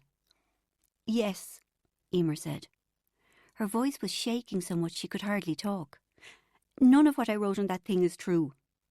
Still protecting him, said Josephine. You'd rather put him ahead of yourself? I wish Josephine would shut up. Emer had said none of it was true and I wanted it left there. I yearned for group to be over so we could do something nice and normal like go for a cup of tea. Ahead of your children, Josephine said softly as Emer sat hunched over in her chair. Another of those lengthy, excruciating silences. My shoulders were almost up around my ears with tension. No, came the muffled reply. My heart sank. What's that, Emer? Said Josephine kindly. Emer looked up. Her face was red and wet. No, she said tearfully. Not ahead of my children. He can belt me, but I want him to leave the kids out of it. Neil's face was suffused with rage. He was unrecognisable. So it is true, isn't it? Josephine asked with infinite compassion. Neil did all those things you said on the questionnaire. Yes. The word came out as a wail. I quite agree, said Josephine, and I have police and hospital reports here to back it all up. She turned to Neil. Perhaps you'd like to have a look at them, Neil, she said pleasantly. Maybe you'd like to refresh your memory about what you did to your wife and children. My head snapped from Emer to Neil while I tried to figure out who was telling the truth. I was no longer so sure it was Neil. If Josephine said she had police reports, then it probably was true. Neil was on his feet, swaying around like someone with mad cow disease. Look at her, he shouted and slurred. You'd hit her too, married to a stupid bitch like that. Sit down, Neil. Josephine was like a blade of steel. How dare you use language like that in my presence? He wavered, then sat. Josephine turned to Neil. Why did you hit your wife? It wasn't my fault, he shouted. I was drunk. Then he looked stunned at what he'd said, as if he hadn't meant to say it. When you were admitted here, Josephine rustled another piece of paper. You told Dr. Billings you drank an average of 4 pints a week. We all jumped as a strange noise came from Emer, a shocked snort. It has become clear today that you drank much more than that. Tell the group about it, please. That's all I drank, Neil swaggered. 4 pints. Josephine looked steadily at Neil with a don't push your luck expression. Maybe a bit more, he mumbled hastily. Josephine said nothing, just kept giving him that look. All right, Neil said resentfully, and in mumbly fits and starts, he told us how he drank 4 pints a night, then in response to Josephine's scorn, said it was a bottle of vodka a week, then eventually admitted it was half a bottle of vodka a day. A whole one, interrupted Emer, a lot braver now, a litre bottle, and wine and beer and whatever cocaine he could get his hands on. Cocaine? I thought in shock. Him? To look at him you'd think he wouldn't even know what cocaine was. I must ask him where you could buy it in Dublin. OK, Neil, said Josephine, with the patience of a woman who had done this sort of thing many times before. Let's start again. Tell the group how much you really drink. Reluctantly, Neil reiterated what Emer had just said. Thank you, Neil, said Josephine. Now will you please tell the group how much you really drink? But I just... Not at all, Josephine smiled. You've only told us about the drinking Emer knows about. What about the bottles you keep in your car, the drink you have in your office? Neil stared at her with a what do you want, blood expression. His eyes were sunk in his head and he looked exhausted. Because your business partner is coming in on Friday and he'll tell us then, she said nicely. And, she added, your girlfriend is coming later this week. Shortly afterwards, group ended. Josephine said to Neil, stay with the feelings, whatever that meant. Then she and one of the nurses took Emer away. The inmates and I were left in the Abbot's quarter, looking uncomfortably at each other. Shacky and Clarence disappeared, muttering something about laying the table. Neil sat with his head resting on the arm of his chair. He looked up, straight at me, with a beseeching expression on his face. I threw him a glare of scorn and disgust and turned away. Are you all right, Neil? I was astonished to hear Vincent ask him. Fuck Neil, I thought in a rage. Fuck Neil, the pisshead, the wife-beater, the liar. I thought back to how he had tried to manipulate me into thinking that his wife was mad and that Josephine was a brainwasher and that he was such a nice guy. At Vincent's question, Neil thumped the arm of his chair and started to bawl. But it was tears of rage, not tears of shame.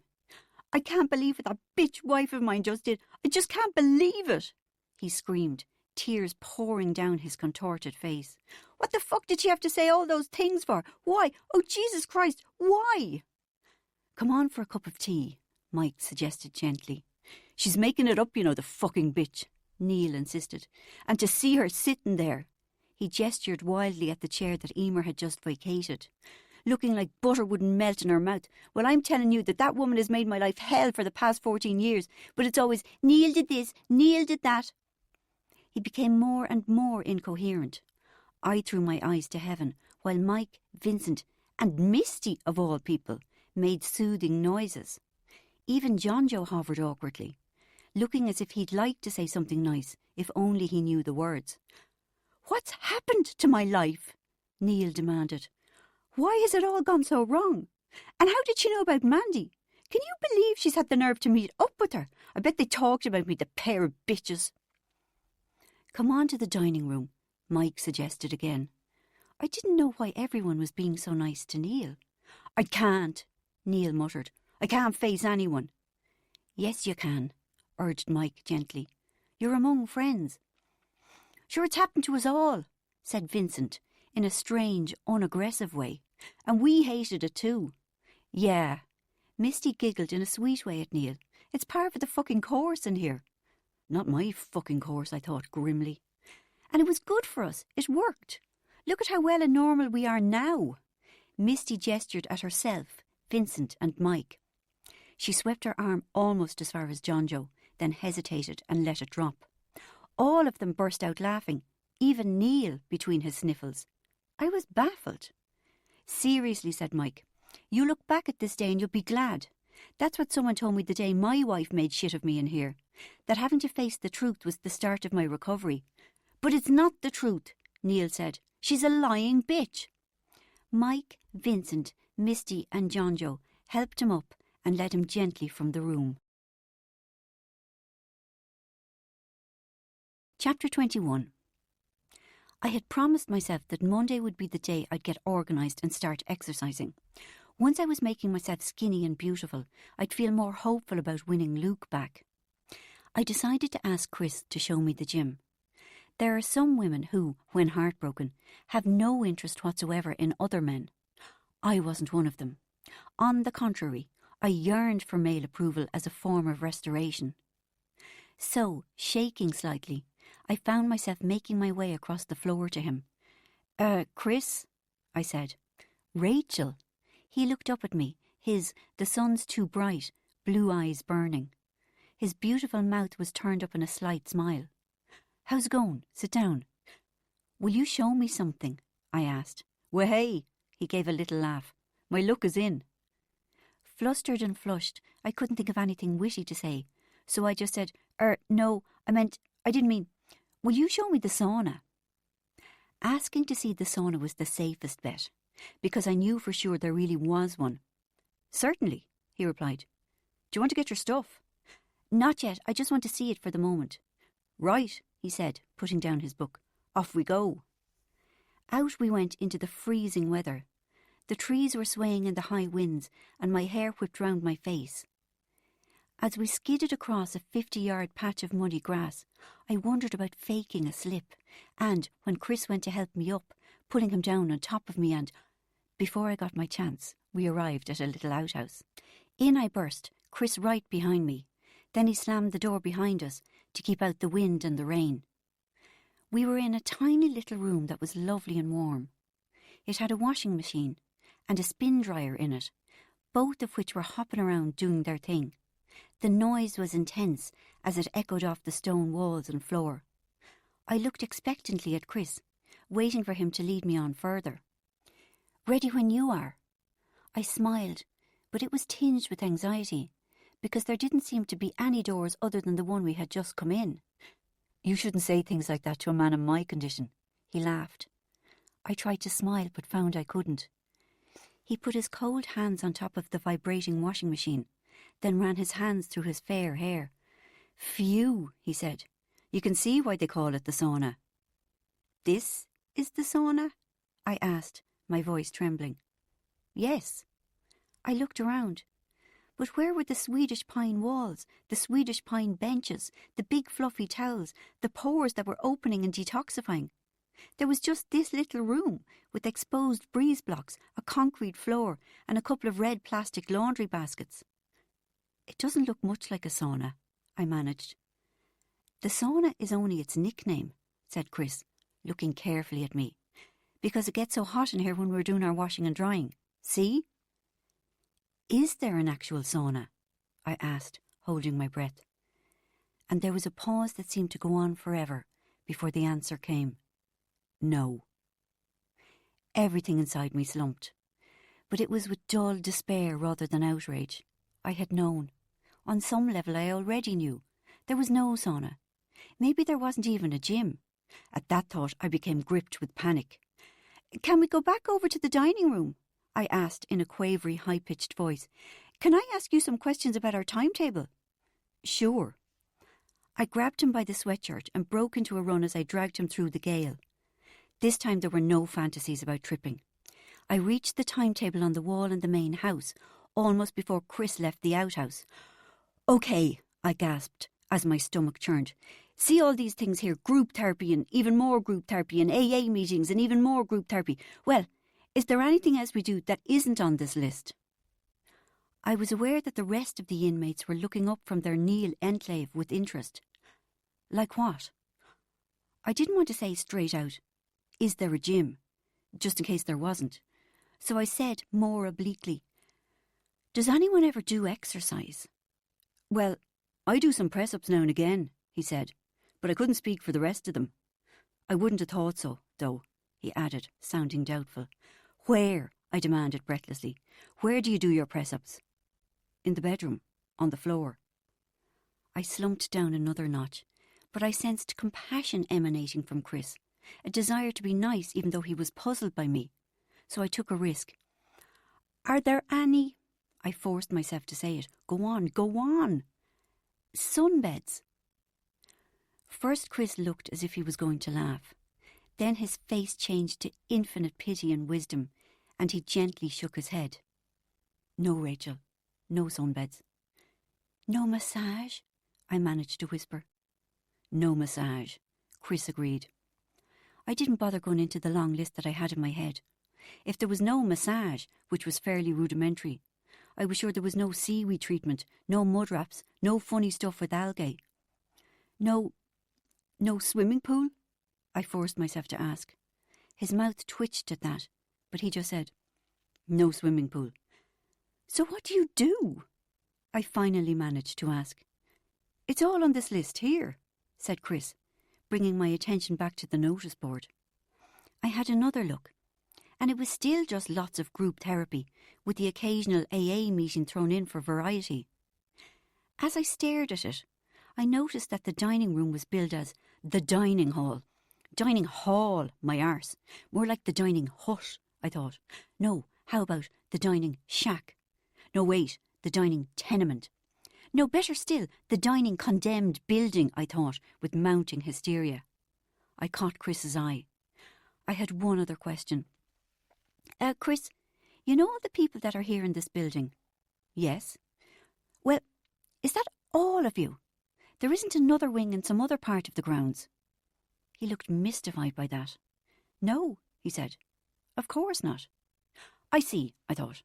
No fucking pop stars either. That does it. That really poxing well does it. Come on, Rachel. You've group now, he said gently. I ignored him and walked away. Where are you going? He called after me. Home, I answered. I decided to leave immediately. I would go to Dublin, do a shitload of drugs, get the first flight back to New York and be reunited with Luke. I wanted nothing further to do with this place or its inmates. I had just about been able to put up with them while they were part of a luxury package, but there was no luxury package. I felt embarrassed, humiliated, foolish, tainted by association and desperate to leave. Mad keen to put as much ground between me and those alcoholics and drug addicts as possible. I marched up to tell Dr. Billings I was leaving. But when I got to the door that led into the office area, it was locked. Locked! Fear came to life in my veins. I was imprisoned in this awful place. I'd be here for all eternity drinking tea. I rattled at the door handle, the way they do in black and white B movies. Next I'd be jiggling the telephone connection up and down, shouting, "Operator! Operator!" "Can I help you, Rachel?" asked a voice. It was the sauerkraut. "I want to see Dr. Billings, but the door is locked," I said, wild-eyed. "You are turning the handle the wrong way," she pointed out coldly. "Oh, right, thanks," I said, stumbling gratefully into reception. I ignored Bubbly the receptionist as she frantically tried to tell me I couldn't see Dr. Billings without an appointment. "Watch me," I sneered, as I marched in on top of him. Chapter 22. "I'm afraid you can't leave," said Dr. Billings. "Says who?" I asked with a curled lip. "Says you, actually," he said smoothly, waving a piece of paper at me. "You signed a legal and binding contract that you would stay here for 3 weeks. So sue me," I swaggered. I hadn't lived in New York for nothing. "I'll get an injunction issued against you," he riposted, "which will force you by law to stay here until your 3 weeks are up. And I'll sue you for every penny you haven't got." He picked up another piece of paper and waved that at me. "Your bank statement. You've let your financial affairs get into a bit of a mess, haven't you?" "How did you get that?" I gasped. "You authorised me to," he said, "on the same piece of paper in which you said you'd stay for 3 weeks. Now, have I made myself clear? I'm quite happy to get an injunction to stop you from leaving." "You can't do that." I was full of impotent rage. "I can, and I will. I would be failing in my duty if I didn't." "I'll run away, I'll escape," I said wildly. There's nothing to stop me from just walking out that gate now. There's plenty to stop you, I think you'll find, not least the high walls and locked gate.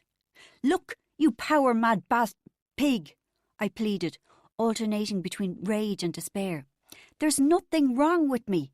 I only came here for the saunas and the massage. I shouldn't be here at all. That's what they all say. What a liar he was.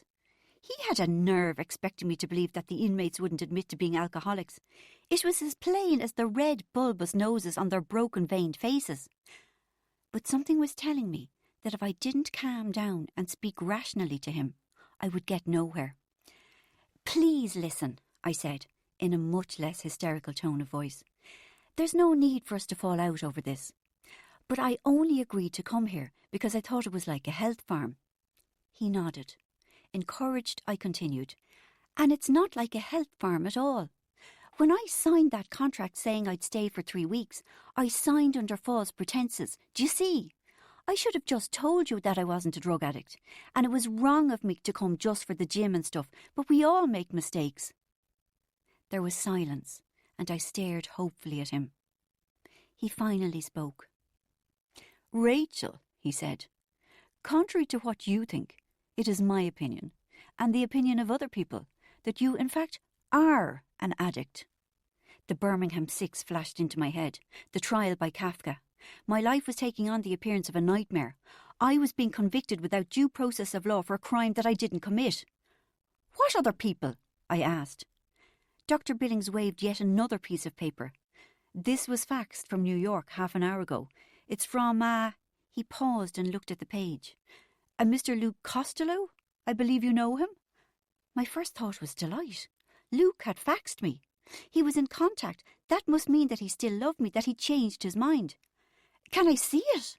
I held out my hand, my eyes shining. Not yet. But it's for me. Give me my letter. It's not for you, said Dr. Billings. It's for Josephine, your counsellor. What are you fucking talking about? I spluttered. Why would Luke be writing to Josephine? It's Mr. Costello's replies to a questionnaire we faxed him on Friday. What kind of questionnaire? My heart was pounding. A questionnaire about you and your drug usage. My drug usage? I was hot and shaky. What about his fucking drug usage? Did you ask him about that? Well, did you? Please sit down, Rachel, said Billings in a monotone. He takes loads of drugs, I shrieked, even though he didn't. The thing is, Rachel, no, please sit down. The thing is, Rachel, is that Mr. Costello isn't the one in a treatment centre for drug addiction. He paused. And you are. But I shouldn't fucking be here. I was in despair. It was a fucking mistake. It most certainly wasn't a mistake, said Billings. Haven't you given any thought to the fact that you nearly died when you took that overdose? I didn't nearly die, I scoffed. You did. Did I? It is not normal behaviour, he spelt out. To find yourself in hospital having your stomach pumped because you took a life-threatening amount of drugs. It was an accident, I shot back, barely able to believe how dense he was. What does it say about your life? He asked. What does it say about your self-respect when you find yourself in that position? Because you did it, Rachel, remember? You put those pills in your mouth. No one forced you. I sighed. It was pointless trying to argue with him. And these replies from Mr. Costello confirm what we already knew, that you have a chronic drug problem. Oh, please, I tossed my head. Lighten up, for God's sake. According to this, you often took cocaine before you went to work in the morning. Is that right? I felt myself shrink, and mad anger rushed through me at Luke. The fucking bastard! How could he betray me like this? He used to love me. Why had it all gone so wrong? My nose began to quiver with the onset of tears. I'm not going to answer that question, I managed. You know nothing about my life, about how hard my job was. Rachel, he said gently, no one has to take drugs. No one's job is that bad. I should have been thumping the table and standing up for myself, but I was too devastated by Luke's betrayal. Later, the anger would return, and I would vow over and over again to get him back. I'd put his limited edition Led Zeppelin Houses of the Holy into the microwave, where it would warp into Dali-esque uselessness, I promised. I'd tear up the napkin that Dave Gilmore from Pink Floyd once signed for him. I'd throw his biker boots into the Hudson, while he was still wearing them. But for the time being, I was a limp rag. In a good cop, bad cop move, Billings sent for Celine, the nurse. She took me into the nurse's room and made me a cup of sweet tea, which I didn't dash back into her face, and which, to my surprise, I drank and felt comforted by. Chapter 23. You see, Luke isn't a very nice person, I was saying. He was always shallow and disloyal. Quite evil, actually.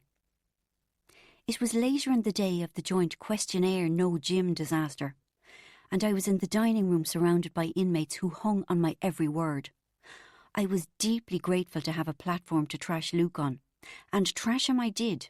I didn't so much imply that Luke was a thief, as just plain say it. What did it matter? None of these people would ever meet him anyway. Of course, Luke hadn't really stolen the money from his 6-year-old niece's money box. The money she'd been saving up to buy a puppy.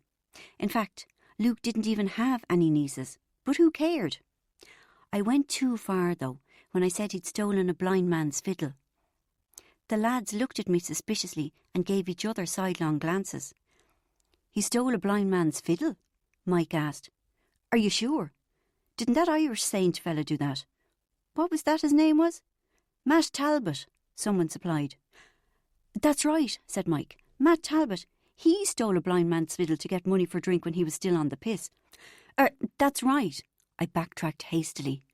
"I meant to say Luke stole from the blind man's fiddle, a bar on West 60th Street where he worked."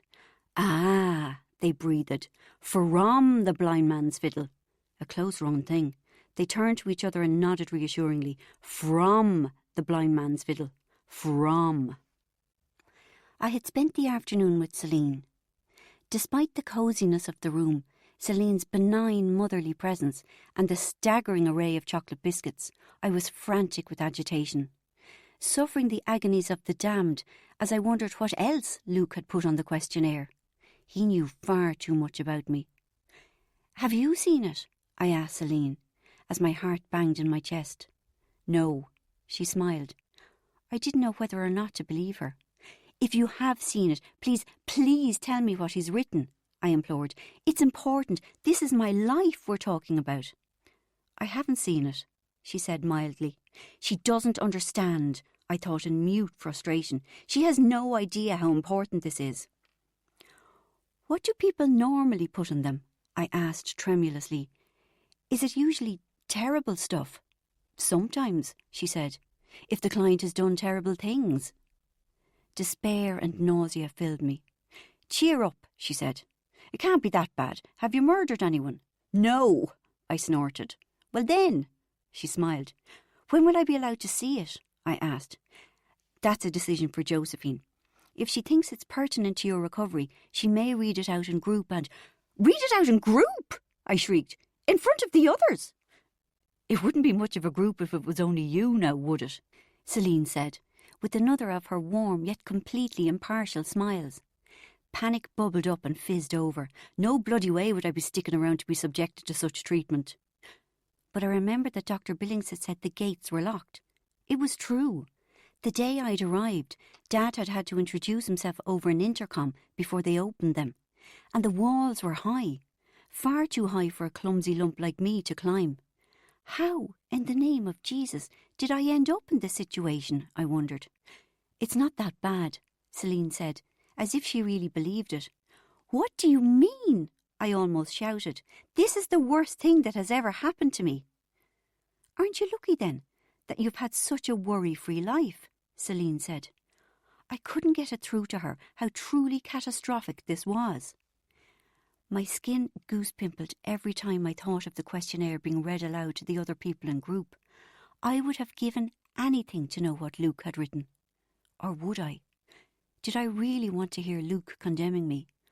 I couldn't win. It was agonising not knowing, but it would be excruciating if I did. I knew I'd read it with my face almost turned away, wincing with every cruel word. I would have killed for a mood alterer. Anything. It didn't have to be Valium. A bottle of brandy would have done. In mad agitation, I made to get up and go to confront Dr. Billings and insist that he read it to me. "Sit down," Celine ordered, suddenly very firm. What? "Sit down. This time you won't be able to bully your way into getting what you want," she said. I was dazed by the implication that I'd been a bully on other occasions. "You're too used to instant gratification," she went on. "It'll do you good to wait." "So you have seen this questionnaire?" "No, I haven't." "Well, why are you talking about me and instant gratification?" "Everyone who comes in here has spent most of their adult life seeking instant gratification," she said, reverting to her mild, motherly manner again. "It's a fundamental part of the addict's personality. You're no different. Although I know you'd like to think you are." Fucking smug bitch, I thought, with a flash of hatred. I'll make her sorry. Before I leave here, I'll have her on her knees apologising for being so mean to me. "But by the time you leave, you'll be agreeing," she smiled. I stared sullenly at my lap. "Have another cup of tea," she offered, "and some biscuits." In silence, I accepted them. I wanted to show her how disgusted I was by not eating a thing, but a chocolate biscuit is a chocolate biscuit. "How are you now?" Celine asked after a while. "I'm cold," I said. "It's the shock," said Celine. I was pleased with that. It meant it was okay to feel as dreadful as I did. "I'm sleepy," I said a while later. "It's the shock," Celine repeated. Again, I nodded with satisfaction. Correct answer. "It's your body trying to cope with something unpleasant," she continued. "Normally you'd use a drug to get you through the pain." Sorry, I thought. I'll have to deduct points for that. But I didn't react because I reckoned it was her job to say it. For a few minutes I ate my hobnobs and drank my tea, and I thought I'd reached a plateau of calm. But as I finished the last biscuit, the churning anguish returned. Luke's cruelty stung like a slap on sunburnt skin. First he ditched me, then he got me into tons of trouble. Why? And that wasn't all I had to contend with, I realised, shifting my focus to the first shock I'd had. That the Cloisters wasn't the celebrity-packed luxury hotel I'd expected. In the great horror of the Luke questionnaire drama, I'd briefly forgotten that I was in a dirty, shabby dump of a treatment centre full of ugly, rough alcoholics and drug addicts. There was no longer any celebrity sheen, no gymnasium gloss to distract from what the Cloisters really was. Then my rage at Luke came back. "Luke Costello's a lying bastard," I spat in tearful fury. Celine laughed, but in a kindly way, just to confuse me. "What's so funny?" I demanded. "Rachel, it's my experience that what people say on those forms is true," Celine supplied. "I've worked here for 17 years, and not once has someone lied in them." "There's always a first time," I quipped. "Have you thought about what an ordeal it must have been for Luke to write what he did?" "Why would it be an ordeal?" I asked in surprise. "Because if he knows enough about you to be able to comment on your addiction, he knows you well enough to care about you. He must have known his revelations would hurt you. No one is comfortable doing that to someone they love." "You don't know him."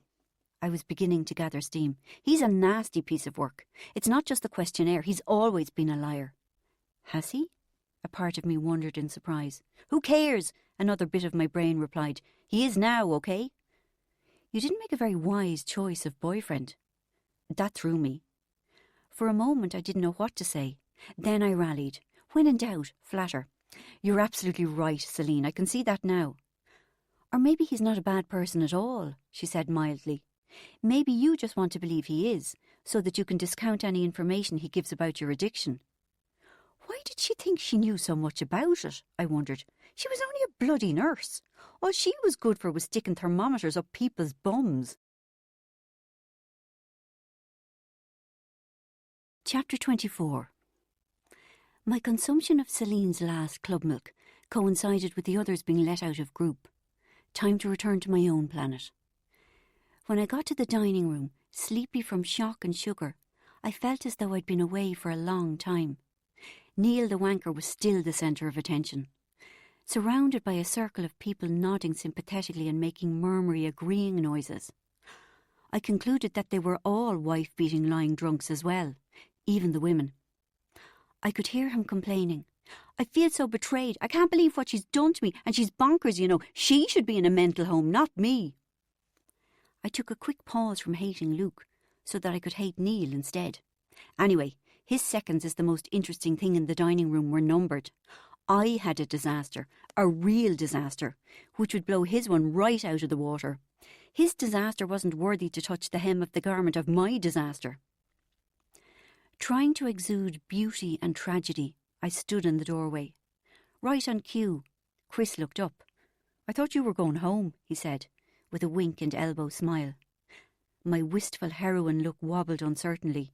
He'd been nice to me earlier. Why wasn't he being nice to me now? "Cheer up," he twinkled. "I'm sure some of the lads would be delighted to give you a massage, one of those mutual full-body ones. They can ask Sadie for some chip oil." "They can ask, but they won't get," called Sadie, who happened to be bustling past. I winced with embarrassment, as I wondered if everyone was laughing at me for thinking the Cloisters was a health farm. "It's not that," I said, hurt. "Something else has happened."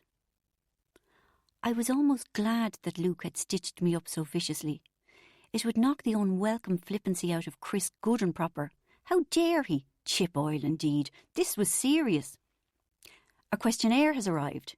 He quirked an eyebrow at me. Instantly on the defensive, I jerked my head up at him. "How do you know?" "One usually comes when you've been here a couple of days," Chris said, his face serious. To my relief, he seemed to have stopped laughing at me. "And the shit hits the fan. At least the first instalment does. Who's it from?" "My boyfriend." My eyes filled with tears. "My ex-boyfriend, I mean. You wouldn't believe what he said," I said, pleased by the fat tears rolling down my face. I was counting on them to elicit sympathy and lots of comforting physical contact from Chris. Sure enough, he gently led me to a chair and pulled up another close, kindness on his face, our knees almost touching. Bingo. "I probably would believe what he said, you know," Chris said. He stroked his hand along my forearm with an intimacy that embarrassed yet pleased me. "I've been here 2 weeks, and I've heard a lot of questionnaires. I'm sure you're no worse than any of us." I was slightly mesmerised by his closeness, the heat of his hand along my sleeve, but I came out of my trance to protest tearfully. "You don't understand. I'm only here because I thought this kip was a health farm. There's nothing the matter with me at all." I half expected him to disagree, but he just made gentle, soothing type noises, the sort a vet might make to a cow in labour. I was relieved and impressed. So many men go to flustery pieces at a woman's tears, which of course is no bad thing either. It can be very handy sometimes. But Chris was totally in control. If he's this in charge just when I'm crying, what must he be like in bed? I found myself wondering. "So what exactly did your boyfriend say?" Chris asked, hauling my imagination back from where it had been traipsing around in the place where people don't wear any clothes. "Ex-boyfriend," I said hastily, lest there be any confusion. As I turned my attention to what Luke had said on the form, I suddenly remembered how sweet he once used to be to me. A wave of excruciating nostalgia washed over me, and a fresh batch of tears arrived. "I've only been told about one of the things Luke said," I sobbed, "and that was a lie." It wasn't a lie as such, not technically a lie, but it gave a misleading picture of me, made me sound as if I wasn't a nice person. So in a way, it was a lie, and best kept from Chris. "That's terrible," Chris murmured. "Your boyfriend lying about you like that." Something in his tone made me suspect he was making fun of me again. But when I shot him a sharp glare, his face was empty and smooth. Back to the crying. "Luke Costello's a complete bastard," I wept. "I must have been out of my mind ever to have gone out with him." I turned to put my head down on the table.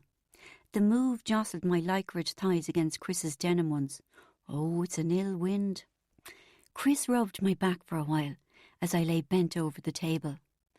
I stayed there longer than was strictly necessary because his hand on my bra fastener felt so nice. When I finally sat up again, we had another tantalising thigh jostle. From the far end of the table, Heads looked at us with interest. If Neil didn't watch himself, he was in danger of losing his captive audience. I clenched my teeth and sent powerful thought rays out to all the brown jumpers. Go away! If any of you come near me now, I'll kill you! But strangely enough, all that happened was that Fergus, the acid casualty, passed me down a box of tissues. Chris's attention was calamine lotion on the stings of Luke's rejection, the antidote to Luke's poison. I don't understand why he had to lie to Dr. Billings about me, I said mournfully. The more of a victim I acted, the better. I'd bind Chris to me with ropes of sympathy. I was vaguely aware that I'd lost sight of my true pain. Yes, I was devastated at what Luke had said. Not because he was lying, because it was true. But I tailored my pain in the hope of making Chris like me. Brave heroine remains dignified, although baffled by cruel boyfriend's lies, that kind of thing. What exactly did Luke say? Chris asked. I'm so unlucky, I said, sidestepping his question. A new crop of tears arrived. Nothing but bad things ever seem to happen to me. Do you know what I mean? Chris nodded, and his face was grim, in a way that made me nervous. Had I annoyed him? At the moment I became convinced he knew I'd made it up about Luke lying, Chris suddenly pulled his chair closer to me. Taking my face in his hand, he lay his fingers along my jawbone. Was he going to kiss me? When he moved his face nearer, I went into a mad panic about how we could do it without the table full of brown jumpers seeing us. But he moved his thumb along my cheek and rubbed away one of my tears. It was done efficiently, but with strange tenderness. Poor Rachel, he said, doing the other tear with his other thumb. There was no mistaking the compassion in his voice. Passion, even? Maybe. Poor Rachel, he said again. But even as he did so, Misty O'Malley brushed past us, and she laughed. She wasn't supposed to laugh. Everyone was supposed to feel sorry for me. Poor me! Chris had said so. Misty swaggered away, and without meeting my eyes, Chris slowly and thoughtfully said, I've a suggestion to make. One involving me, him, no clothes and a condom? I wondered hopefully. You mightn't like it, he warned. He didn't want to wear a condom? OK, we could sort something else out. I know you feel lousy now, he said carefully. You're hurt. But maybe you owe it to yourself to have a think about what this Luke said, because you might find that it isn't actually a lie at all. I stared at him open-mouthed, while inside me a voice whimpered, I thought you were my friend. He stared back, deepest sympathy in his eyes. What was going on? Just then Misty O'Malley marched back into the room and said, I need a big, strong man. As the stampede of middle-aged men began, she held up her hand and said, But in the absence of that, you'll have to do. She reached out, gave me a sly smirk, and grabbed Chris by the hand. He went. Brushing past my knees, he called, I'll catch up with you later. Then left. I almost burst into tears again. I hated Misty O'Malley for her ability to make me feel like the village idiot. I hated Chris for choosing Misty over me.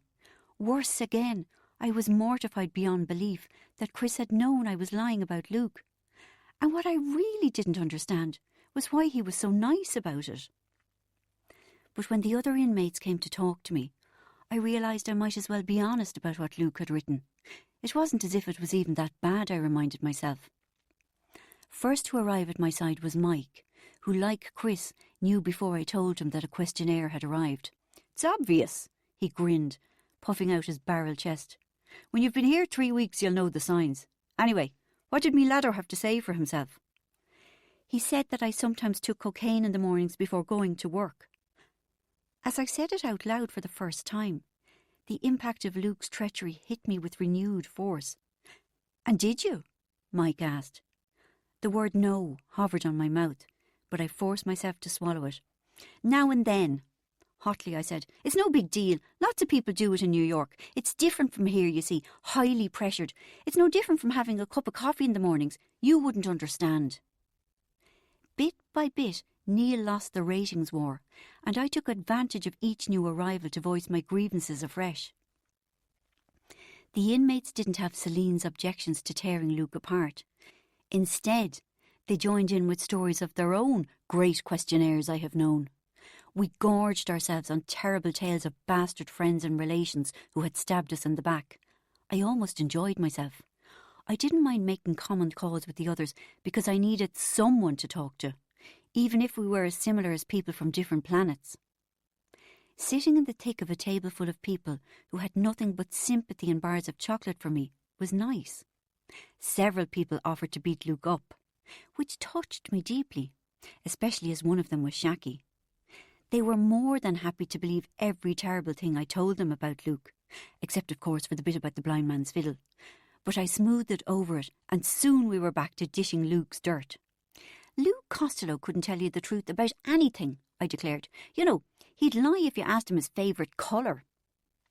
The more I sullied his name, the better I felt. By the end, I really did believe he was as awful as I professed. Chris didn't reappear. I kept watching the door, wondering where he was gone with Misty, and what they were doing. Fuckers. But I didn't have a chance to become morose, because Mike and the gang were very interested in the high-pressured life I lived in New York. And would you be very busy at work? Eddie asked. They all moved closer to me, their eyes bright with interest.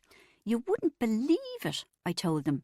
18-hour days wouldn't be unusual, and you could lose your job like that.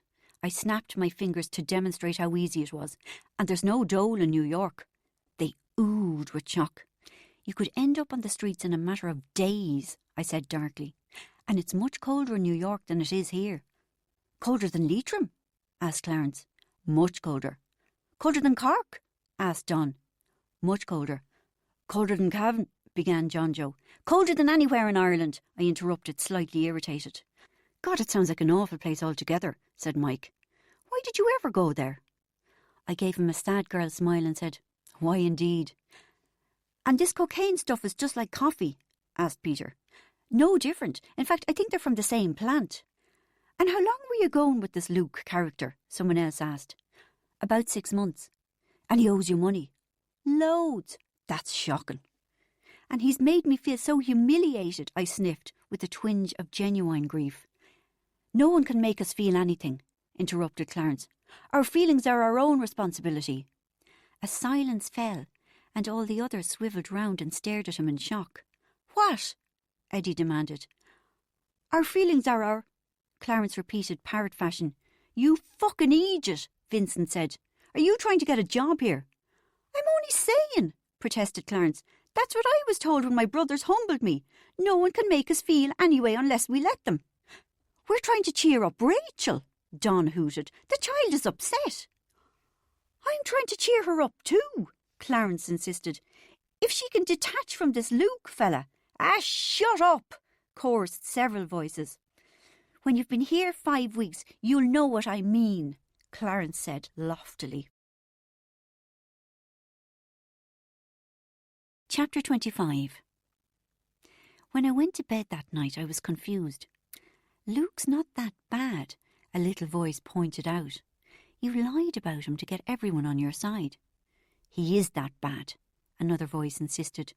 Just look at what he's done to you. He's humiliated you. He's got you into loads of trouble. He's turned against you. He rejected you before you left New York, and he reiterated it with that bloody questionnaire thing. So yes, he is that bad. Maybe not in the exact way that you told everyone downstairs tonight, but he is that bad. Satisfied, I turned over to go to sleep. But I couldn't stop thinking about him. I supposed, looking back, he'd always been madly uptight about me taking drugs. I'd never forgotten the way he had behaved at my party. The cheek of him, considering he hadn't even been invited. Bridget and I had held a party about 2 weeks after the rickshaw room's debacle. Throwing a party had actually been my idea.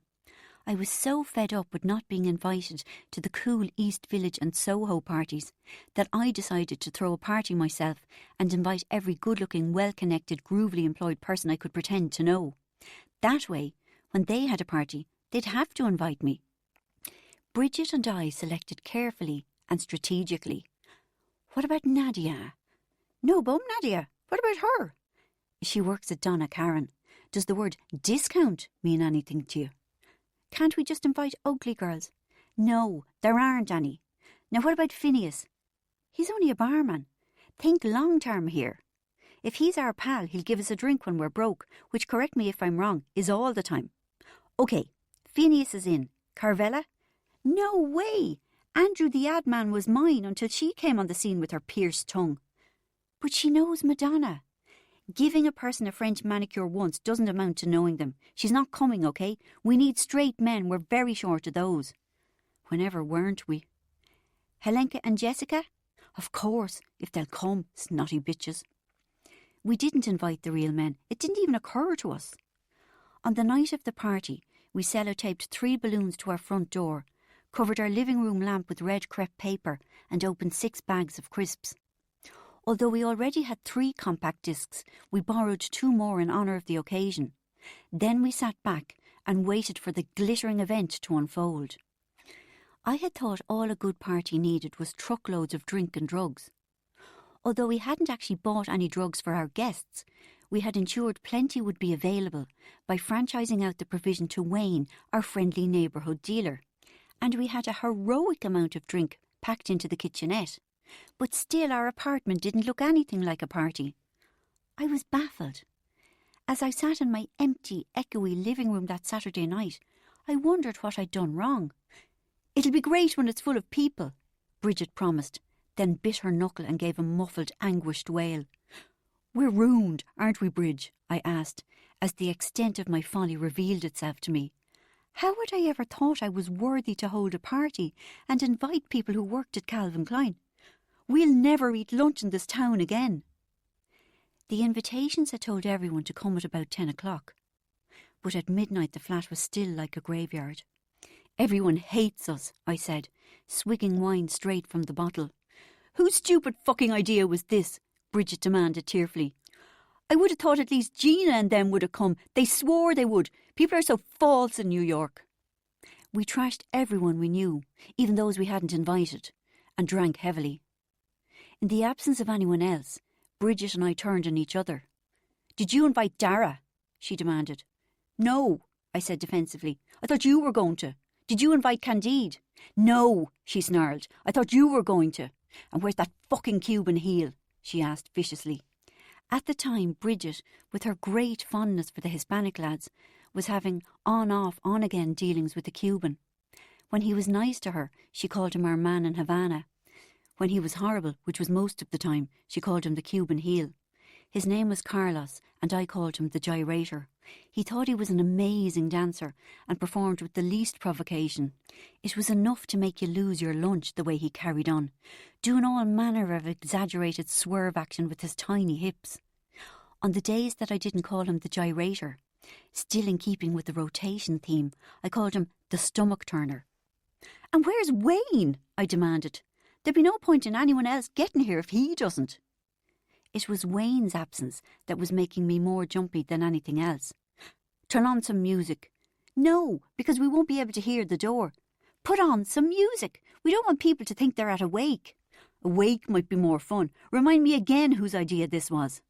The bell rang shrilly, interrupting our bitter sniping. Thank God, I thought passionately.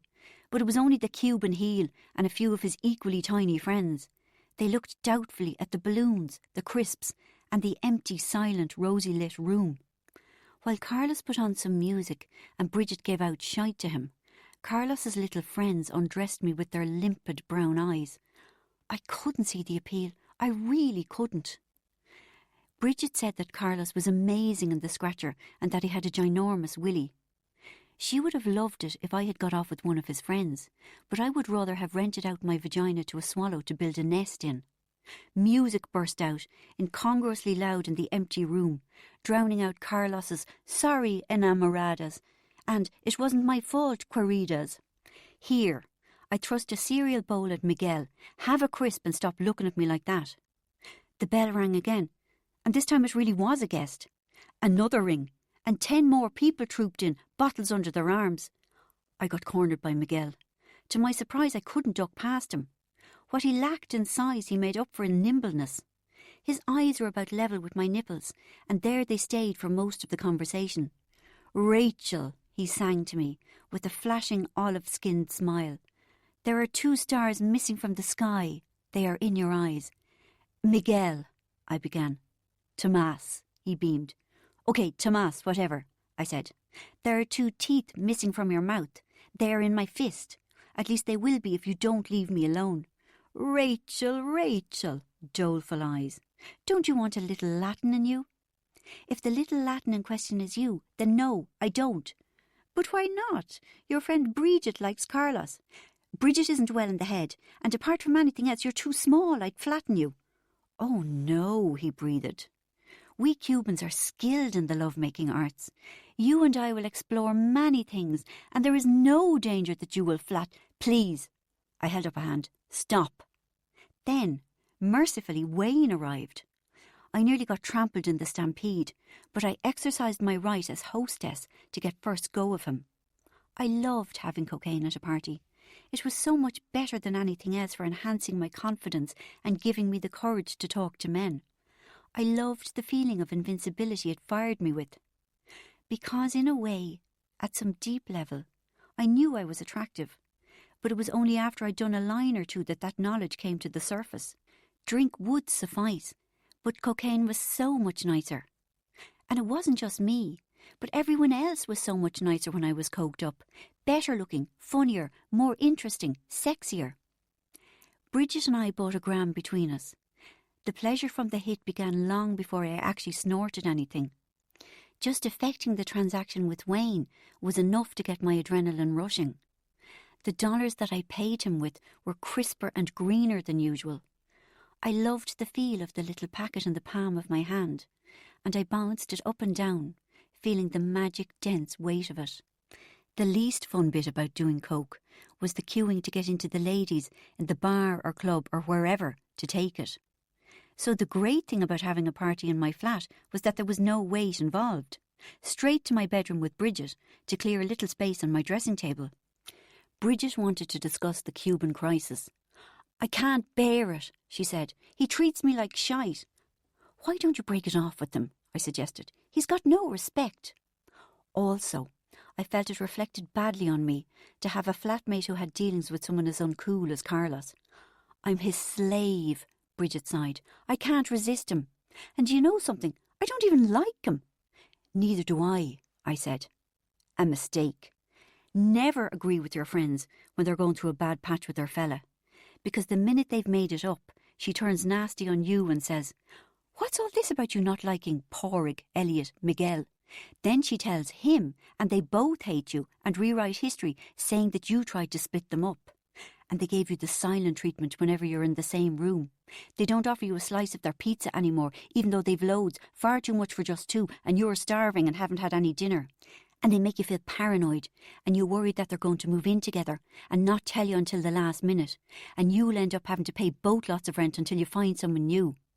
"Ah, sure, he's grand," I said hastily, then forgot all about it, because we chopped out 2 gorgeous plump white lines. I went first, and while Bridget was doing hers, I felt the tingling start in my face and melt the numbness that came from the initial hit. I turned to my mirror and smiled at myself. God, I was looking well tonight. Radiant.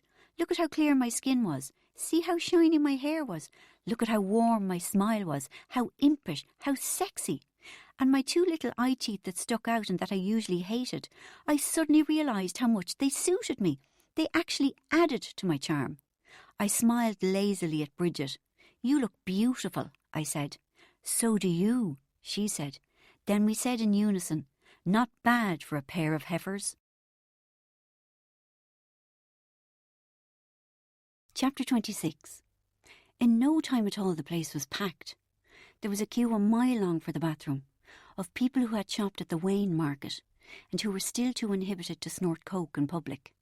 Such decorum never lasted longer than the first line. The music had gone to hell entirely during my brief absence. I tried to change it, but Carlos had hidden all the other discs. Bridget was no help as I frantically raced around trying to find where he'd put them. She was too busy trying to keep up with Carlos's gyrating hips. I feared for our few ornaments. After an unusually violent swerve, I began to worry about our light fittings. Then all 4 of the Cubans were dancing, nimble little feet, treble-jointed hips, giving every woman in the place the glad eye. I had to turn away. More and more people kept arriving. I knew nobody except Bridget and the Cubans. The buzzer went again, and another army of people waltzed in. The only good thing about them was that they were male. "Yo, girlfriend, what's up?" They were about 14, with lots of hats and trainers and baggy clothes and skateboards and surfing terminology. Until then I had thought I was pretty cool. But my euphoria dipped briefly, bringing a feeling of middle-agedness. They were all punctuating their sentences with funny hand gestures, all the fingers hidden except the little one and the thumb. They said "bitchin" a lot. Their accents came straight from Harlem, nothing wrong there, except they had come straight from New Jersey, in a stretch limo. Suburbanites trying to be cool. And they were at my party. Not good. "Hello, Rachel," said a voice. I nearly fell to the floor in an I'm not worthy pose. It was Helenka. I was deeply in awe of Helenka. I described her as a friend, but that was just wishful thinking. Although we were both Irish, she had made a much more significant success of her life in New York than I had. She was beautiful and had fantastic clothes and knew Bono and Sinead O'Connor and did PR for the Irish Trade Board and had been on the Kennedys' yacht and never spoke well of anyone. I was honoured she'd come to my party. It had put the stamp of success in it. The fact that she was wearing a floor-length chiffon coat that was in that month's Vogue could only enhance the general feel-good factor. "So this is your little apartment?" she asked. "Mine and Bridget's," I smiled graciously. "2 of you live here?" She sounded astonished. I didn't mind. I felt fantastic and nothing could upset me. "What's this I hear about you getting off with one of those heavy metaler boys?" Helenka asked. "Me? Get off with one of them?" I barked with forced laughter. "Yes, Jessica said she saw you at the rickshaw rooms, practically having sex with him." Jessica was Helenka's right-hand woman. She wasn't as beautiful, or as well-dressed, or as gainfully employed, or as well-connected as Helenka. The one area in which she held her own was the character assassination one. I cringed as I wondered what she'd said. "Did she?" was all I could come up with. "I've always kind of thought one of those boys was sexy in a mad animal kind of way," Helenka said thoughtfully. "You know?" She turned her emerald stare on me. "She's just wearing green contact lenses," I told myself, as I tried to stop myself quivering in awe of her beauty. "Luke," she said, "that's the one. He's got a great bod on him." "Actually," I said, tripping over myself with pride, "Luke was the one I got off with." "Or maybe it was Shake," she said absently. "Either way, I'd never actually do anything about it." She gave me a scathing look and moved away. It looked as if I hadn't made much progress on my project of being Helenka's best friend. As I stood by the door, I thought I must surely be imagining it, when I saw a big, heavy, booted foot appear around the landing, followed by 9 more of them. 5 giants marched towards me, bedenimed and hairy, bedecked and bestrewn with six-packs. The real men had arrived. Who had invited them? How had they known? I was ruined. Paralysed by panic, there was a split second when I could have slammed the door shut and denied all knowledge of any party, but Joey had already made eye contact. "Get up the yard, you girl, ya," he greeted me. What the hell, I thought. I felt invincible, strong, dazzling, confident, able to meet any challenges head-on. I could survive this heavy metal lowering of the tone. In they trooped, acting as if they had every right to be there. Out of the corner of my eye, I could see Bridget's appalled face look from Joey to Carlos, then back to Joey again. She seemed to be trying not to scream. As I politely greeted the boys, Helenka stared at me with her wicked stepmother look. I flushed, but kept my head high. I was not afraid. Luke was the last one in. "How ya?" he grinned. "How are ya?" Jesus, I thought, my loins instantly afire. He's looking well. "Hello," I purred, holding his gaze for what seemed like a day and a half. Had he done something to himself? I wondered in a daze. Because surely he was never that good-looking before. A head transplant, maybe. Maybe he got the loan of Gabriel Byrne's face for the evening. I found I had stood up straight and had thrust my chest at him, saucy temptress fashion. My nipples had gone hard just from looking at him. "I'm sorry I didn't want to go out with you," I said brazenly. I would never have broached the subject if I hadn't had a couple of lines, but I had, and I felt compassionate and bountiful. "It's okay." He looked amused. "No, it's not," I insisted. "It is." He looked even more amused. "Do you want to talk about it?" I asked with gentle anxiety. He was silent for a moment, then he laughed. "What?" My invincibility was rocked slightly. "Rachel," he said, "I thought you were very nice. I would have liked to see you again. You didn't want to. End of story." "Is that all you thought of me?" I asked sulkily. He shrugged and looked puzzled. "What do you want me to say?" "Well, didn't you fancy me?" "Of course I fancied you." He smiled. "Who wouldn't?"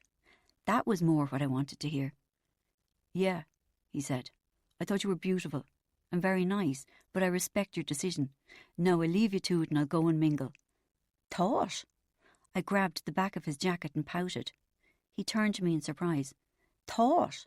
I said again. "You thought I was beautiful. Past tense." He shrugged as if in confusion. "Rachel, you didn't want to go out with me. Why are you asking me this?" Silently I stepped close to him, and while he gazed at me in surprise, I hooked my index finger into the waistband of his jeans, and holding his startled look, in one fluid motion I pulled him towards me. I nearly laughed out loud with pleasure. I felt so empowered by my untypically raunchy behaviour. I was a woman in touch with her sensuality, who knew what she wanted and knew how to get it. His chest was against mine. His thighs were against mine. I could feel his breath on my upturned face. As I waited for him to kiss me, I was already planning how to get everyone out of my bedroom. There was no key for the door, but I'd put a chair under the handle. And wasn't it uncanny that I'd had my legs waxed just the day before? The spark between Luke and me was undeniable. Not for the first time I regretted that he was so uncool. But maybe if he had his hair cut and bought new clothes and... Any time you like with the kiss, Luke. Any time at all. But he didn't kiss me. I waited impatiently. It wasn't going according to plan. What was wrong with them? Jesus. He shook his head and with a small push moved away from me. Where was he going? He was mad about me, and I was very attractive, very sexy. So what was going on? "The arrogance of you," he said with a little laugh. I didn't understand him. I was being an assertive woman. I was a sister doing it for herself, just like the magazines were always telling me to. Why had it backfired so unexpectedly? "Tell me, Rachel," he asked confidentially. "What were you sniffing earlier?" What had that got to do with anything? I wondered. "I see," he said. "Well, get back to me when your ego has returned to earth." And he walked away. My confidence was shaken. As if the lights had dimmed briefly, the party ceased to be a glittering social occasion, and was just a scrum of pissheads and liggers crammed into an unfeasibly tiny New York apartment with 3 balloons sellotaped to the front door. Then I squared my shoulders. It was just about time for another line. There was a great selection of attractive men standing in my front room. There was even a chance that some of them weren't gay. Luke Costello could feck off for himself. Chapter 27. I got off with a bloke called Darryl, who was someone important at a publishing house. He said he knew Jay McInerney and had been to his ranch in Texas. "Oh," I breathed, impressed. "He has 2 ranches." "I'm sorry?" said Darryl. "Yes," I said. "I knew he had a ranch in Connecticut, but I didn't know he had one in Texas too." Darryl looked a bit taken aback. I realised I was talking too much. When we couldn't get into my apartment for a shag, we left the party and went to Darryl's apartment. Unfortunately, things took a turn for the very weird soon after we got there. We finished the rest of the coke. But right about the time we should have been clambering into bed together, out invincibling each other, he curled up into a ball and started to rock backwards and forwards, saying over and over again in a baby voice, "Mama, mama, mama, mama." At first I thought he was joking, so I joined in and did a bit of mama-ing myself, until I realised that this was no joke and that I was nothing but a fucking idiot. I straightened myself up, cleared my throat and tried to talk sense to him, but he was beyond hearing or seeing me. By then the sun had come up. I stood in the beautiful, airy, white-walled loft on West 9th Street, staring at a grown man rolling around like a toddler on his varnished cherrywood floor. And I felt alone with such intensity it was as though I were hollow. Watching the dust motes dancing in the early morning light, it felt as if I had a hotline to the centre of the universe, and that too was hollow, empty and alone. The emptiness of all creation was held in the area that was once my stomach. An emotional TARDIS, impossibly vast deserts of abandoned emptiness were contained in me, weeks' worth of walking through a sandy, isolated vacuum, emptiness around me, emptiness within me. How could one human being bear so much nothingness? I looked down at Darryl.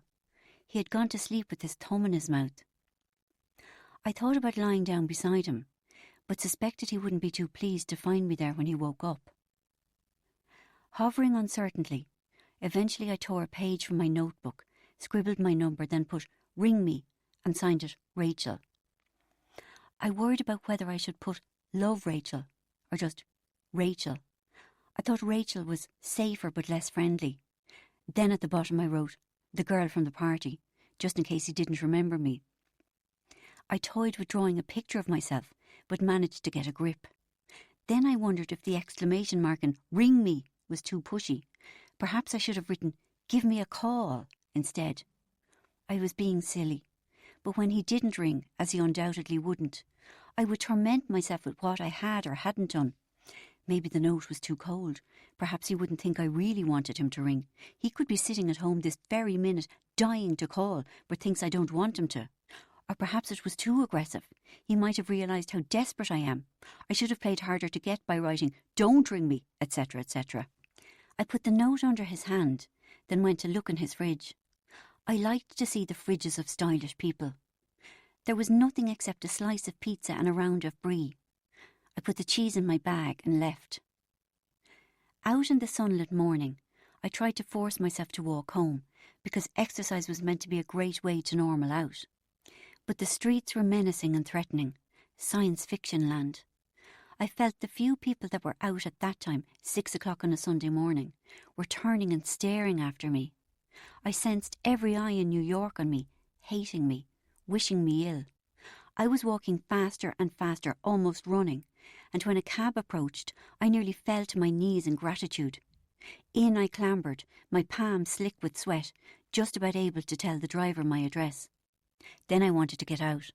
He kept looking at me through his rearview mirror, and I didn't trust him. With horror, the realisation hit me that nobody knew where I was. Everyone knew New York cab drivers were total psychopaths. This cabbie could take me to a deserted warehouse and kill me, and not a single person would know.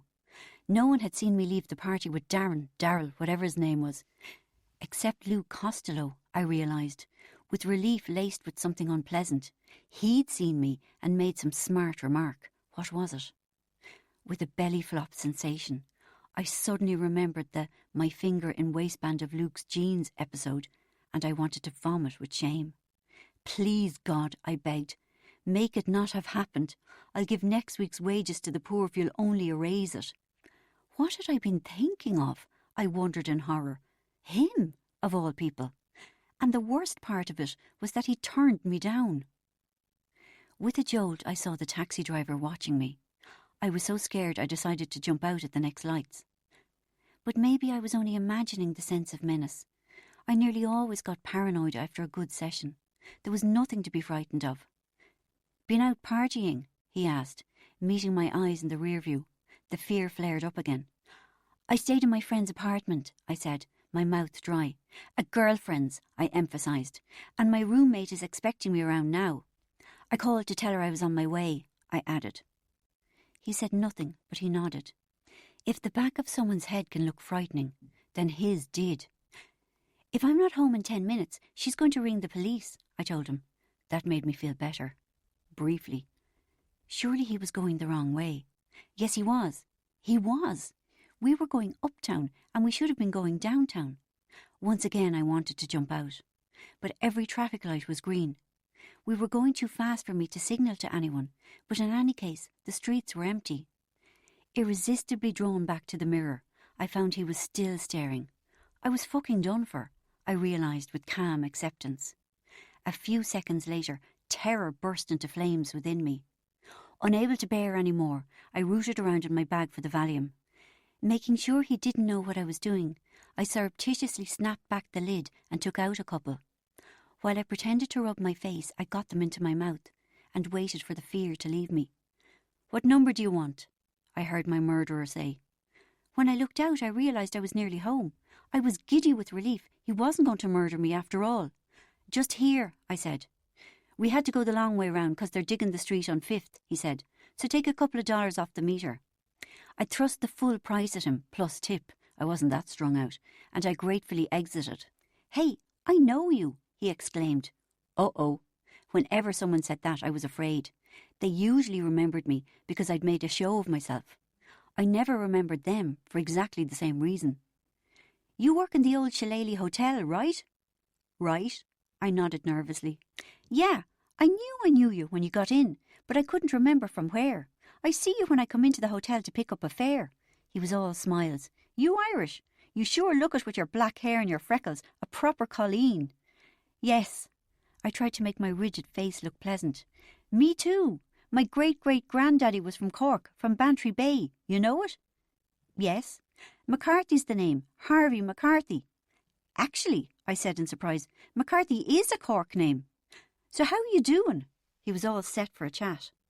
"Fine," I mumbled, "but my roommate, you know, I'd better—" "Yeah, sure, but take good care now, you hear?" The apartment was like a scene from a rockumentary. Cans and bottles and overflowing ashtrays everywhere. A couple of people I didn't know were asleep on the sofa. Another body was thrown on the floor. None of them stirred as I let myself in. When I opened the fridge to put the cheese in, an avalanche of beer cans fell out around the kitchen floor, making a ferocious racket. One of the sleeping bodies jerked and mumbled something that sounded like parsnips on the internet. Then all was quiet once more. The Valium hadn't made any impact on my paranoia, so I spilled a few more into my hand and washed them down with a can of beer, then sat on the kitchen floor and waited to feel normal. Eventually I thought I could face going to bed. When the emptiness took hold, going to bed alone was hell. Opening another can of beer, I went into my room, where to my surprise there were 4 strangers in my bed. All men, but none of them attractive enough for me to bother climbing in with. Then I realised that they were the "Yo, girlfriend, what's up" crew. Little bastards, I thought. The cheek! I tried pushing and poking to wake them up and get them out, but nothing doing, so I crept into Bridget's room, which smelt of alcohol and smoke. Sunlight was sneaking under the blinds and the room was already warm. "Hello," I whispered, sliding into bed beside her. "I stole you some cheese." "Where did you go with the coke?" she murmured. "And you shouldn't have left me to deal with this on my own." "But I met a man," I explained quietly. "It's not on, Rachel," she said, her eyes still closed. "Half of that gram was mine. It wasn't yours to take." My fear ripped wide open again. Bridget was cross with me, so my free-floating paranoia had something concrete to hang on. I wished fiercely that I hadn't left, especially considering how fruitless the whole mission had been. Mama indeed. Fucking head case, I thought dismissively. Then, I hope he rings. Bridget turned over and carried on sleeping, but I could still feel her anger. I didn't want to be in her bed anymore, but I had no place else to go. Chapter 28. I was nearly sick with fear that the questionnaire might be read out in that morning's group. The only positive was that the inmates seemed to be on my side, most of them anyway. When I went down to make the breakfasts, Don shouted, "What do we want?" And Stalin replied, "Luke Costello's bollocks for earrings." Then Don shouted, his eyes bursting from his skull, "When do we want it?" And Stalin replied, "Now." All through breakfast there were energetic variations of the theme. Among the things wanted were Luke Costello's kneecaps for ashtrays, Luke Costello's arse for a doormat, Luke Costello's willy for a bracelet, and of course, Luke Costello's bollocks in an egg cup for target practice, for golf balls, to juggle with, to play marbles with, and for gobstoppers. I was deeply touched by all the support. Sadly, not everyone joined in. Mike just wore an unreadable expression on his granite ugly face, and those who'd been there for over a month had mouths pursed in disapproval. Frederick, who had attained the grand age of 6 weeks, tutted and tisked. "You shouldn't be blaming anyone else. You should be looking at your part in it." Then everyone who was on my side, Fergus, Shacky, Vincent, John Joe, Eddie, Stalin, Peter, Eamon, Davy the Gambler and Barry the Child, all shouted, "Ah, shut up!" Even Neil did, although I was happy to do without his support. Carefully I watched Chris, desperate for a sign that he was still my friend, and felt hurt when he didn't say he wanted Luke's balls for anything. But to my relief, he didn't seem to be allying himself with the self-righteous old-timers either. And just as we were on our way to group, me feeling like I was going to face a firing squad, he grabbed me. "Morning," he said. "A quick word?" "Sure." "How are you feeling today?" He looked lovely, the pale blue of his chambray shirt enhancing the colour of his eyes. "Okay," I said cautiously. "Can I make a suggestion?" "Okay," I said even more cautiously. "Well," he went on, "I know you don't think you need to be here, but why don't you try and get the best out of the place?" "In what way?" I asked carefully. "You know the life story thing they make you write when you've been here a while?" "Yes," I said, thinking of what John Joe had read in my first session of group. "Even if you're not an addict," said Chris, "it can be very helpful." "How?" "You know how it is," he said, with a wry smile that made my insides feel funny. "We can all benefit from some kind of psychotherapy." "Can we?" I hooted in surprise. "Even you?" He laughed, but in a sad way that made me shift uncomfortably. "Yes," he said, with a 10-mile stare that took him far away from me. "We can all do with help being happy." "Happy?" "Yes," he said, "happy." "Are you happy?" "God, yes," I said confidently. "I have a lot of fun." "No, happy," he repeated. "You know, content, serene, at peace with yourself." I wasn't that sure what he was talking about. I couldn't imagine feeling content or serene. But more importantly, I didn't want to feel that way. It sounded frighteningly dull. "I'm fine," I said slowly. "I'm perfectly happy except for some things in my life that need to be changed." Like just about everything, the thought forcibly struck me. My love life, my career, my weight, my finances, my face, my body, my height, my teeth, my past, my present, my future. But other than that, "Think about doing your life story," Chris suggested. "What harm can it do?" "Okay," I said reluctantly. "With your ex-boyfriend's questionnaire, that's 2 things you have to think about." He flashed me a smile, and then he was gone. In confusion, I watched him go. I mean, did he fancy me or didn't he? I sat down, I'd missed the good chairs, and tried to see from Josephine's face whether I was in for it. But in the wake of Emer's visit, the focus was on Neil, who was still saying that if they lived with Emer, they'd beat the crap out of her too. While none of the others were as mean as I would have liked, they kept telling Neil that he was wrong. On and on through the morning they laboured. Mike, Misty, Vincent, Shacky, Clarence. Even John Joe managed a couple of words about how he'd never raised his hand to a calf. But Neil refused to budge. "You're disgusting," I eventually burst out, unable to help myself. "You big bully." To my surprise, there wasn't the expected chorus of agreement from the others. They just turned the same compassionate faces on me that they already had on Neil. "Is that right, Rachel?" Josephine asked. Immediately I wished I hadn't said anything. "You don't like bullies?" I stayed silent. "Well, Rachel," something unpleasant was coming, "the characteristics we dislike most in others are the ones we dislike most in ourselves. This is a good opportunity to examine the bully within you. You couldn't fart in this place without a laughable interpretation being placed in it. And Josephine was wrong. I was the most unbullying person I knew." In the afternoon session, The spotlight was once again on Neil. Still no mention of my questionnaire. Josephine had decided that it was time to send in the heavy guns on Neil, herself. It was fascinating. She referred back to his life story, which he'd read in a session before I'd arrived, and unravelled his life as if she'd just pulled a loose thread in a jumper. "You said almost nothing about your father," she said agreeably. "I find that omission very interesting." "I don't want to talk about him," Neil blurted. "That's perfectly obvious," she replied. "Which is exactly why we should talk about him." "I don't want to talk about him." "Why not?" Josephine had got a dog with a bone light in her eyes. "I don't know," said Neil. "I just don't. Let it be." "Oh no. Letting it be is the last thing we should do." "There's nothing to tell." Neil's face had darkened. "There's obviously plenty to tell," Josephine said. "Why else would you be so resistant? Tell me now, did your father drink?" Neil nodded warily. "A lot?" Another wary nod. "That's a rather important detail to omit from a life story, isn't it?" Neil shrugged nervously. "When did he start drinking heavily?" There was a long pause. "When?" "I don't know. Always."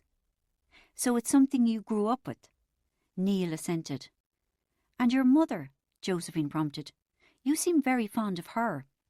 Grief dragged his face. "I am," he said, surprising me by sounding emotional. I had thought the only person Neil loved was himself, that he probably shouted his own name when he was coming. "Did she drink?" "No." "Not with your father?" "No. It wasn't like that. She tried to stop him." A deep hush had fallen on the room. "What happened when she tried to stop him?" There was a horrible, tense silence. "What happened?" Josephine asked again. "He hit her," he said thickly, tears in his voice. How does she know? I wondered, amazed. "Did that happen often?" There was a tortuous absence of sound until Neil blurted, "Yes, it happened always." I got the same sick feeling I'd had the day before when I'd found out about Neil beating Emer. "You're the eldest child in the family," Josephine said to Neil. "Did you try to protect your mother?" Neil's eyes were far away in the past. "I tried, but I was too small to do any good. You'd hear it downstairs, you know, the thumps, the slaps, the cracks." He paused and opened his mouth as if he was going to puke. He placed the palm of his hand across his open mouth, looking bug-eyed with horror. "She'd be trying not to scream, you know," he managed with a twisted half-smile, "so that it wouldn't upset us upstairs." I shuddered. "I'd try and distract the others so that they wouldn't know, but it made no difference. Even if you couldn't hear it, you could feel the fear." My forehead was sweaty. "It always happened on a Friday night, so as each day in the week passed we got more and more scared.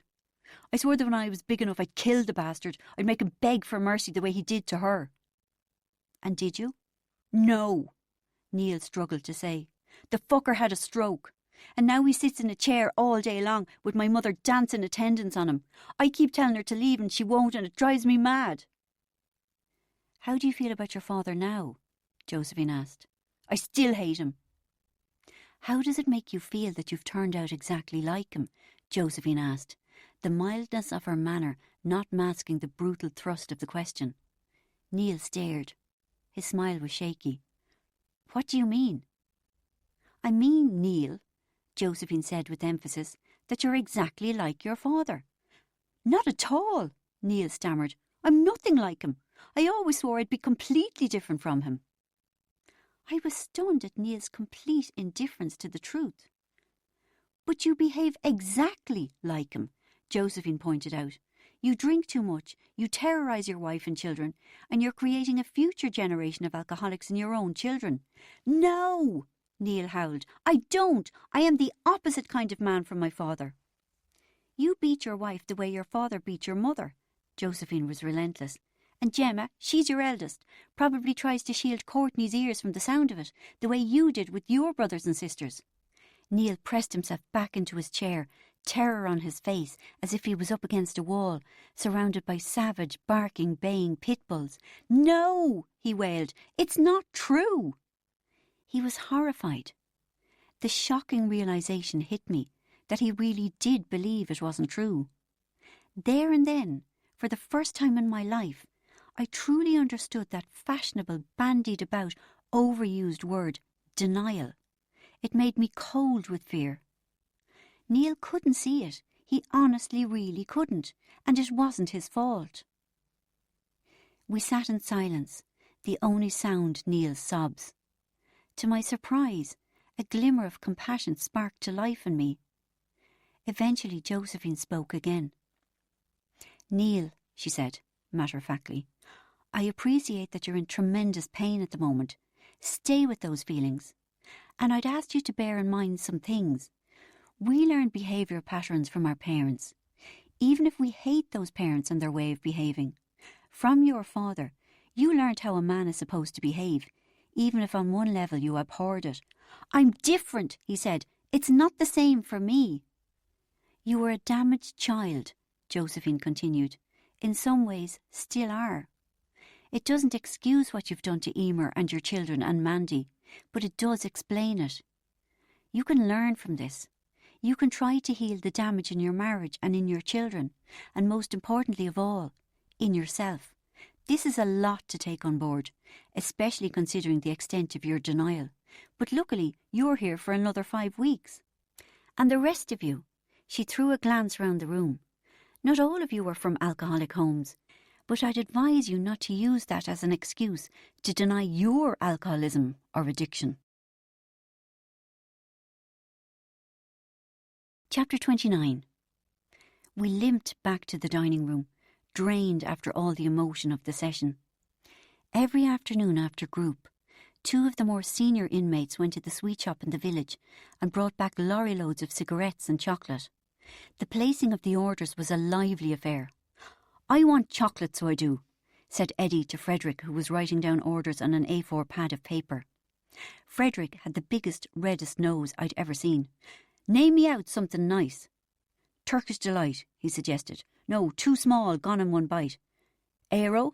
I'm not paying good money to eat holes." At this there was a shout of, "Ah, you tight-fisted bollocks," from Mike, Stalin and Peter, who were passionately discussing the merits of ice cream Mars bars over ordinary Mars bars. "The ice cream ones are 3 times the price, but they're miles nicer." "3 times nicer? Well, I don't know about that." "Curly whirly," Chris suggested. "Didn't I just say I'm not paying good money to eat holes?" "And the chocolate always falls off," Clarence added. "Double-decker," Nancy said. Nancy was the 50-ish housewife who was addicted to tranquilizers, and this was the first time I'd ever heard her speak. Talk of chocolate had cut through to that twilight world she seemed to inhabit. "No." "Fries chocolate cream," suggested Sadie the sadist, who happened to be present. "No." "Toffee crisp?"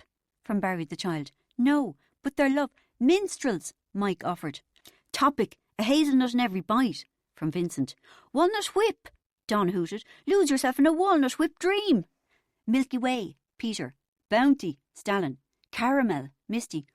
"Revellers," Fergus the acid casualty. "Rebels," Clarence corrected him. "Fuck off," Fergus was annoyed. "A picnic," Shaki said. "A lion bar," Eamon. "I think picnics and lion bars are actually the same thing," Shaki said. "Actually, they're quite different," Eamon insisted. "The lion bar has peanuts, but the picnic has raisins. They're superficially the same because they're both wafer-based." The suggestions continued to pour in. "A fuse, a galaxy, a marathon." "Wait," Eddie shouted. "Wait, back up a bit. A what?" "A fuse," asked Eamon. "Yes," Eddie declared, his face redder than ever with joy. "A fuse. Are they new?" Everyone looked at Eamon. "New-ish," he said thoughtfully. "They were introduced to the Irish market over a year ago and have sold consistently well, appealing to people who want relatively uncomplicated confectionery, but without the traditional 8-square format.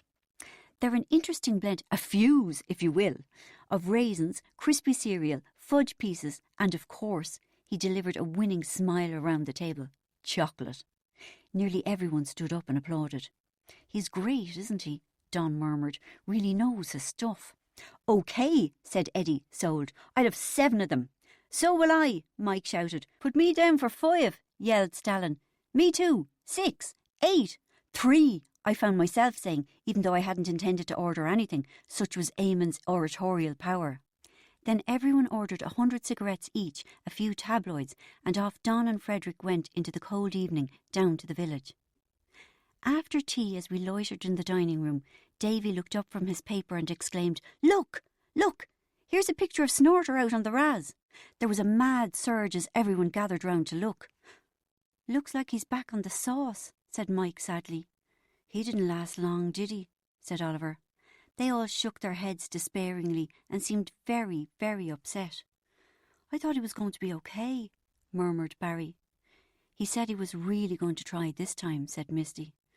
"I suppose in his line of work, groupies, cocaine, Jack Daniels," Fergus said wistfully. "What can you expect?" A pall had settled over the table. "Is this Snorter out of Killer?" I asked cautiously. Killer were a crappy heavy metal band that, despite their crappiness, were very popular. Luke probably had all their records. "That's the fella," said Mike. "How do you know him?" I asked nonchalantly. I didn't want to make a fool of myself by jumping to any conclusions. "Because he was here," Don screeched, his goitery eyes almost bursting from his head. "In here, with us." "Is that right?" I murmured, my heart doing a little flutter of hope. "And what was he like?" There was a chorus of approval for Snorter. "Lovely fella," said Mike. "Sound man," agreed Stellan. "Grand head of hair on him," said Clarence. "Awful tight trousers the way you could see his goose pimples," said John Joe. "Awful tight trousers the way if he doesn't watch himself he won't father any children," roared Peter, then convulsed with laughter. However, if the tabloids were to be believed, Snorter had no problems in that department, having already been taken to court several times by women on the receiving end of his overworked gonads. "And where did he, stay?" I tried to be diplomatic, but I found it hard to believe he could have stayed in one of the crammed bedrooms. Snorter was no stranger to first-class hotels. "He stayed in with us, of course," said Mike. "He had the bed between me and young Chris here." Well, well, well, I thought. So the occasional famous person really did stay at the Cloisters. But the knowledge brought me no joy. Not much brought me joy, as I lived in the shadow of the questionnaire. The 3 fuses helped, though. Chapter 30.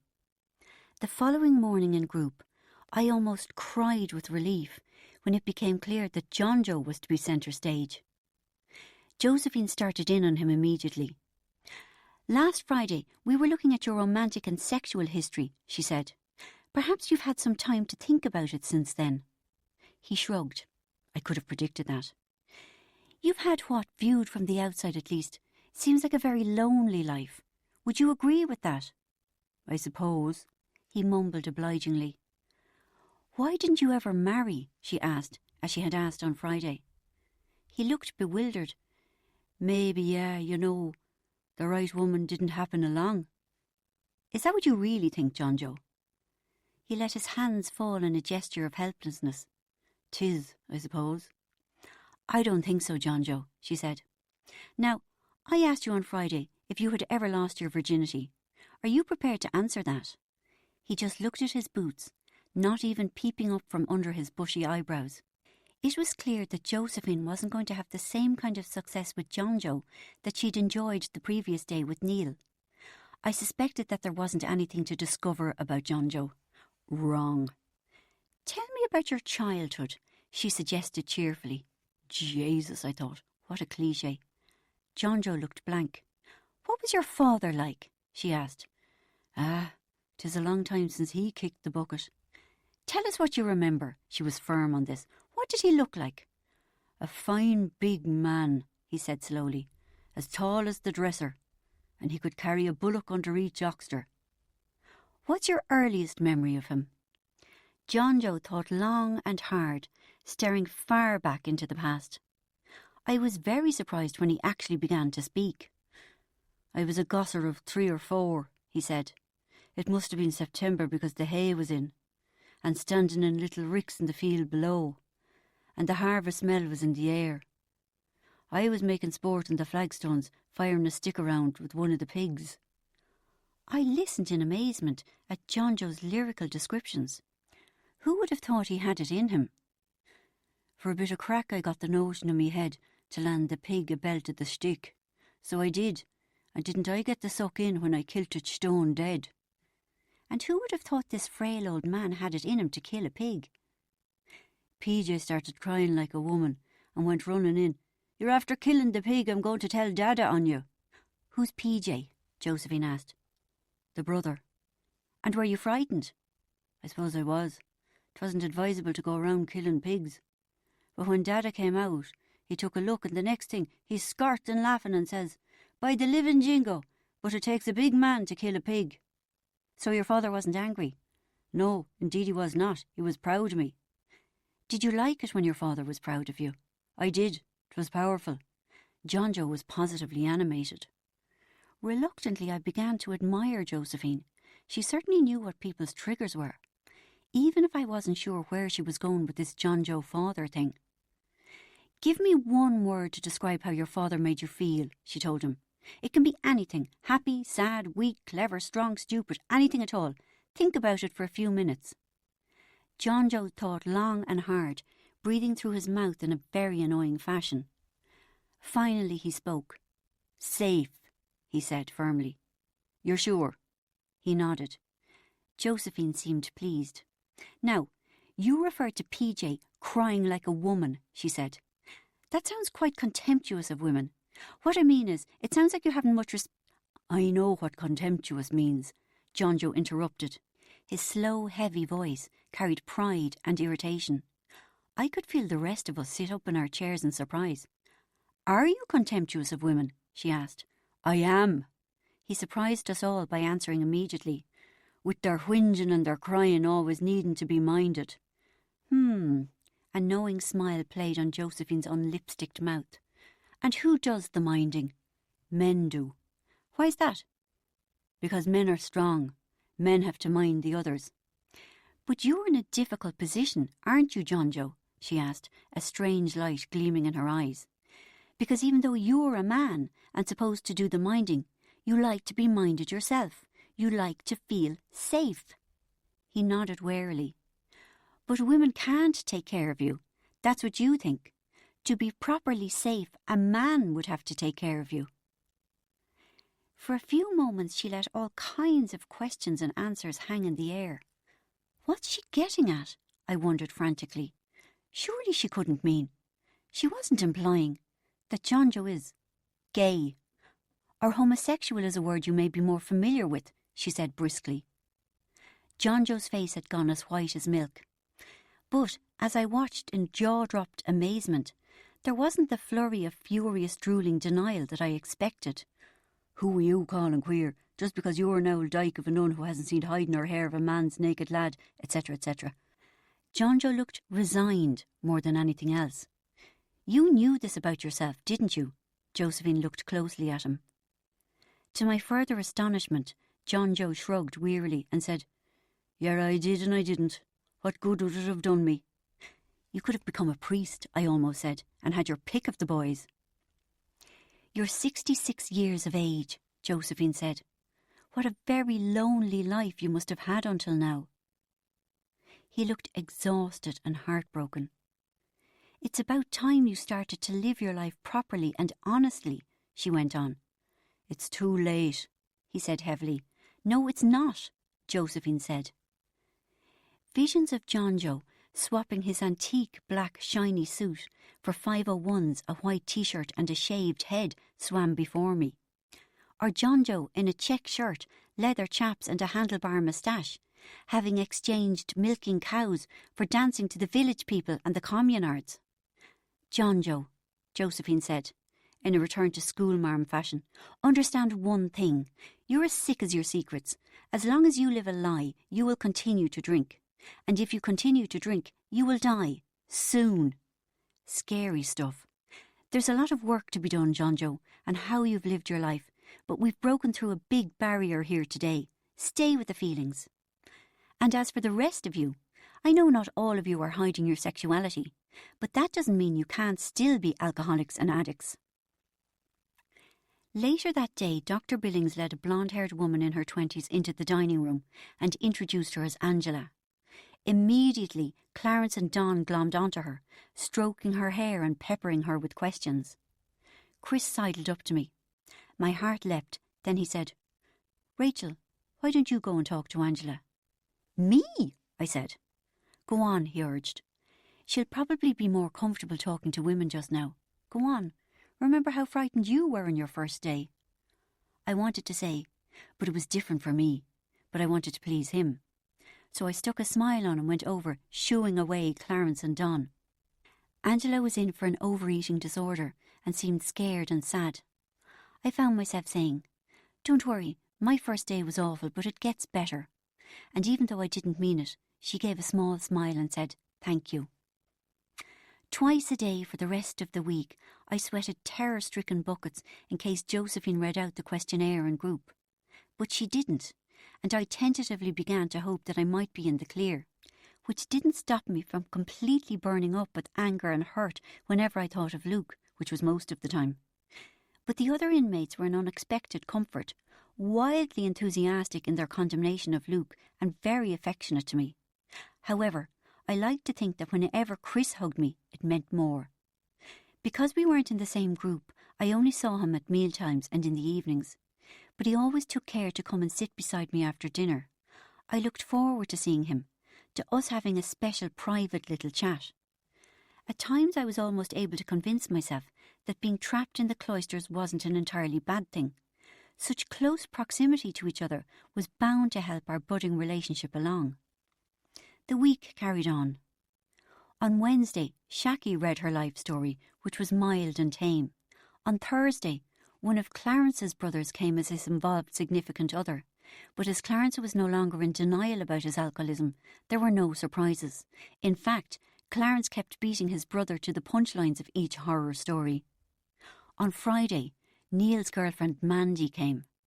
For some reason I had expected a dolly bird in a short skirt and heavy eyeliner. But Mandy could have been Emer's older, dowdier sister. It seemed to me that Neil was looking for a mother figure. Mandy confirmed what everyone already knew, that Neil drank an awful lot and was fond of giving his women a slap and breaking the occasional bone. Thursday night was Narcotics Anonymous night. When I'd looked at the notice board the first day, there had seemed to be millions of meetings, but in actuality there was only one a week. As it was my first meeting, I was curious, almost excited, but it was just mad stuff. What happened was, me, Vincent, Chris, Fergus, Nancy the housewife, Neil, and 2 or 3 others trooped off to the library, where a beautiful blonde woman with a Cork accent sat with us and tried to pretend that she'd been a heroin addict until 7 years before. She was called Nola, at least that's what she said her name was, but she was so poised and glamorous that just by looking at her, it was clear she'd never known a day's debauchery in her life. She must have been an actress in the pay of the Cloisters to try and convince the druggies they could get better, but she was fooling no one. She asked me if I'd like to say anything, and startled, I demurred. Then I worried she'd be cross, but she gave me such a beautiful smile that I wanted to climb into her pocket. She was gorgeous. 2 nice things happened that week, in the midst of my Luke-induced rage and confusion. First, I came to the end of my week on breakfasts and was now on Clarence's lunch team, which meant lions and no eggs. Secondly, I was weighed by Margot, one of the nurses, and I was under 8.5 stone, which I had fantasised about for most of my life. But when she said, "Good, you've put on a couple of pounds," I was mystified. "Since when?" I asked. "Since the day you arrived." "How do you know how heavy I was then?" "Because we weighed you." She looked interested and pulled a white card towards her. "Don't you remember?" "No." I was really puzzled. "Not to worry," she wrote on the card. "Most people are in such a chemical fog the day they arrive that they don't know which end is up. It takes a while for the mists to clear." "Haven't the others been commenting on how thin you are?" she asked. "At times," I faltered. But I just thought because they were farmers and the like, they wanted a fine hout of a woman, as they say, with calf-bearing hips and the strength to walk 4 miles with a sheep under each arm. And as I was saying that, Margot wrote furiously on the white card. "It's a joke," I said, and looked meaningfully at the card. Jokes tell us plenty. There was no full-length mirror to verify Margot's findings. But as I tentatively felt my ribs, I realised that I hadn't been so clear of blubber since I was about 10. Obviously, I was elated, but hadn't a clue how it had happened. Years of attendance at the gym had never before made any impact. Maybe I had been lucky enough to come by a tapeworm. One thing was for sure, though, I promised fiercely. Now that I had lost it, I was determined not to put it on again. No more Pringles, no more biscuits, no more eating between meals. No more eating at meals, for that matter. That should take care of things. Before I knew it, we had reached the end of the week, raced through Saturday's cookery class and games, and suddenly it was Sunday and time for my first lot of visitors. Chapter 31. My fervent hope was that Anna would come, with a narcotic or two about her person. I was no longer worried about drugs showing up in a random blood test. On the contrary, I'd be delighted if they threw me out. In the unpleasant event of Anna not coming, I had a letter already written for Dad or someone to ferry back, requesting that she hot-foot it out to Wicklow with a bag of drugs under her oxter for me. As well as anticipation, I was worried about a couple of things. First, the great mirth that would issue forth from Helen when she learned that there was no gym, swimming pool, massages or celebrities. Worse again, I was dreading seeing the disappointed, martyred eyes of my mother. Maybe she wouldn't come. Hope flared briefly before it dawned on me that if she didn't come, it would actually be worse. I stood at the window watching the cars trickle in, and finally, my nerves stretched to screaming point, Dad's car trundled along the drive. And there was Mum in the front seat beside Dad. I'd half expected she'd be lying in the back covered by a blanket in case someone saw her and put two and two together. But instead, there she was, as bold as brass, sitting upright, without even dark glasses, a balaclava or a wide-brimmed hat. My spirits rallied until I noticed I could only see one person in the back of the car. I prayed for it to be Anna and lots of drugs. But as the car door opened, even from my window I could hear the voices raised in argument. With acute disappointment, I realised the person was Helen. "Why do you have to drive so slowly?" she was shouting as she got out of the car. She was wearing a long coat and a furry hat, Dr. Zhivago style. She looked stunning. "Because the shaggin' roads are icy," Dad shouted back, red-faced and flustered. "Feck off and let me drive the car my way." Stop it, hissed Mum, laden down with bags. "What'll they think of us?" "Who cares?" Helen's voice carried on the cold air. "Pissheads, the lot of them." "Stop!" Mum hit Helen on the shoulder. Helen hit her back. "Get off! What are you so narky for? Just because your daughter is a pisshead too." "She is not a pisshead," I heard Mum say. "Ooh, language," Helen sang. "That's a sin. You'll have to say that in confession." "Anyway, you're right," Helen continued triumphantly. "She's not a pisshead, she's a cokehead." Mum and Dad's faces went blank, and they both bowed their heads. I watched from the window, immobile with unexpected grief. I wanted to kill Helen. I wanted to kill my parents. I wanted to kill myself.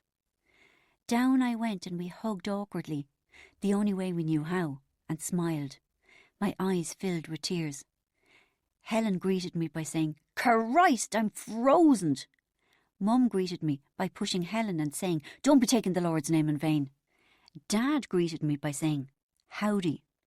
At the time I didn't pay too much attention to it. Before a conversational lull could occur, Mum thrust a bag into my hand. "We brought you up some things." "Lovely," I said, sifting through it. Tato and more tato, thanks." "And bounties," said Mum. "There should be a 10-pack of bounties." I looked again. "I don't think so." "I put them in," said Mum. "I remember doing it this morning, I'm certain of it." "Ah, Mum," said Helen sympathetically, her little cat face the picture of innocence. "Your memory isn't what it once was." "Helen," Mum said sharply, "give them back." Sulkily, Helen opened the bag. "Why can't I have any?" "You know why," said Mum. "Because I'm not a junkie," said Helen. We all winced. "Well," she threatened, "it can be arranged." "Have one," I offered, as she sullenly handed them over. "4?" I showed the 3 of them around, proud, shy, ashamed only when they said things like, This place could do with a coat of paint. It's nearly as bad as our house. I saved Mum from tripping on Michelle's My Little Pony. Anyone famous here? Helen murmured at me. Not at the moment, I said airily. And to my great relief, she simply declared, for fuck's sake, and left it at that. The dining room was packed to the rafters, and we managed to squash onto the end of a bench. Well, said Dad in a strange voice, it's all mad purd. It's what, Dad? Mad purd. I turned to Mum. What's he saying? He's saying it's almighty pretty, she explained. But why are you talking in such a stupid voice, I asked him. And anyway, it's not. It's far from mad pert. Oklahoma, Mum whispered. He's got a small part in the Black Rock Players' production of it. He's practising his accent. Aren't you, Jack? Sure, I am. Dad flicked the brim of an imaginary hat. Mayhem, he added. He has us driven demented, added Mum. If I have to hear the corn is as high as an elephant's eye one more time, I'm going to shoot the elephant. Get off your horse, Dad drawled, and drink your milk. And that's not Oklahoma, so it isn't, Mum scolded. That's that other fella. Go on, punk, make my day. What's his name? Sylvester Stallone, said Dad. But that's not... now I'm forgetting to practice. He turned to me. Method acting, you see. I have to live, eat and breathe my part. He's had baked beans for his tea every night for a week, Helen said. Out of the blue it occurred to me that perhaps it was not surprising I was in a treatment centre. Jesus, Helen exclaimed. Who's your man? We followed her gaze. She was looking at Chris. Not bad. I wouldn't kick him out of bed for fart. Ow! Why did you hit me? She demanded of Mum. I'll give you bed where you'll feel it, Mum threatened. Then she noticed a few people were looking, so she presented a bright, papering over the cracked smile that fooled no one. It's his legs, isn't it? Helen said thoughtfully. Does he play football? I don't know. Find out, she ordered. We sat in awkward silence, our initial surge of joy gone.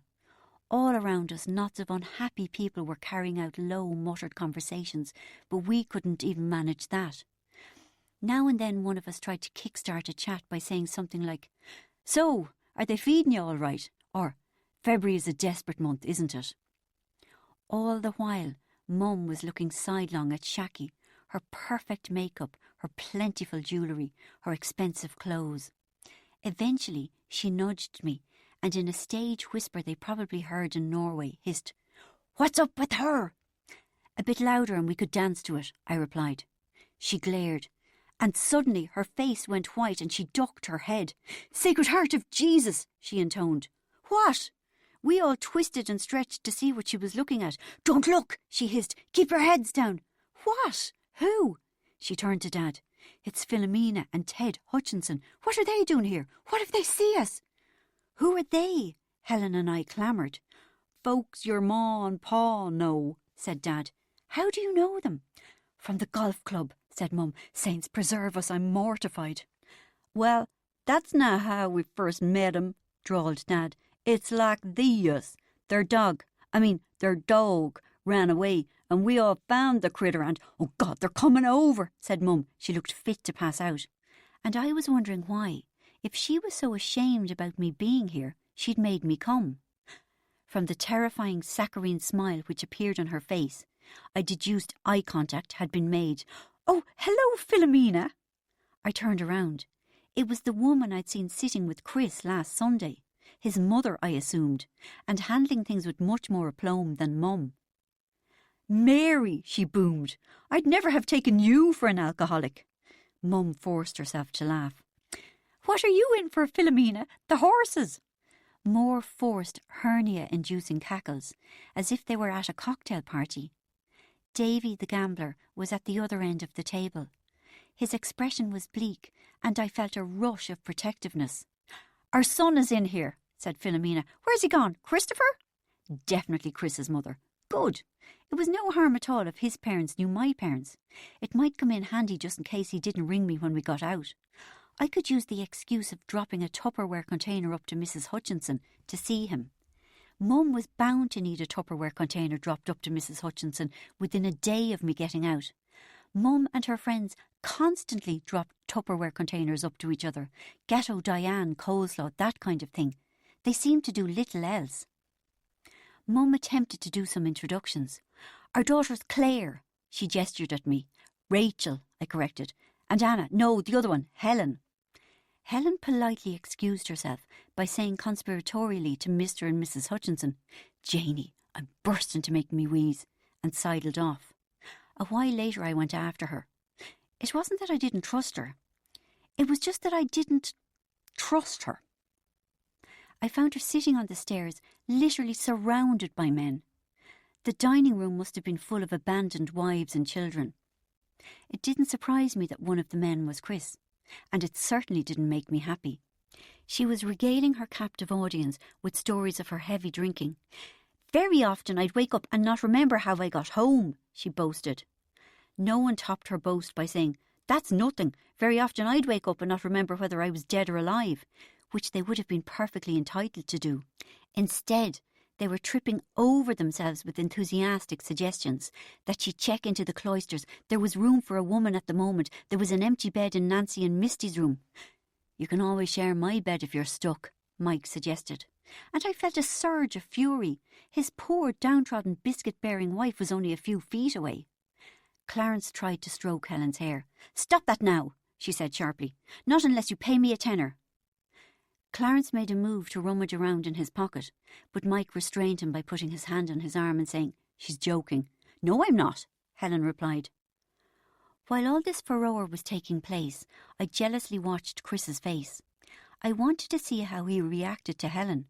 Well, what I really wanted to see was that he didn't react to Helen. But a couple of glances passed between the two of them that I didn't like the look of. A wave of self-hatred hit. I hated myself for always fading into insignificance around any of my sisters. Even my mother sometimes outshone me. Like a fool, I thought I might have made enough of an impact on Chris not to disappear under the onslaught of Helen's charms. But once again I'd been wrong. I got that terrible but oh so familiar feeling of, who were you trying to kid? Standing amongst the men, I forced myself to join in the laughter, feeling non-existent and elephantine simultaneously. So upset, in fact, that when she left I forgot to give Helen the letter for Anna, telling Anna to come and visit me with lots of drugs. Later, when I asked Celine for a stamp, she said, Certainly, when I've read the letter I'll let you know if it can be posted. This pissed me off so much that I marched straight over to the confectionery cupboard, flung wide the door, and waited to be concussed by the Sunday evening avalanche of chocolate. Momentarily, I tried to lay my hands on some willpower. Then Chris said, God, that sister of yours is a gas woman. And I was awash with the same old agony that I was me, and not Helen, or somebody else, anyone other than me. Chocolate, I thought. That'll make me feel better, seeing as there are no drugs available. She's great, isn't she? I managed to say. I caught Celine smirking to herself as she pretended to busy herself with the tapestry things she always had in her hands when she was spying on us. There was a bar of fruit and nuts so massive you could sail to America on it. Who owns this? I called. I do, said Mike, but work away. I finished it in about 20 seconds. Crisps! I shouted out to the room. I need something salty. Mum had brought me about 100 bags of Tato, but I wanted attention as much as a savoury snack. Don rushed to my side with a 6-pack of Monster Munch. Peter called, I can do you some Ritz Bickies. Barry the child said, if it's a real emergency, I can spare a bag of Kettle Crisps. And Mike muttered in an undertone that I was supposed to hear and that Celine wasn't. I've got something nice and salty in my pants you can suck on. I waited for Chris to offer something to show that he knew I still existed, but he said nothing at all. Chapter 32. They say the path of true love never runs smooth. Well, Luke and my true love's path didn't run at all. It limped along in new boots that were chafing its heels. Blistered and cut, red and raw, every hopping lopsided step a little slice of agony. In the week after the party I thought of him a lot, feeling incredibly ashamed every time I remembered my behaviour. At the time I thought I was a femme fatale, but all I'd been was pathetic, and I couldn't stop thinking about it, the way you keep probing a sore tooth with your tongue. Even though I hoped I would never clap eyes on him again, he intrigued me. His rejection had sparked an interest that I hadn't previously felt. Fair play to him, a part of me thought. A man with principles. Then another part of me screamed, no, wait a minute, he rejected me. It was the Thursday night after our shindig. Bridget and I were at home, and as bad-tempered as a sackful of weasels. I'd had a heavy session the night before, and the come-down had been particularly rough, because all the Valium was gone, and there was no money to restock until I got paid. Depression had kept me flattened to the couch all day, when I should have been at work. Listlessly lying in the apartment, vaguely in the horrors, feeling the slowness of my heart beating, was all I'd been able for. Carlos had done another disappearing act on Bridget, after he had somehow sussed at the party that Bridget had had carnal knowledge of Joey. It might have had something to do with Gaz coming up to her with tearful respect and saying in Carlos's earshot, "Jays, you're some woman. Joey says you gave him the best blowjob of his life." Bridget was distraught, and I wasn't much better. Darren, or Darrell, the publishing mogul, best friend of Jay McInerney, hadn't rung me. If I only knew where he was, Bridget whispered in agony. If I just knew that he wasn't with someone else, I might at least get some sleep. I haven't slept in 3 nights, you know. I made soothing noises along the lines of, "You're far too good for that idiot." "Would you ring him?" begged Bridget. "Please, just ring him and see if he answers, then quickly hang up." "But how will I know? Him and his friends all sound exactly the same to me." Okay, she said, pacing up and down, breathing deeply. "Ask to speak to him, and if it's him, hang up." "But he'll recognise my voice." "Disguise it. Put on a Russian accent. Breathe some helium or something. And if it's not him, but they say he's there, just hang up as well." So I rang, but all I got was the answering machine and its awful salsa music. "Oh, Jesus!" She had her fingers in her mouth as she destroyed her good new nylon nails. "He's only doing this to punish me, you know." I suspected that Carlos wasn't really put out by Bridget sleeping with Joey, but had just been looking for an excuse to ditch her yet again. But I murmured "louser" to let her know she had my support. "And it's not like he hasn't shagged other people," she anguished. "And pig-faced Darrell hasn't rung me either," I said, keen not to be outdone. "Please, God, if you make him ring, I'll give all my money to the poor." I always said that because it was safe. I was the poor, so all I had to do was keep the few bob that I had, and I was still keeping my bargain with God. On into the night we fretted, doing all the usual things. Picking up the receiver to make sure the phone was working, ringing Ed and getting him to ring us back just to make sure we could get incoming calls, saying, "I'm going to split this pack of cards, and if the first one I see is a king, he'll ring." It was a 7. Then saying, "Best out of 3, if the next one I pick is a king, he'll ring." It was another 7. Then saying, "OK, best out of 5, if—" "Shut up!" Bridget shouted. "Sorry." Finally, Bridget put her finger to her lips and said, "Shh, listen." "What?" I choked excitedly. "Can't you hear it?" "Hear what?" "The sound of the phone not ringing." Then, to my surprise, she laughed, as if a cloud had just lifted from her. "Come on," she grinned. "I can't bear this feckin' vigil. Let's do something nice instead." The terrible depression that I'd been suffocating under all day stirred slightly. "Let's get dressed up," I said eagerly. "Let's go out." That was the great thing about coke. Something glamorous always happened when you took some. You either met a man or went to someone's party or something. Coke kick-started my life. And the more I took, the more exciting the results. "You're broke," Bridget reminded me. She was right, I realised in disappointment. No chance of being able to afford to buy drugs that evening. I thought briefly about asking Bridget if I could borrow some more money from her, then thought again. "I've enough for 1 drink and a tip," I said instead. "When are you going to pay back that money you owe me?" "Soon." I felt uncomfortable.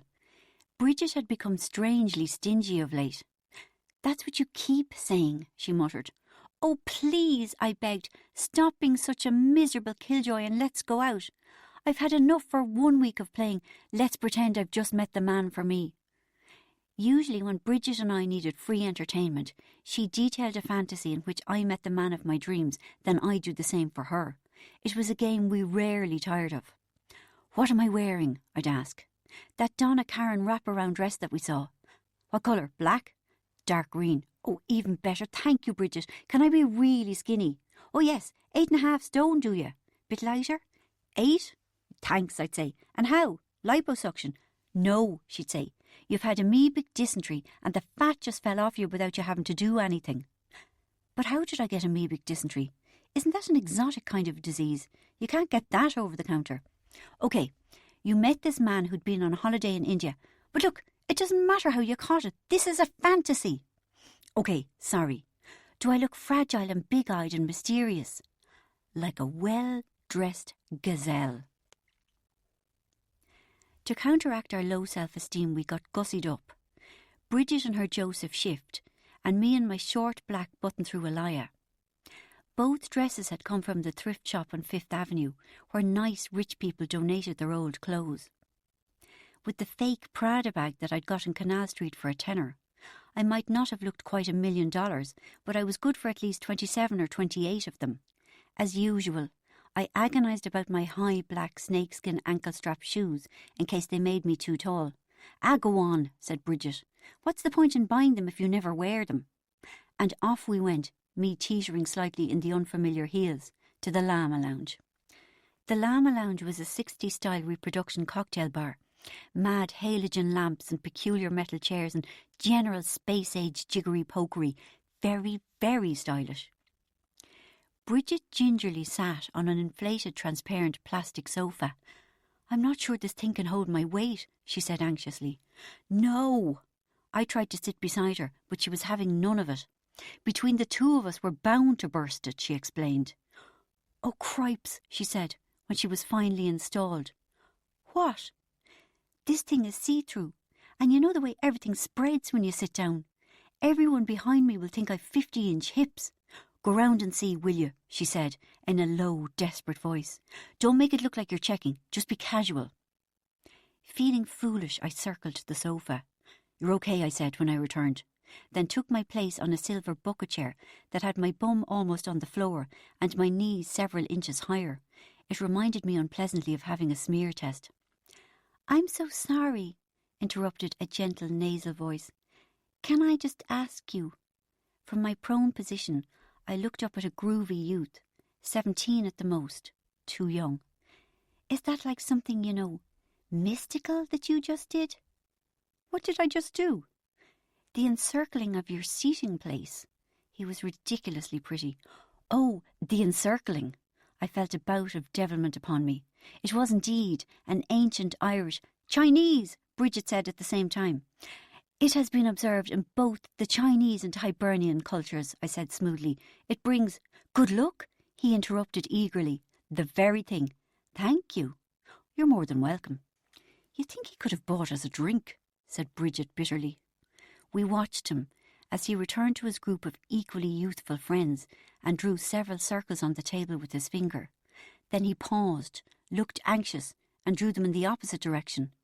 A worried look appeared on his face, and he stood up and made a move towards us again. "Clockwise," I called to him. He beamed and sat back down and went on explaining. After a few minutes we saw all 5 of them get up and walk in reverential single file around their chairs. When they got back to where they started from, they shook hands and hugged each other emotionally. A few minutes later, a girl from another table came and asked them something. Our boys said things and pointed at Bridget and me a lot and drew a few more circles in the air. Shortly after that, the girl went back to her friends, and then they all got up and walked around their seats, more hugging and kissing. Then someone went over to their table, and so it went on. It was like watching a very slow Mexican wave. It was hot. We sat on our uncomfortable chairs and sipped our elaborate drinks. Great frosting and adorning with food went on with the drinks at the Llama Lounge, and you couldn't look within a 6-foot radius of a barman without having an ultra-stylish little dish of pistachio nuts pressed on you. I began to normal out, feeling better than I had in days. Then Bridget decreed that it was my turn to get a go on the see-through seat, which was all very well in a back of bare thighs sweating against the vinyl kind of way, until it was time for me to get up to go to the loo, because I couldn't. "I can't get up," I said in alarm. "I'm stuck to this fecking couch." Of course you're not, Bridget said. Just push yourself forward and out you come. But I couldn't get my hands to grip the sweaty plastic, and my thighs were stuck fast to it. Jesus Christ, muttered Bridget, as she stood up and grabbed me by the arm. Is it too much to ask to come out for a quiet drink? And she heaved, but still I couldn't budge. Bridget bent her knees and crouched like someone doing a tug of war and gave another huge pull. Painfully, a layer of skin being left behind. It was a shame that I'd recently wasted $50 having my legs waxed when this would have done just as well. I began to separate from the sofa. With a great, slow, sucking noise that had everyone in the place looking up from their drinks in astonishment, Bridget managed to peel me off. And just as I popped out, with a final slurp that sent Bridget flying, who did I come face to face with? Only Luke bloody Costello. With a slight frown, he waited a moment before saying, "Hi, Rachel." Then he smiled, with a glint in his eye that confused me. Chapter 33. Take off your dress, Luke said softly. Startled, I turned and flicked a lightning-quick look at him. Was I hearing things?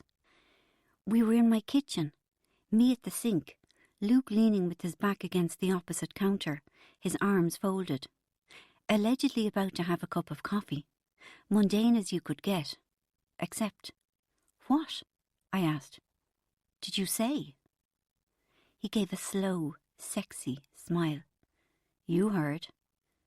What on earth? The obvious thing was to tell him to leave, but... Go on, he said, in a tone that I found frighteningly compelling. Take it off. My throat tightened. I wasn't coked up or drunk enough for this. The only reason Luke was here at all was because Bridget had abandoned me to his mercy in the Llama Lounge. Nadia had told her that the Cuban heel had been sighted in Z-Bar, so Bridget had raced off to flush him out. I had tried to leave with her, but she said, "You stay here." Suddenly in great humour, she nodded her head at Luke and said, "He'll look after you, won't you, Luke?" And off she danced, leaving me in the grip of terrible shame for having come on to Luke at the party, and worse, much worse, being rejected by him. The second I was certain Bridget was really gone, I slunk towards the door. "Hey!" Luke caught up with me. "I'll walk you home." As I protested, he said, "I promised Bridget." Jesus Christ. The 11 blocks between the Llama Lounge and my street were spent in silence. When we reached my building, I said, without looking him in the eye, "I'm fine from here. Come on, I'll see you upstairs." I could have stopped him. I knew that if I was properly insistent, he'd have left. But I didn't. And after we'd climbed several flights of stairs and I'd unlocked my front door, I said, "I suppose you're coming in." With a one-shouldered shrug, he followed me into the apartment, then the minuscule kitchen, and said yes to a cup of coffee. "Your dress," he said again. "Take it off." I put down the kettle I'd been filling and focused fully on him. He was serious about this, that much was obvious. "Open the top button," he said. "Or tell me to leave." This wasn't a game. This was grown-up stuff, and I was nervous. And some other feeling, something more complicated. "If you tell me to leave," he said, "I'll go right now." But I stayed mute. In silence we watched each other. Then I lifted my hand to my neckline. Was I really standing in my kitchen, about to take my dress off for Luke Costello? "I can come over there and do it for you." Holding eye contact with him, my fingers fumbled with the metal button. With easy speed, it slipped through the buttonhole. An emotion zipped across his face, too fast to be identified. "Now," his voice was silky. "The next one."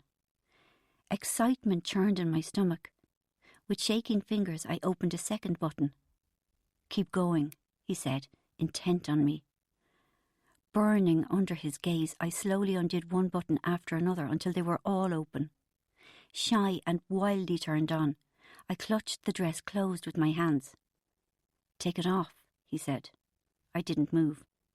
I said. His voice was oddly gentle. "Take it off." The pause dragged on for a long, silent time, until he said, "I will stay only if you take your dress off."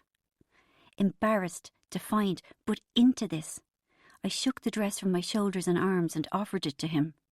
For once I was wearing a decent bra, a nice black lace one that had only one small hole. I'm not sure I'd have removed the dress otherwise. And although my knickers were a different pattern from the bra, at least they were also black lace. Shyly I dipped my head so that my hair fell forward to cover my shoulders and breasts. Too late, I realised that the small hole in my bra was quite a big one, and that it had fitted itself neatly around my nipple, a do-it-yourself peephole. Luke took the dress without letting his hand touch mine, and put it on the counter behind him. Our eyes met. His pupils were so dilated they were almost black. Even though the night was warm, I shivered. This was a very different Luke to the sweet man who'd made me laugh in the rickshaw rooms. This one was a compelling stranger. "Rachel." His voice was low, the tone reasonable. "I can leave now, or we can carry on from where we left off last Saturday." The emotions moving through me were confusing, but he was giving me a chance to erase the shame that lingered from the party, and I wanted it. Appraisingly, he watched me. My impulse was to squirm, to hide my body, but I made myself stand up straight and hold in my stomach. I even thought about putting one hand on a hip, but found I couldn't be that brazen. "What will I ask you to take off next?" Laughably, my first fear was for my shoes. I didn't want to lose them because they were high and made my legs look long and slim. Well, not as fat as they usually looked in any case. "Okay. Take off your bra." "Oh no!" "Oh yes, Rachel." We stared at each other across the small room, me flushed with shame and arousal. Suddenly I caught sight of the telltale bulge in his jeans, and without my say-so my hands were reaching behind to open the clasp. But as soon as it was undone, I stopped. I just couldn't. "Go on," he said. "I can't." My voice emerged, low and scratchy. "Okay." Unexpectedly he was gentle. "Just move one of the straps down your arm." Hypnotised by his sudden tenderness, I did as he said. "Now the other one." Once again I found myself obeying.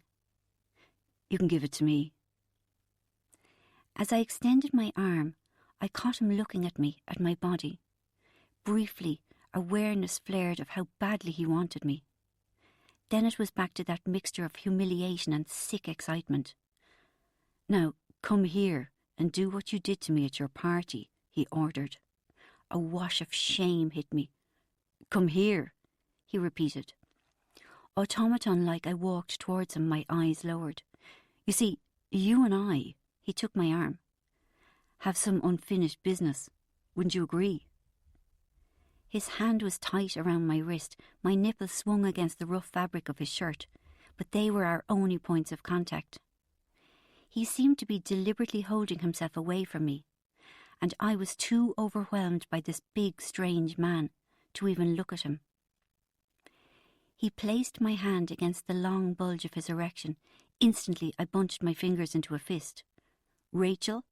Above me, his voice was insistent. "Are we going to finish what you started last Saturday?" I took a breath, relaxed my fist, and with deliberation pressed the flat of my hand against his erection. An involuntary noise escaped him, a sort of strangled choke. Walking my fingers upwards, I moved to the buckle of his belt, then found I couldn't go any further. Something was building inside my body, and I had to stop before it engulfed me entirely. Above me was the hoarse sound of his breathing and the warmth of his breath on my hair. We were both marking time. There was a sense of being in a kind of siding, holding on for something to pass. Possessively, he slid his arm around my waist. The touch of his skin against mine was almost too real to bear. Slowly, my head bowed. I began to undo his belt. His thick, black leather belt, even that seemed grown-up man scary, slid out with a faint slap, then hung, the heavy buckle on one side of his flies, the length of leather on the other. I could hear him trying to steady his breathing, but I knew it was a struggle. It was time to start on the buttons of his jeans. I can't, I thought. It was all so intense. Rachel, I heard Luke say, his voice hoarse, don't stop. Holding my breath, I popped open the first button, then the next one, then the next. When they were all done, I stood still, waiting for him to tell me what to do next. Look at me, he said. I tipped my head back, and when we made eye contact, something burst open within me, something that was mirrored on his face. I stared at him in fear and wonder, absolutely longing for his touch, his tenderness, his kisses, for the smell of his skin and the rasp of his jaw on my cheek. I lifted a hand and touched his silky hair. That was the moment the dam burst. This time we didn't wait for the madness to pass. We fell on each other, pulling, tearing, kissing, scratching. Panting, I tore at his shirt, trying to get him to take it off so that I could smooth my hands over the silky skin of his back, the line of hair in his stomach. He was caressing me, tangling his fingers in my hair, kissing me so hard it hurt. I want you so much, he panted. His jeans were around his knees, his eyes were dark with desire. We were on the floor, me on top of him, pulling his jeans off, then sliding his boxers down so slowly he groaned and said, Jesus, Rachel, just do it for fuck's sake. I couldn't wait any longer. Condom, I murmured feverishly. Okay, he gasped, rummaging round in his jacket. Here, he handed the little foil packet to me. I want you to do it. Frustrated that my shaking hands wouldn't move faster, I tore it open, then reverentially smoothed it along the hard length. He moaned, and I exclaimed, Oh my God, you're so sexy. He paused, then gave an unexpected grin that nearly made me faint. That, Rachel Walsh, he said, is fine talk coming from you. Afterwards, I didn't want him to leave. More than anything, I'd have loved to go to sleep in my own bed with Luke's arms around me. I didn't know what it was about him. Perhaps because I hadn't had a boyfriend since I came to New York. Maybe, I thought doubtfully. After all, a woman has needs. But it wasn't just that. In all the seduction, rejection fracas, I'd forgotten how entertaining he'd been that first night in the rickshaw rooms. And so he was again. Okay, babe, he said, when we got into my bedroom, a towel wrapped around his waist for modesty. What does this room tell me about Rachel Walsh? First off, I can tell you're not what they call an anal retentive, are you? He cast a benign gaze over my bombsite boudoir. You've been mercifully spared a neurotic obsession with tidiness.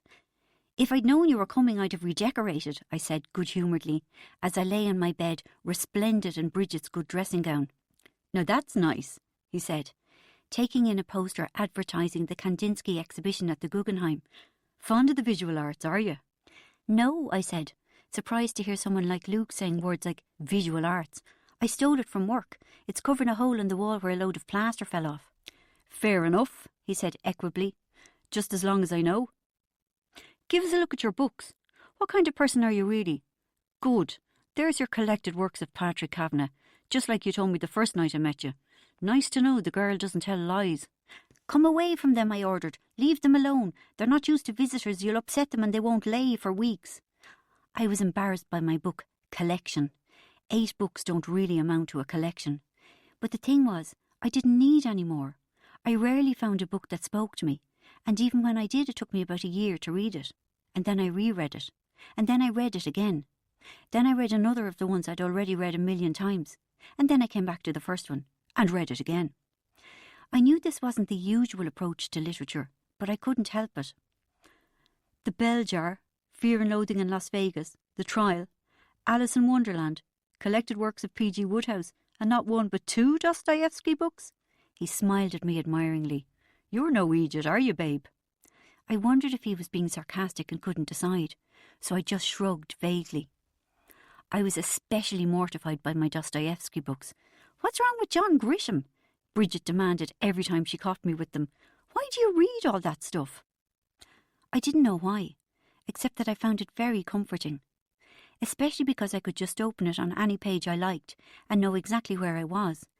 I didn't have to bother with all that tedium of finding where I'd left off and remembering who was who, and all the other problems that assail someone of less than average intelligence with a criminally short attention span. You had a right nerve telling me to take my dress off the way you did, I said, as we lay on my bed. What made you so sure that I would? I might have been going out with someone else. Like who? He laughed. Darryl, that thick-looking idiot. I was glad that Luke was jealous of me being with Darryl, but I was slightly ashamed of the whole incident, so I tried to change the subject. I wouldn't have thought that the Llama Lounge was your kind of place, I said. It's not. What were you doing there? He laughed and said, I shouldn't tell you this, but I had scouts on the lookout for you.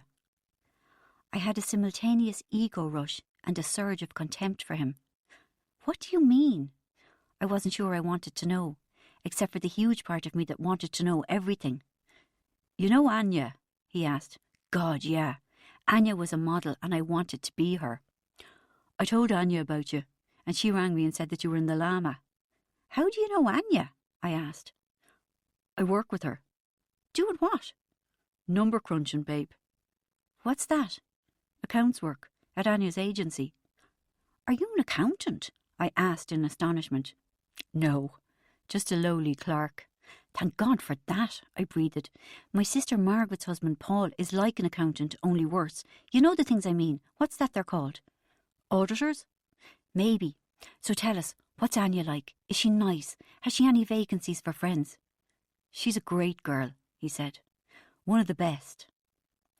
As his eyes closed and his speech became faint and mumbly, he turned onto his side.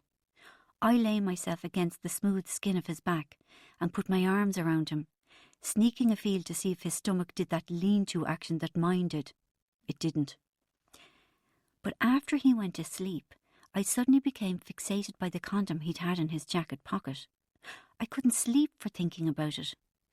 Even though it was a responsible thing to do, I was jealous. Jealous of the unknown woman he'd have used it on, if it hadn't been for me. And what did it tell me about Luke, I wondered angrily? That he was always on the lookout for a shag, any time, any place, anywhere, ever ready, his trusty condom poised to be called into active service, mad for me, Costello. How many more did he have in his pocket, ready to use at a moment's notice, on Anya probably, if he got half a chance, not that she'd have anything to do with a fool like Luke. I looked at him as he lay sleeping, and decided I didn't like him any more. I drifted off to sleep, but in the middle of the night I woke with sickening period pains. What's up, babe? Luke murmured, as I writhed in cramping agony. I paused. How could I say it? I am becursed. Maybe he wouldn't understand. I'm blobbing? Helen said that, even to men. I decided on, I've my period. Snappy, to the point, no room for confusion, yet not as clinical as, I'm menstruating. Great, Luke exclaimed. No need for condoms for the next 5 days. Stop it, I groaned. I'm in agony. Bring me drugs. Look in the drawer over there. OK. He hopped out of bed, and even though I didn't like him anymore, there was no denying that he had a fine body on him. In the dark, I watched the silver from the streetlights glint on the hard length of his leg, that lovely line that runs sideways along a well-muscled thigh. Not that I'd know. While he rummaged round in a drawer, I admired the view of him side on. What a gorgeous bum he had, I thought, dizzy with pain. He was back with my big container of painkillers. Dihydrocodeine, he read from the label. Heavy gear. You can only get them on prescription. That's right. No need to tell him I bought the prescription from Digby, the smackhead doc. OK, he said, reading slowly from the label. 2 now and none again for 6 hours. Can you get me some water? I interrupted. 2, my foot. 10 would be more like it. While he was in the kitchen, I crammed a handful of tablets into my mouth. Then when he came back, I let him give me 2 with the glass of water. Thanks, I mumbled, barely able to speak because my mouth was so full. But I'd got away with it. Chapter 34. I couldn't go to work the next day, and, liberated from guilt because for once I really was sick, I took another handful of pills and set about enjoying my day off, and it was a good one.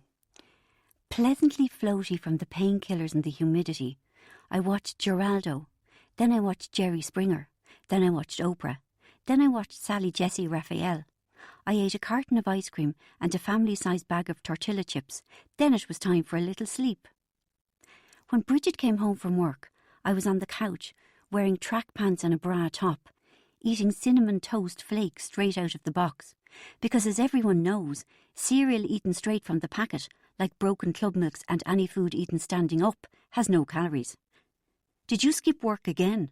were her first words. "I was sick," I said defensively.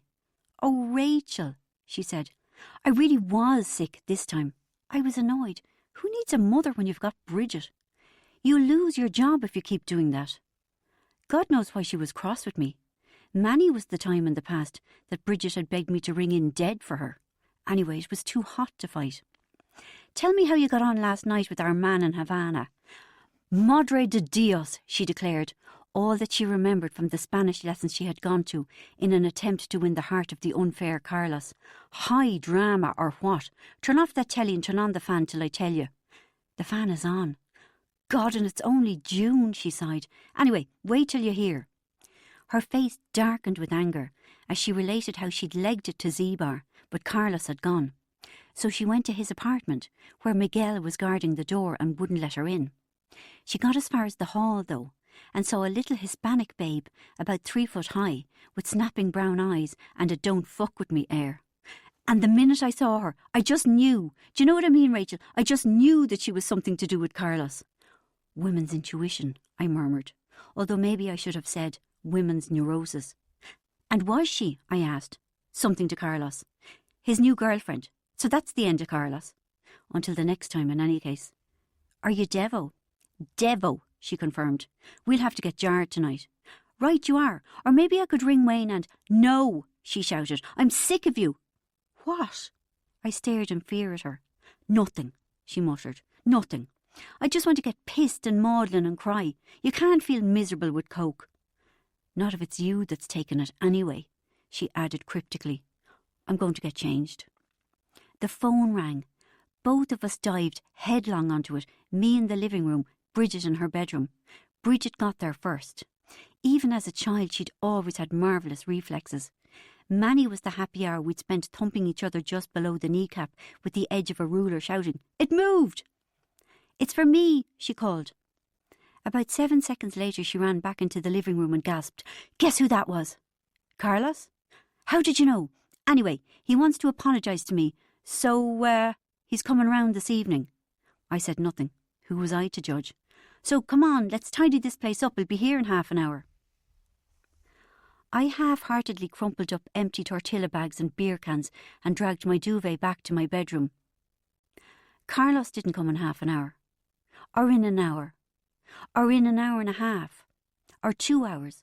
Or 3 hours. Bridget disintegrated over the course of the evening, just fell apart in slow motion. "I don't believe he's doing this to me again," she whispered. "After the last time he promised he wouldn't torture me like this." At an hour and a half she cracked and made me ring him. There was no answer, which pleased her because she thought it meant he was en route. But when he hadn't arrived 20 minutes later, she had to give up on that idea. "He's with her," she moaned. "I can just feel it. I know it. I'm a witch. My feelings are always right." There was a small, horrible nugget of gladness in me. I wanted him to be so mean to her that she'd eventually have to give up on him, but I was ashamed of it. At the 3-hour mark, she stood up and said, "Right, I'm going round there." "No, Bridget," I begged. "Please, your dignity, your self-respect. A pig, bay of pigs, not worth pissing on. What's the point? Sit down." Just then, the bell rang. It was as if the entire apartment had exhaled with relief. "At the 11th hour, Bridget murmured. I decided not to mention we'd said goodbye to the 11th hour some time ago, and that we were now at the 16th or 17th hour. A strange light appeared in Bridget's eyes. "Watch this," she said, through a clenched jaw, and sauntered towards the entry phone. She picked it up and took a deep breath, and in the loudest voice I had ever heard, she bellowed, "Fuck off!" Then she turned away and started to shake with laughter. "That'll show him." "Can I have a go?" I asked eagerly. "Be my guest." She was in fits. Ahem. I cleared my throat. "Okay, here goes. Yeah, fuck off." Then the pair of us were in each other's arms, crying with laughter. The bell rang once more, long and shrill, knocking us into momentary silence. "Ignore it," I gasped. "I can't," she snorted. Then we both exploded again. She had to wait until she was able to speak before she picked up the phone and said, "Come in, you fat hairy lump," and pressed the open button. He looked wary and hurt, and well he might, because it was Darryl, not Carlos. Darryl! So dreams do come true. It was hard to believe that he'd just walked over our threshold. In all honesty, I'd given him up for dead. He must have lost my phone number, I realised, but remembered the address from the night of the party. I was so happy I nearly went into spasm. "Hey, Rebecca," he said vaguely. "Rachel," I corrected him, embarrassed. "No, Darryl," he said. "My name is Darryl." He didn't seem to be as good-looking as I remembered him being on Saturday night, but I didn't care. He had great clothes and knew Jay McInerney, and my heart was set on him. "So, Rebecca," he said, not really focusing on me, "Sorry," I forced myself to say, "but my name is Rachel." Then I felt guilty in case he thought I was criticising him. "But it doesn't matter," I added. I nearly said, "Call me Rebecca if you want." "How come you guys told me to fuck off?" he asked, and gave a deep sniff that explained the dancey, unfocused state of his eyes. Bridget had been struck dumb with disappointment and disbelief, so I had to answer. "We thought you were somebody else." The bell rang again, and Bridget became very animated very quickly. She ran to the door, picked up the entry phone, and started screeching an incoherent tirade where only 1 in every 10 words was audible. "Fucker, bastard, late, wanker, better things to do, fucker, shithead, burn in hell." She finished by saying, "Come in, you wanker," and pressed the button. Then she seemed to notice Darryl properly. "Mamma mia," she said darkly, and gave a strange little laugh. "Mamma mia, mamma mia, har har." I should never have told her about my time with Darryl, I realised fearfully. Now that she had gone bonkers, such knowledge could be very incendiary. She stuck her thumb in her mouth and put her face very close, too close, to Darryl's, before saying again, very meaningfully, "Mama." With another odd, evil laugh, she moved towards the door, all the better to beat the shit out of Carlos when he arrived. So when Luke ambled in, 2 huge cartons of Ben and Jerry ice cream in his arms, Bridget looked as if she had died. "How are you, Bridget?" he deadpanned. "The heat getting to you?" She stared at him with hollow, shell-shocked eyes. "Luke," she mumbled. "Was that you who rang?" "'Fraid so," he said. "What's up? The Cuban gone AWOL again?" She assented mutely. "Would you not give it up as a bad job and walk out with a nice Irish lad instead?" he suggested. She stared at him, her eyes 2 disused tunnels. "Would some ice cream make you feel any better?" he asked kindly. This is a man who knows women, I found myself thinking, even though I too had gone into shock at his unexpected arrival. Particularly his unexpected arrival with Darryl on the premises. Bridget nodded jerkily and stretched out her hand. When Luke held out a tub of ice cream towards her, she hesitated, then quickly snatched it from him, like a child who was afraid it would be taken away. "All for me?" she just about managed to ask. I'd seen her catatonic from disappointment before, but never so bad. Luke nodded. "All for Bridget," she said thickly, her arm cradled around it. Everyone watched her anxiously. "Good," she slurred. "All for poor Bridget." In silence we watched her attempt to walk. "Spoon," she mumbled, stumbling towards the kitchen. "Eat. Feel better." Then she lurched to a halt. "No need. Eat anyway, no spoon." All eyes were on her until she managed to reach her bedroom. When she slammed the door, Luke turned to me. "Rachel," he said, in a different voice from the one he'd been coaxing Bridget with. It was a meaningful voice that made my stomach feel as if I'd already eaten some of the ice cream he'd brought for me. But I couldn't savour the sensation because I was too aware of Darryl hovering and sniffing. Hello, Luke," I said uncomfortably. "We weren't expecting you." My skin was twitching. Oh, why had Luke come when Darryl was here? And why did Darryl have to be here when Luke arrived? It never rains, but it feckin' well pours. Luke focused on Darryl. "Darren," he nodded grimly. "Darryl." Darryl corrected.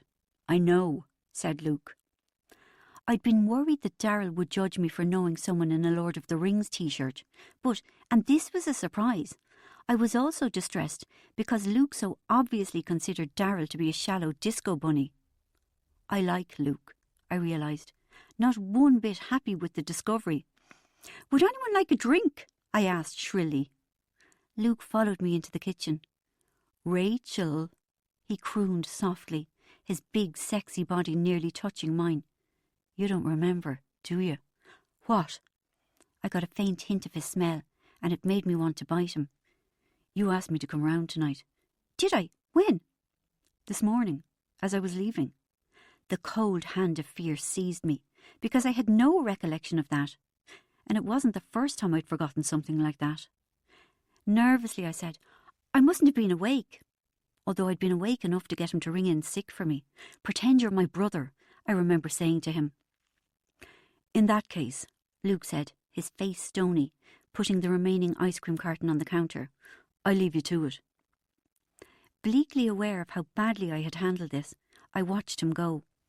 I wanted to stop him, but every part of my brain was paralysed. Come back, my head shouted, but my voice wouldn't cooperate.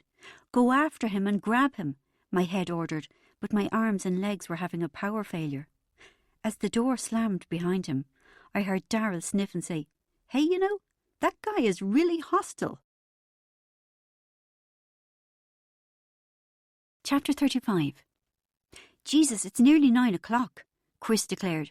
A great stampede out of the dining room began for Monday morning group. Sauerkraut's group on their way to the library, Chris had it said. Barry Grant's group off to the sanctuary, and Josephine's group making for the Abbot's quarter. Pushing and shoving, we raced down the corridor, good-naturedly clamouring about getting the best seats. Shaki and I wrestled for the same one. Then, with a shove, she heaved me onto the floor and bounced triumphantly onto the chair. We were both in hysterics. Mike got the other good chair. Then Misty sat on top of him, wriggled around and said, I want it, give it to me.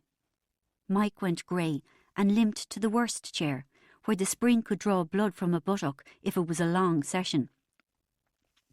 Josephine kicked off by saying, Rachel, we've been neglecting you a bit this past week, haven't we? My bowels turned to water. Questionnaire time. How could I ever have thought I'd escape it? That'd teach me for having a laugh with Shaki. My high spirits had tempted fate. Haven't we? Josephine repeated. I don't mind, I mumbled.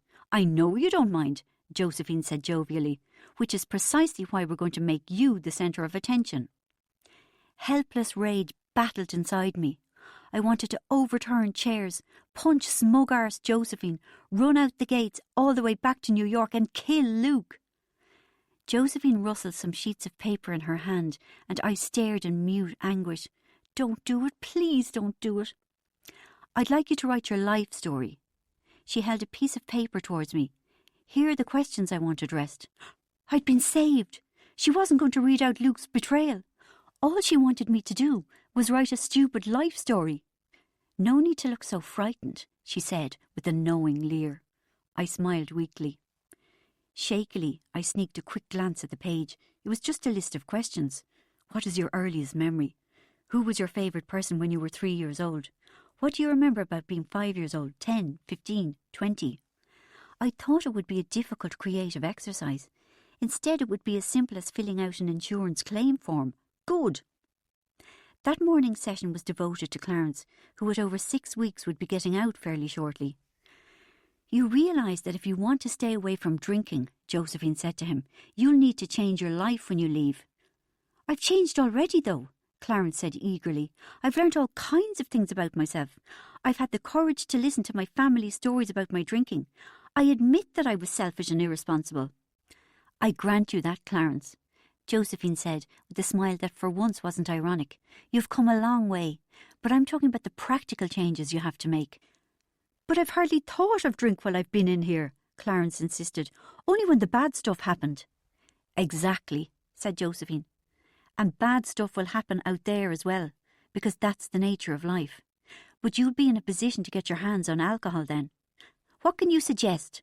She threw the question open to the floor. What about psychotherapy? Vincent demanded. Surely we don't learn enough about ourselves in the 2 months we're here to last us the rest of our lives. Good point, Vincent. Josephine beamed. Well observed. Each one of you will have to change a lifetime's behaviour when you go back out into the real world. Ongoing psychotherapy, either group or one-to-one, is vital. Stay away from pubs, Misty interjected passionately, and stay away from the people you used to drink with, because you'll have nothing in common with them. That was my downfall. Take it from Misty, Josephine said, unless you want to end up back in here in 6 months' time. Go to lots of AA meetings, Mike suggested. Thank you, Mike. Josephine tilted her head. You'll all find AA or NA a great support when you get out. You could take up new hobbies, suggested Shaki, to fill the time. I was enjoying this. It was exciting helping a person plan their new life. Thank you, Shaki, Josephine said. Have a think about what you'd like to do, Clarence. Well, he said shyly, I've always wanted to learn to drive.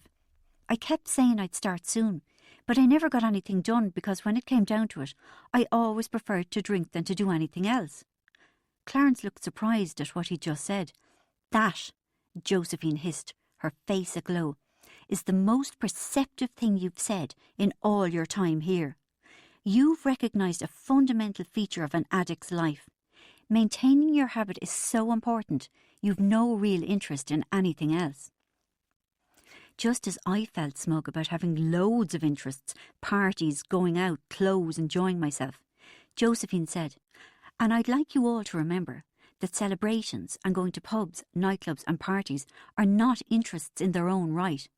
They're merely peripheral to feeding your addiction. She looked directly at me, her intelligent eyes merry and shrewd, and I hated her, as I had never hated anyone, and believe me, I had hated plenty. Is something wrong, Rachel? She asked. I see, I spluttered, gripped with fury. So going to a party makes you an addict? I didn't say that. Yes, you did, you said. Rachel. She was suddenly very firm. For a normal person, a party is just that, a party. But for an addict, it's a situation where the drug of choice, whether it be alcohol or cocaine, is available. It's interesting that you heard it the way you did. I hate that word. What word? Normal. So if you're an addict, you're abnormal. Your responses to commonplace life situations are abnormal. An addict uses their drug instead of dealing with life, whether it's good or bad. But I don't want to be abnormal, I burst out. What the? I thought in surprise. I hadn't meant to say that. No one wants to be abnormal. Josephine looked at me with compassion. That's why an addict's denial is usually so powerful. But here in the Cloisters you'll learn new responses, normal ones. Shocked and confused, I opened my mouth to set the record straight, but she'd moved on. Logically, I knew that there was nothing wrong with having a healthy social life, but emotionally I was exhausted. I constantly seemed to be explaining or apologising simply for being me and living my life my way. Usually, I just shrugged off any of the Cloisters' codology that allegedly pertained to me. But that day I couldn't locate the strength. Careful, I warned myself, with the premonition of fear. Don't leave yourself open. They'll break you down if you let them. That evening, as I sat in the dining room to start my life story, I felt strangely at home, as if I belonged here. How I had the temerity to feel almost okay, I didn't know. Between being ditched and stitched by Luke, with the dreaded questionnaire yet to come, things were grim. But like people who manage to live fulfilled and happy lives on the side of a volcano, I sometimes managed to blind myself to my horrible situation. I had to. I'd go mad if I didn't. Sucking the end of my pen, I looked at Chris, focusing on his thighs. God, he was delicious. With the pen in my mouth, I willed him to glance my way, but he didn't. Then the tip of my tongue went numb from the ink. Anxiously, I wondered if my teeth had turned blue. Since the previous day I'd been watching Chris, anxious to see if Helen had supplanted me in his affections. He hadn't been unfriendly, but was I imagining an infinitesimal slipping away of his attention, too small to be visible to the naked eye? He was playing Trivial Pursuit with some of the other inmates, or at least trying to. Arguments kept erupting, because Vincent suspected Stalin of learning off all the answers. He swore he'd seen him going through the cards and studying them. Davy the gambler was begging them to play for money, matchsticks even. The bickering reminded me of my family, except the inmates weren't as vicious, of course. Outside, snow had begun to fall, the soft flakes fluttering against the window. Barry the child was dancing round the room, doing Tai Chi, his slow, graceful movements soothing to watch. He was really beautiful, like a dark-haired cherub, and he always seemed upbeat and happy in a trancy world of his own. I wondered what age he was. Eamon came in and nearly tripped over Barry. "What's going on?" he demanded. "That's dangerous. You shouldn't be doing that." "Let the lad do his chow mein," Mike protested. Then Shaki arrived, complaining loudly about something she'd read in the papers about unmarried mothers being given free condoms to stop them expanding their families. "It's disgraceful," she fumed. "Why should the taxpayers' money be spent giving them free French letters? They shouldn't need anything at all." "Do you know what the best contraceptive is?" she demanded. Barry screwed up his forehead and thought. "Your face?" Shaki ignored him. "The word no. It's as simple as that, just two little letters, N and O. No. If they had any morals at all, they wouldn't need... Ah, shut up!" Everyone roared as one. Soon, another racket broke out, because Stalin knew the capital of Papua New Guinea. "How did you know it?" Vincent demanded. "How would a gobshite like you know something like that?" "Because I'm not a thick idiot like some I could mention," Stalin insisted. "Not at all." Vincent laughed darkly. "Not at all. It's because you've been swatting up on them answers. That's why. Capital of Papua New Guinea, me arse. Sure, you hardly know the capital of Ireland even though you live in it. If you weren't an alcoholic, you'd never have been out of Clonbrazil Street. You're hardly what you might call well-travelled." "Shush, would you? I'm trying to write my life story," I said good-naturedly. "Why don't you go to the reading room?" Chris said. "You'll get more peace there." I was torn between wanting to be able to sit and admire him and wanting to show gratitude for his suggestion. "Go on," he urged with a smile. "You'll get lots done there." No more needed to be said. But as soon as I tried to write my life story, I mean really write it, as opposed to just sitting with it in front of me, I suddenly understood why, the first night I'd been there, everyone in the reading room had been slapping the desks with the palms of their hands, crumpling up balls of paper, throwing them at the wall in despair and shouting, "I can't do this!" Faced with the questions, I found I really didn't want to answer them. Chapter 36. What was my earliest memory, I wondered, looking at the empty page? Any one of many. The time that Margaret and Claire put me in the Crawley Dolls pram and pushed me round in it at high speed. I still remembered being squashed into the too small pram, blinded by the summer sun, and Margaret's and Claire's laughing faces beneath the brown pudding bowl haircuts we all had. I remembered how much I hated my hair and wished fiercely for long golden ringlets like Angela Kilfeather's, or running after Margaret and Claire on my chunky little legs trying to keep up, only to be told, "Go home, you can't come, you're too small." Or coveting Claire's powder blue patent sandals, which had a strap across the toe and another one around the ankle, and, the best part of all, a white patent flower on the front. Or my earliest memory could have been the time I ate Margaret's Easter egg and we all got locked out. Instantly, it was as if the lights in the reading room had dimmed. Even 23 years later, I still felt terrible. It had been a Beano Easter egg, I remembered clearly. I don't think they make Beanos anymore, I thought, trying to distract myself from the painful memory. Hadn't Beanos become extinct sometime in the 70s? Margaret had saved the Easter egg from April, and it was then about September. That was the kind of sister Margaret was. Her ability to hoard tormented me, especially because I was the total opposite. When we got our Sunday packet of Cadbury's Eclairs, the paper was barely torn off before they were crammed into my mouth. By the time they were finished, hers were still pristine, and of course I wanted hers. For months, her Easter egg stood on top of the wardrobe, winking and dazzling me with its glittery red paper. I coveted with every inch of my plump little body. "When do you think you'll eat it?" I'd ask, trying to pretend I didn't feel I would die if it wasn't in the next 5 minutes. "Oh, I dunno," she said airily, control freak that she was. "Really?" I was all grim nonchalance, certain it was vitally important never to let anyone know what you wanted. Because if they did, they deliberately withhold it. If you ask, you don't get, was my experience. "I might never eat it," she mused. "I might just throw it out." "Well," I said carefully, holding my breath at the thought of clinching the deal, "there's no need to throw it out. I'll eat it for you." "Do you want to eat it?" "Yes," I'd say, forgetting to dissemble. "Aha! So you want to eat it?" "No, you do. It's obvious. And Holy God says that because you've asked, it makes you unworthy. You aren't humble, see?" At the age of 5 1/4, Margaret was an authority on God. I knew very little about him, except that he was a right old meanie, just like everyone else in my world. If you wanted something, you were automatically disqualified from having it. It seemed to me that the only safe way to live your life with God around was to want things you didn't want. The God I grew up with was a cruel one. The sister I grew up with was a cruel one.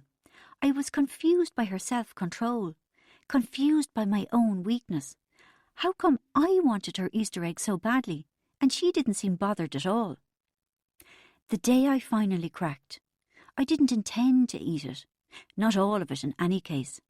I only meant to scoff the little cellophane bag of beanos in the middle. The plan was to rewrap the Easter egg in its red tinfoil and cardboard box and replace it on top of the wardrobe as good as new. And if Margaret ever came to eat it and found her little bag of sweets missing, she'd just think she got a dud one from the factory. I might even say that I didn't get any beanos in the middle of mine either, I thought, pleased with my cunning. I chose my time carefully. Claire and Margaret were at school. Margaret's teacher said she'd never met such a well-behaved little girl in her 38 years of teaching. Smelly bum Anna was asleep in her cot, and Mum was out at the clothesline, a trip that usually meant an absence of several hours, as she stood at the garden wall talking to Mrs. Kilfeather, mother of Angela of the beautiful golden ringlets. I dragged a yellow wicker chair over to the big heavy brown wardrobe. White, jerry-built, plastic-looking fitted wardrobes were still in our future. Such wardrobes were mod cons, and our house had no mod cons. Clambering up on the chair, I stood on my tippy toes, stretching hard to reach, telling myself over and over that it was obvious Margaret didn't want the Easter egg. I nearly had myself convinced I was doing her a favour. Finally, with the slap of my hand, the box tumbled down on top of me. Furtively, I lay on the floor between my bed and the wall, so that if Mum came in, she wouldn't see me. Before I pulled at the cardboard, a moment of fear seized me. But I was beyond resisting by then. My heart was pounding, my mouth was watering. I wanted chocolate and I was going to have it. But Margaret still had the sellotape on the box for Janie's sake. That meant, I realised in disgust, she hadn't opened it, even to lick it. With sweating hands I lifted the sellotape, and the cardboard came with it, but by then I was too excited to care and decided I'd worry about it later. As I reverentially lifted the red shiny ball of chocolate from the box, the smell hit me, and I was suddenly desperate to start cramming chunks of chocolate into my mouth. Instead, I calmed enough to carefully peel away the tinfoil. Once off, the two halves fell apart, exposing the rustly cellophane bag of beanos nestling within. Like little baby Jesus in the manger, I thought excitedly.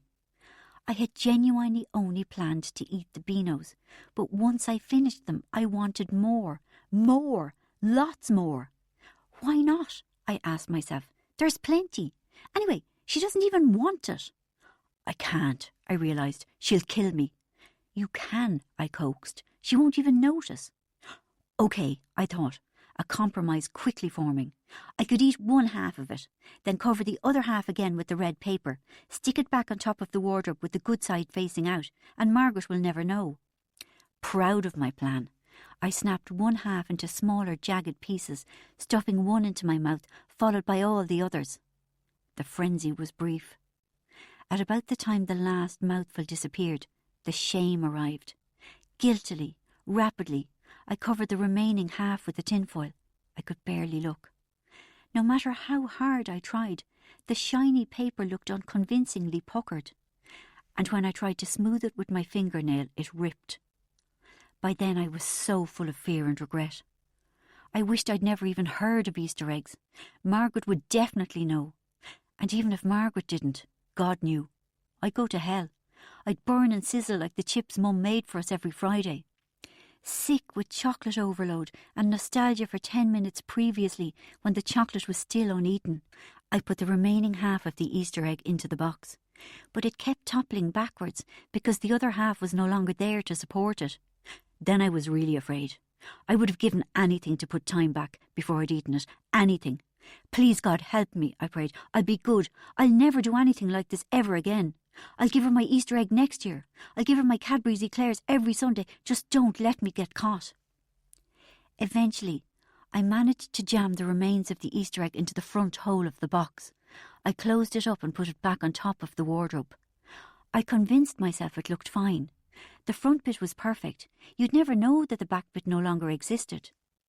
Margaret's Easter egg was just like the man they found down in O'Leary swamp, who'd had his skull beaten in, I realised, not displeased with the image. The discovery had caused great excitement along our road and at least 4 other roads either side of us.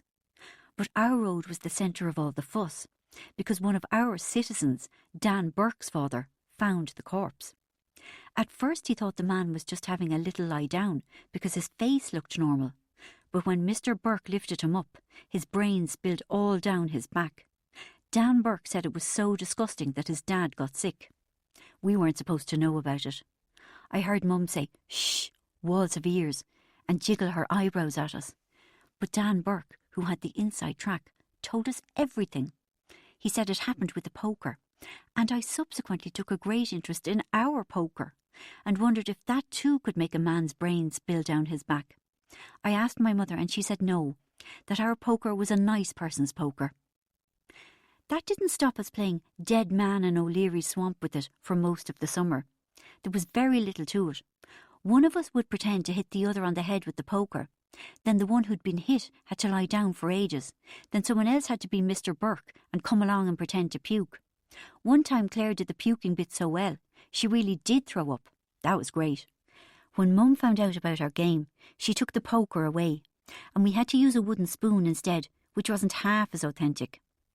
As it happened, the removal of the poker coincided with the Shaws getting a paddling pool, and Hilda Shaw suddenly being inundated with invitations from wannabe new best friends.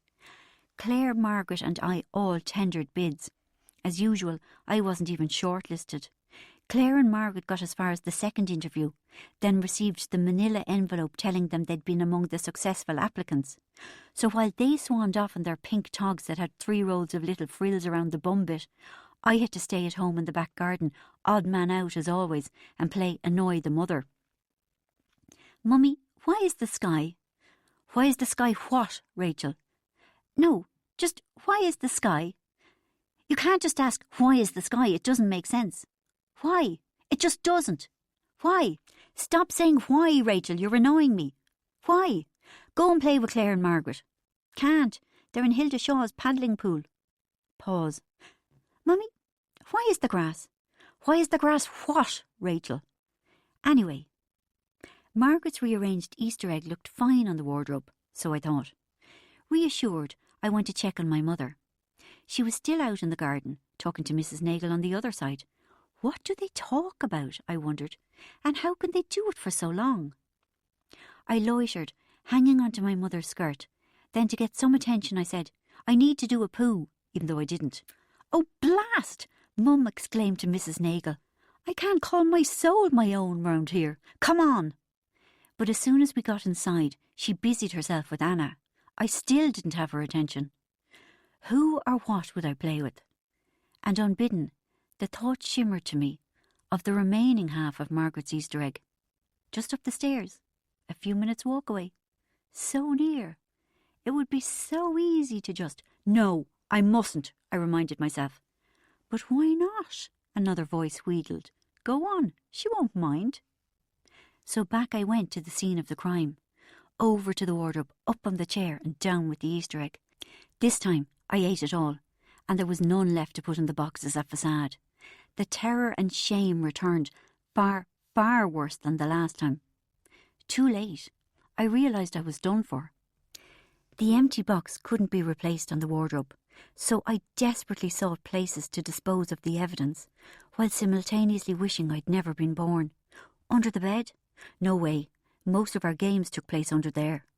Behind the couch in the good room? No. When I'd hid Claire's Cindy doll there, after I cut all its hair off, they'd found it alarmingly quickly. I finally decided on the coal hole, because it was no longer used. I was still too young to make the connection between warm weather and no fires.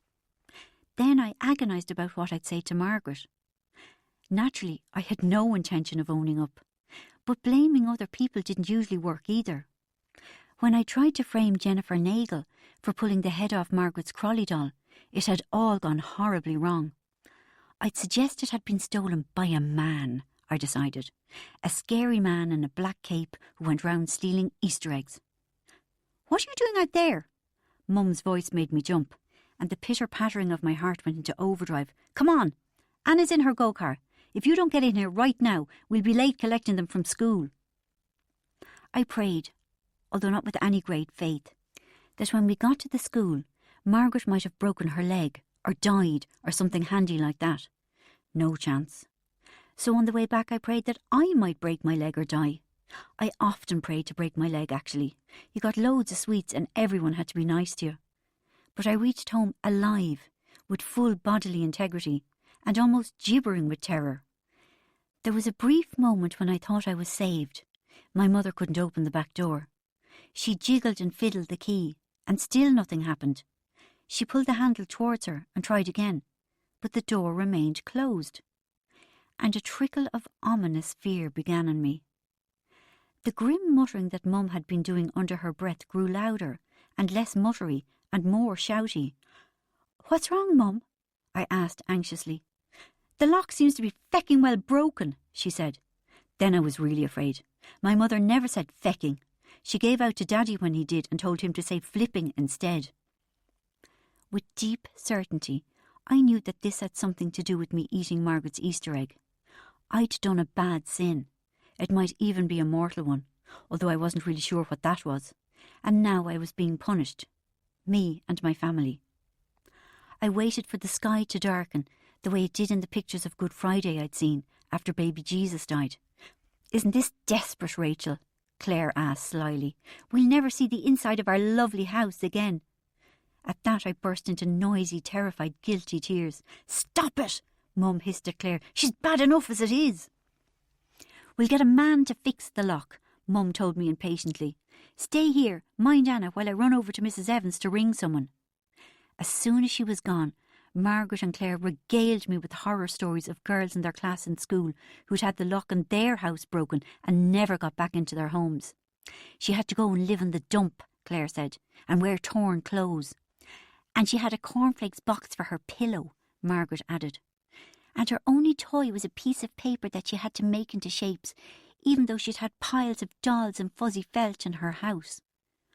I wept terrified tears, appalled at what I'd destroyed.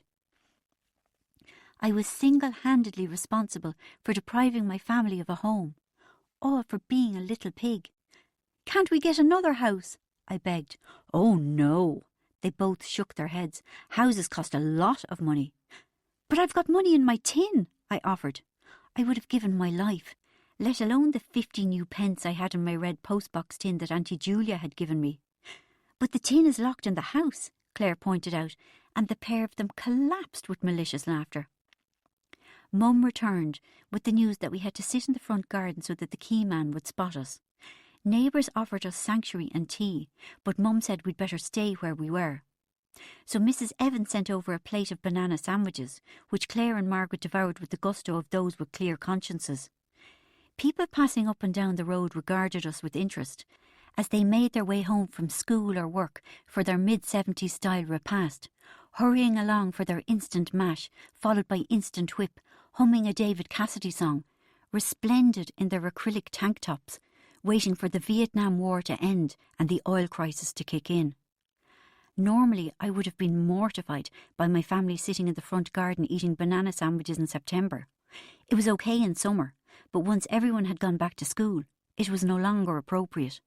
A keen interest in the opinions of others usually bothered me. But this time I didn't care. I didn't give a feck. Will the man really be able to let us back into our house? I asked Mum again and again. Yes, for Pete's sake, Rachel, yes. And we won't have to go and live in the dump. Where did you get this notion about the dump? Do you really think the man will come? Of course he will. But the man didn't come. Afternoon moved into evening. The shadows lengthened and the temperature dropped. And I knew what I had to do. I had to confess. Dad arrived home before the man did. It turned out there was nothing wrong with the lock. Mum had just been using the wrong key. By then, of course, it was too late. I'd spilled my guts in an attempt to right the imbalance I'd wrought in the universe. Chapter 37. Because it didn't paint me in a flattering light, I decided against using the Easter egg story. So when group rolled around the following morning, I'd almost none of my life story written. I'm sorry, I told Josephine, feeling as if I was back at school and hadn't done my homework, but I found it hard. Big mistake. Big, huge, enormous mistake. Josephine's eyes glinted as if she was a tiger moving in for the kill. Because there was so much noise in the dining room, I cried. I meant that kind of hard, not the other kind. I'll do it tonight. But she was having none of it. We'll wing it now, she said. You needn't write anything. Just tell us things in your own words. But no time like the present. She smiled, knives in her eyes. Your sister was in to see you on Sunday, is that right? I nodded, then noticed my body language. At the mention of Helen, I'd closed up, my arms folded tightly across my body, my legs crossed around each other. Josephine would draw all kinds of conclusions from this, so I forced my arms to hang loosely by my sides, then uncrossed my legs and opened them in such a relaxed way that Mike thought his luck was in. Hurriedly, uncomfortably aware that he'd had a good look at my gusset, I brought my knees firmly together. By all accounts, this sister of yours caused a bit of a stir on Sunday. She always does, I said conversationally. You could smell Josephine's excitement.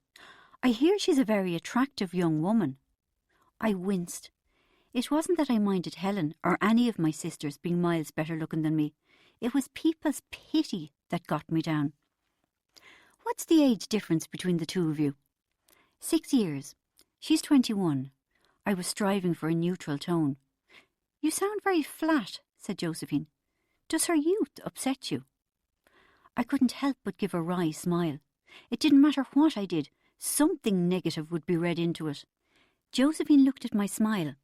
I'm just putting on a brave face, I joked. I know, she said, deadly serious.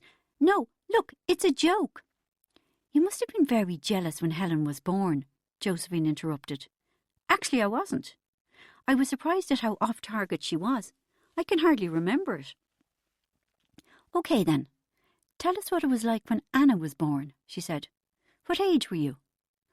All of a sudden, I wasn't so sure of myself. What age? Josephine repeated.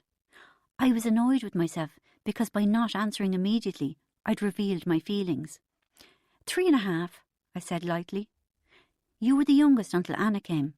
And were you jealous of Anna when she was born? No. How did she know? I'd forgotten she'd asked me the same about Helen, that her method was hit and miss rather than omniscience. So you didn't pinch Anna, or try to make her cry? I stared at her, appalled. Who had told her? Everyone sat up. Even Mike had taken a break from trying to make eye contact with my knickers. I suppose you hated Anna for taking attention away from you, she suggested. No, I didn't. Yes, you did. Squirming with shame and anger, I resisted being pitched back into that frightening world where my actions had had catastrophic results. I did not want to remember, even though it was always kind of there, half remembered.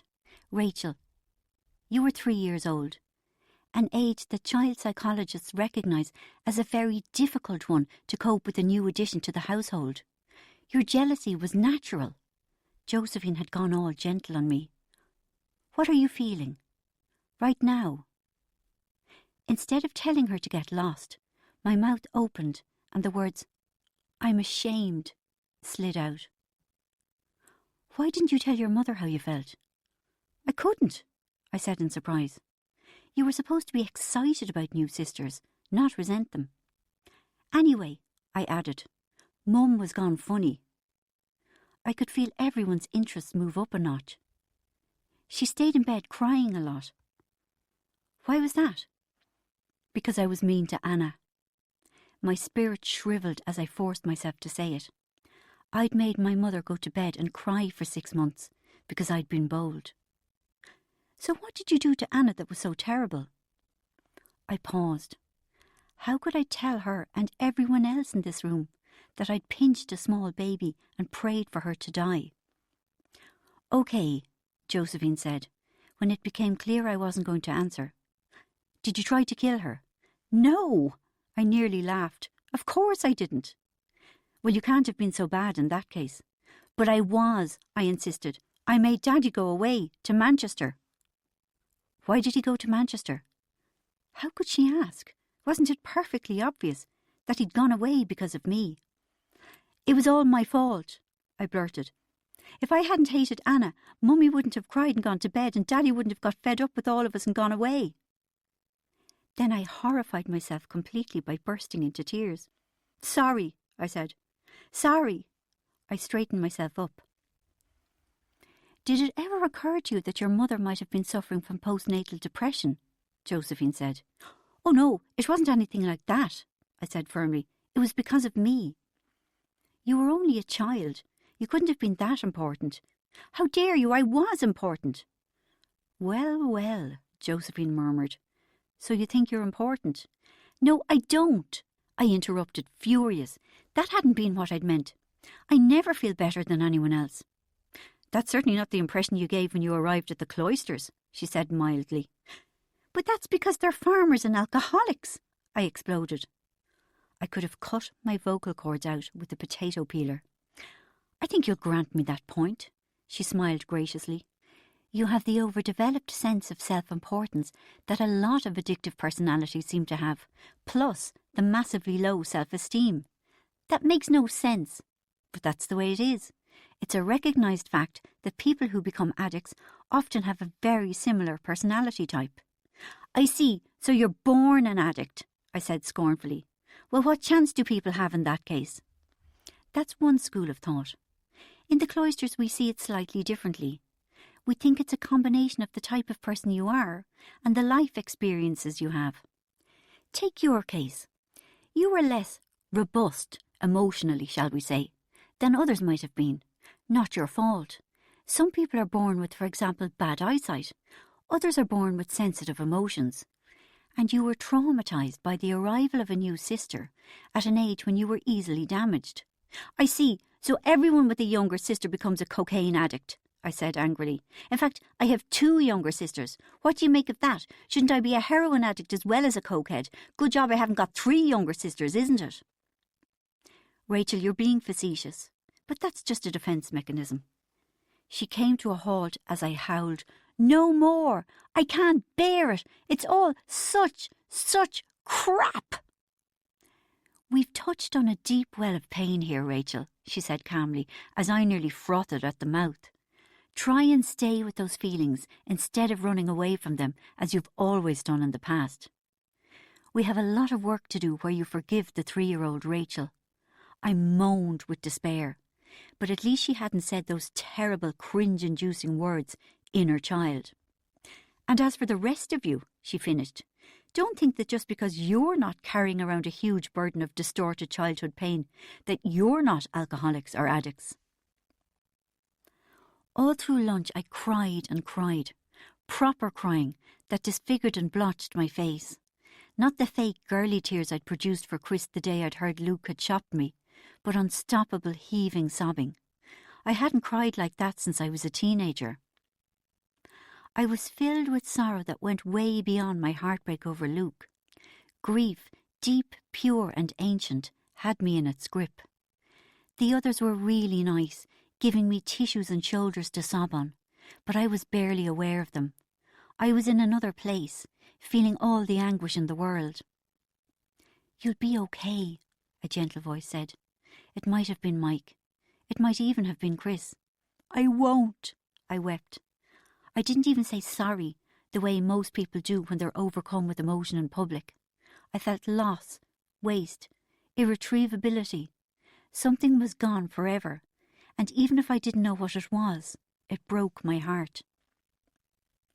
A cup of tea appeared before me, and the tenderness of that gesture multiplied my grief tenfold. "Hobnob!" Someone, who could only have been Don, screeched right into my ear. "No." "God, she is in a bad way," someone murmured. Unexpectedly, I found myself sniggering. "Who said that?" I gasped through the tears.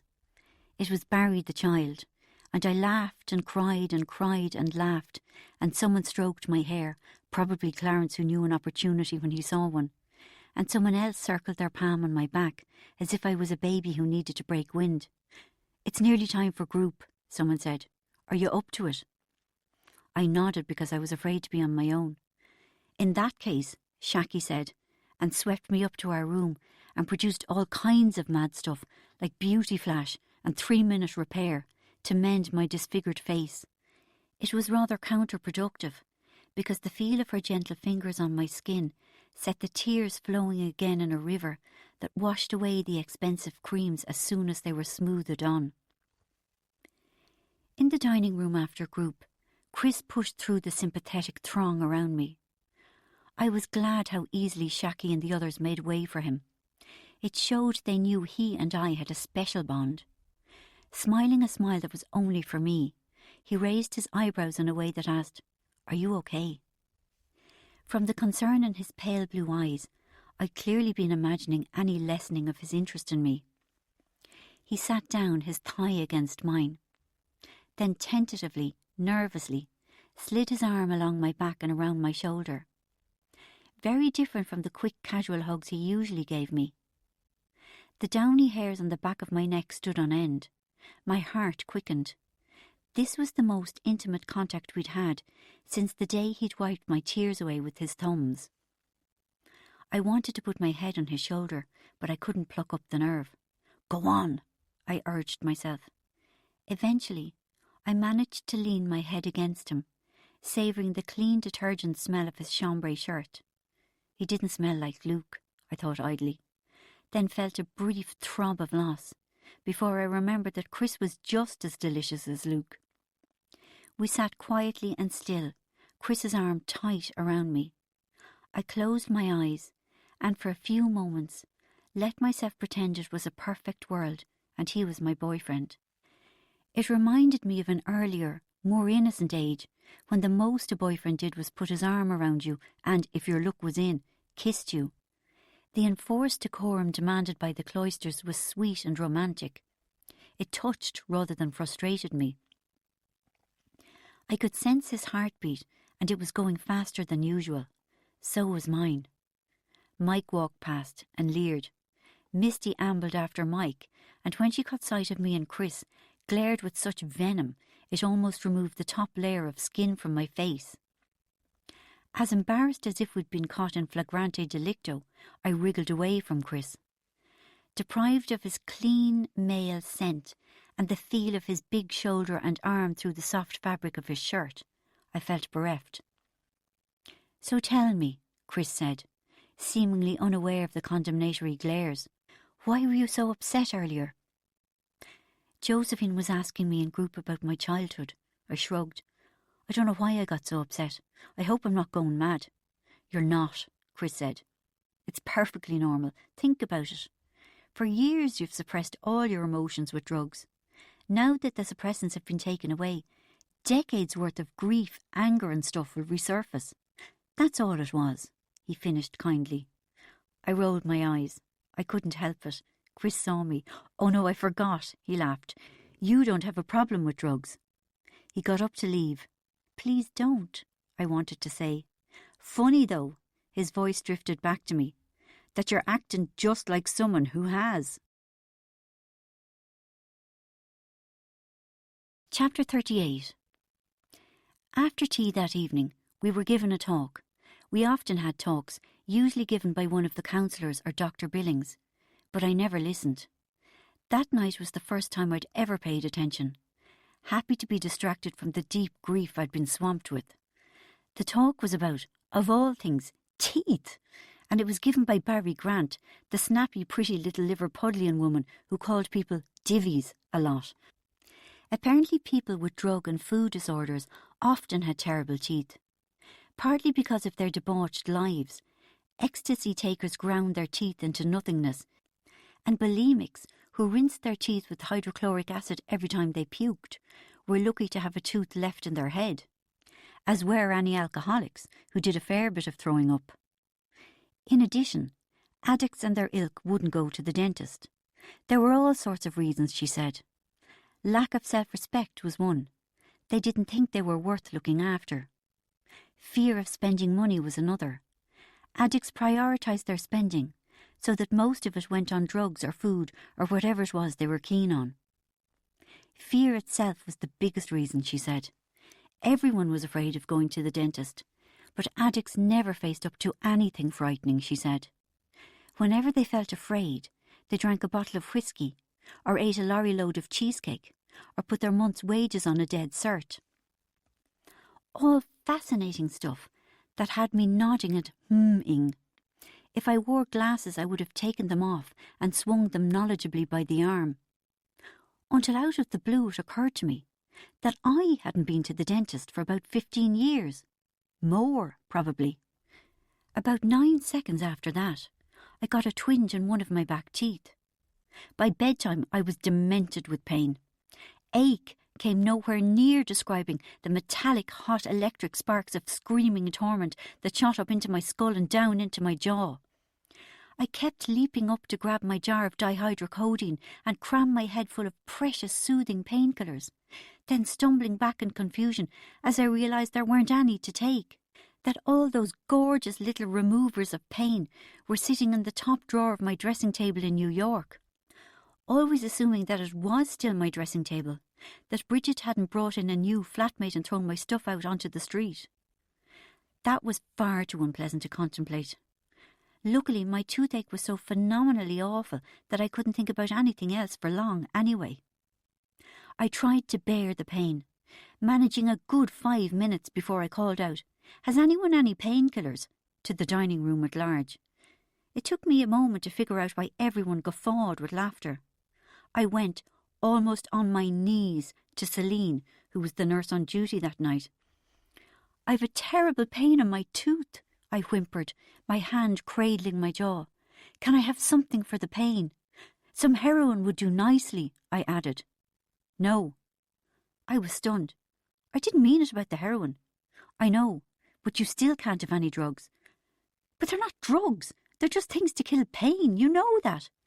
"Listen to yourself." I was bewildered. "But it hurts." "Learn to live with it." But this is barbaric." "You could say that life is barbaric, Rachel. Regard this as an opportunity to coexist with pain." "Oh God," I spluttered. "I'm not in group now." "It doesn't matter. When you leave here, you won't be in group anymore, and you'll still have pain in your life, and you'll find out that it won't kill you." "Of course it won't kill me, but it hurts." She shrugged. "Being alive hurts, but you don't use painkillers for that." "Oh no, I forgot," she added. "You always have, haven't you?" The pain was so intense that I thought I was going mad. I couldn't sleep with it, and for the first time in my life I cried with pain. Physical pain, that is. In the middle of the night, Shaki could take no more of me tossing around and scratching my pillow in frantic torment, and she marched me downstairs to the nurse's station. "Do something with her," she said loudly. "She's in agony and she's keeping me awake. And I've Dermot coming tomorrow to be my involved significant other. I'm finding it hard enough to sleep." Celine reluctantly gave me 2 paracetamol, which didn't even make a dent in the agony, and said, "You'd better go to the dentist in the morning." The fear was nearly as great as the pain. "I don't want to go to the dentist," I stammered. "I bet you don't," she smirked. "Were you at the lecture earlier this evening?" "No," I said sourly. "I decided to skip it and went for a few pints down in the village instead." She widened her eyes. She wasn't pleased. Of course I was at it. Where else would I be? Why don't you regard going to the dentist as the first grown-up thing you've ever done, she suggested. The first frightening thing you've ever managed to do without drugs. Oh, for God's sake, I muttered under my breath. Even though one of the nurses, Margot, went with me, I was the envy of the inmates. Will you try to escape? Don wanted to know. Of course, I mumbled, my hand to my swollen cheek. They'll set the leopards looking for you, Mike reminded me. Yes, but if she hides in the river, they'll lose the scent, Barry pointed out. Davy sidled up to me and discreetly asked me to put it both ways on the 2:30 at Sandown Park, and on the 3 o'clock, and on the 3:30, and on the 4 o'clock. I don't know if I'll be near a bookies, I apologised. Anyway, I wouldn't have known what to do. I'd never been in a bookies in my life. Will you be handcuffing me? I asked Margot as we got into the car. She threw me a disdainful look and I cringed, humourless whore. To my alarm, as soon as the car left the grounds, I started to shake. The real world seemed strange and scary. I hadn't been at the Cloisters for even 2 weeks, and already I was institutionalised. Mr. O'Dowd was the dentist the Cloisters used whenever an inmate's teeth started playing up, which, according to Margot, happened all the time. On the walk from the car to the surgery, I felt that the entire town was looking at me, as if I was a maximum security prisoner who'd been released for the morning to attend his father's funeral. They'd know, simply by looking at me, where I'd just come from. I clocked a couple of youths standing on a corner. I bet they sell drugs, I thought, adrenaline starting up in my veins as I wondered how I could lose Margot. No chance. She frog-marched me along to the dentist, where, from the air of contained excitement, I gathered I was expected. The 14-year-old receptionist couldn't take her fascinated little eyes off me. Bitterly, I suppose, she'd been elbowing the nurses all morning, saying, "What'll she be like? The drug addict." I felt deeply misunderstood. Because I was at the Cloisters, she was judging me, but she'd got it all wrong. I wasn't one of them. Sniggering none too discreetly, she got me to fill out a form. "And the bill will be sent to the Cloisters?" she asked with pretend discretion. All the people in the waiting room jerked awake with sudden interest. "Yes," I mumbled, although I felt like saying, "Could you make that a bit louder? I don't think the people in Waterford quite heard it." Her innocence made me feel old and jaded. She probably thought that she'd never, ever in a million years end up in the Cloisters, and that I was really thick to let it happen to me. But I'd been like her once, young and stupid enough to think I was invulnerable to life's tragedies. I'd thought I was too smart to let anything bad happen to me. Taking a seat, I settled in for a long wait. It might have been several lifetimes since I'd been to the dentist, but I knew the routine. The Catholic Messenger was the only available reading material. I tried to cheer myself up by reading the Intentions Offered page, where people pray for whatever bad things they're experiencing to pass. To know that other people were miserable always helped. Now and then a fresh spasm of toothache took hold, and I'd have to press my tormented face into my hand, keen softly, and yearn for drugs.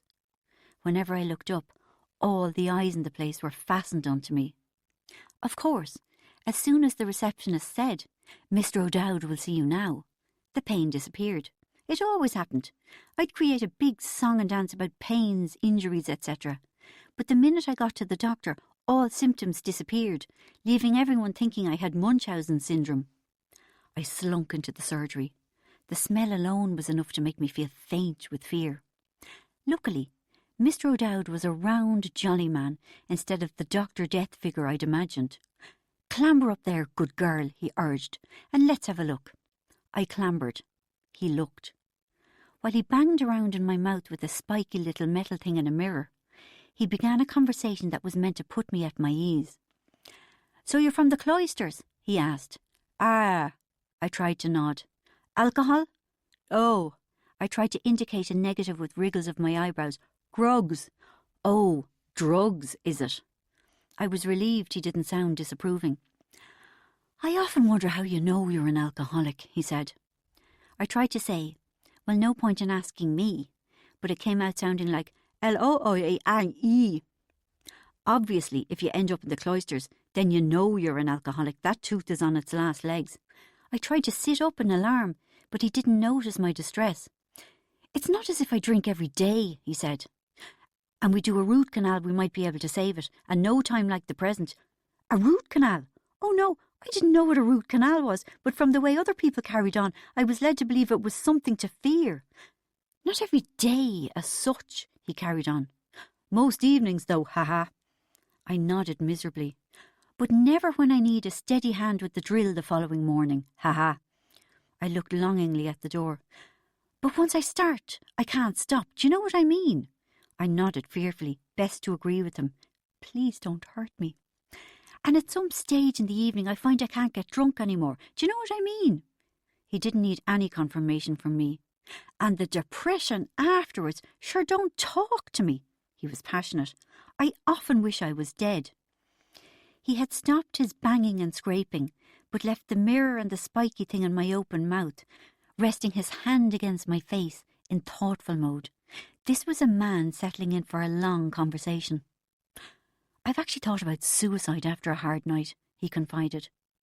A trail of saliva slowly made its way down my chin, but I feared I'd seem unsympathetic if I wiped it. Dentists are the profession with the highest rate of suicide, would you believe? With wriggles of my eyebrows and flashes of my eyes, I tried to convey compassion.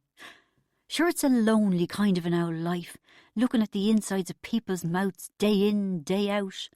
The saliva had turned into a veritable Niagara, day in, day fecking out. He affected a whiny voice. My tooth hurts. Can you fix it? I've a pain in my tooth. Do something about it. That's all I hear. Teeth, teeth, teeth. Yikes, a looper. I went to a couple of AA meetings just to see, you know. He looked appealingly at me. I looked appealingly back. Please let me go. But it wasn't for me, he explained. Like I said, I don't drink every day. And never in the mornings. Except when the shakes are very bad, of course. I said encouragingly. Talk to your captor. Build a relationship. Try to get him on your side. My wife has threatened to leave me if I don't lay off the sauce, he went on. But if I did that, I feel there'd be nothing left for me, that my life would be over. I might as well be dead. Do you know what I mean? Then he seemed to come to, and regretted unburdening himself, sorry that he had weakened himself in my eyes. He quickly sought to redress the balance. Now I'm just going to give you a little injection, but you'd know all about them, wouldn't you? He chortled nastily. I love getting you drug addicts here. Most people are terrified of needles, ha ha ha. Here, do you want to do it yourself? Ha ha ha. Did you bring your tourniquet? Ha ha ha. At least you won't have to share your needle with anyone else. Ha ha ha ha ha. I sweated with dreadful fear because he was wrong. I was terrified of needles and terrified of the horrors that lay ahead. My whole body went rigid as he lifted up my lip and pricked the sharp point of the needle into the tender skin of my gum. As the cold liquid flooded into my flesh, my hair stood on end in revulsion. The pain from the puncture intensified the longer he held it in my gum. I thought it would never end. I'll wait 5 more seconds, I willed, but if he hasn't finished by then, I'll have to make him. Just as the pain reached screaming point, he stopped. But by then I had realised I was too much of a coward to have any more dental interference in my mouth. I'd rather take my chances with the toothache. However, just as I was about to push past him and run out, a gorgeous tingly numbness crept through my lip and one side of my face, radiating outwards with soothing fingers. Then came a rush of elation. I loved that feeling. Suddenly I was relaxing back into the chair. What a wonderful thing Novocaine was. I only wished it could be applied to my entire body and my emotions. Although the rush didn't last long, I couldn't help remembering all kinds of awful stories I'd been told about dentists. How Fidelma Higgins went into hospital to have her 4 wisdom teeth taken out under general anaesthetic. Not only did they not take out the 4 offending teeth, but they removed her perfectly healthy spleen instead. Or once, when Claire had to have an extraction, The roots of the tooth were so strong, she swore the dentist had the sole of his shoe resting on her chest before he got good enough leverage to wrest it out. And of course, every dentist phobic's favourite, the scene from Marathon Man. I hadn't even seen Marathon Man, but it didn't matter. I'd heard enough about it to feel sick to the stomach at my vulnerability to excruciating pain at the hands and drill of this very scary man. Right, that mouth should be frozen by now. Mr. O'Dowd interrupted the horror film playing in my head. We might as well get going. What exactly is a root canal?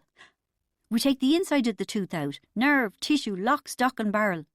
And with that he started drilling with the gusto of a man putting up shelves. Knowing what he was about to do made my shoulders clench to my temples with horror. There would be a hole right through to my brain, I thought, with a kick of queasiness. A short time later, the nerves in all my other teeth began singing and jumping. I forced myself to wait until I couldn't bear it any longer, about 4 seconds, before waving my hand to flag him down. All my teeth are hurting now, I managed to mumble. Already? He asked. It's amazing how fast you drug addicts metabolize painkillers. Do they? I was surprised. You do. He gave me another injection, which hurt more than the first one, the tender skin already bruised and broken. Then he revved up his drill as if it was a chainsaw, and off he went again. It took hours. Twice I had to ask him to stop because the pain was so awful. But twice I squared my shoulders, looked him in the eye and said, I'm okay now, carry on. When I finally stumbled back into the waiting room to Margot, my mouth felt as if it had been run over by a truck. But the toothache had gone, and I was triumphant. I had done it. I had survived, and I thought I was great. I wonder why my teeth flared up now, I mumbled thoughtfully on the drive back. Margot looked at me carefully. I'm sure it's no coincidence, she said. Isn't it? I said in surprise. Think about it, she said. I believe you had a bit of a breakthrough in group yesterday. Had I? But your body is trying to divert you from facing your emotional pain by giving you physical pain instead. Physical pain being, of course, far easier to deal with. Are you saying I'm putting this on? I demanded hotly. You go back and just ask that dentist and he'll tell you. I'm not saying you're faking it. But then what? I'm saying that your desire to avoid looking at yourself in your past is so powerful that your body is colluding with you by giving you something else to worry about. For the love of Jesus. I'm sick of so much being read into everything, I said viciously. I had a toothache, that's all, no big banana. You were the one who questioned the timing in the first place, Margot reminded me mildly. We drove the rest of the way in silence. On my return, I was greeted as if I'd been away for several years. Nearly everyone jumped up from their lunch, although Eamon and Angela weren't among their number, and shouted things like, She's back! And Nice one, Rachel, we've missed you! In honour of my mutilated mouth, Clarence absolved me from my team pot-washing duties, which felt as wonderful as the time we were all sent home from school because the pipes had burst. But even not having to scrub pots didn't compare with the rush I got when Chris threw his arms around me. Welcome home, he croaked. We'd given you up for dead. A warm bubble of happiness went pop in my stomach. He must have forgiven me for rolling my eyes at his advice yesterday. I was inundated with questions. What's the world like out there? Stalin wanted to know. Is Richard Nixon still president? Chris asked. Richard Nixon is president, Mike demanded. That young whippersnapper. When I arrived here, he was still only a senator. What are you talking about? Shacky's face was scrunched up in disgust. That Nixon chap is long gone. It's years since he was. She paused. Barry the child was semaphoring her. It's a joke, he said. You know, a joke? Ha, ha. Look it up in the dictionary, you dozy wagon. Oh, said Shacky dazedly.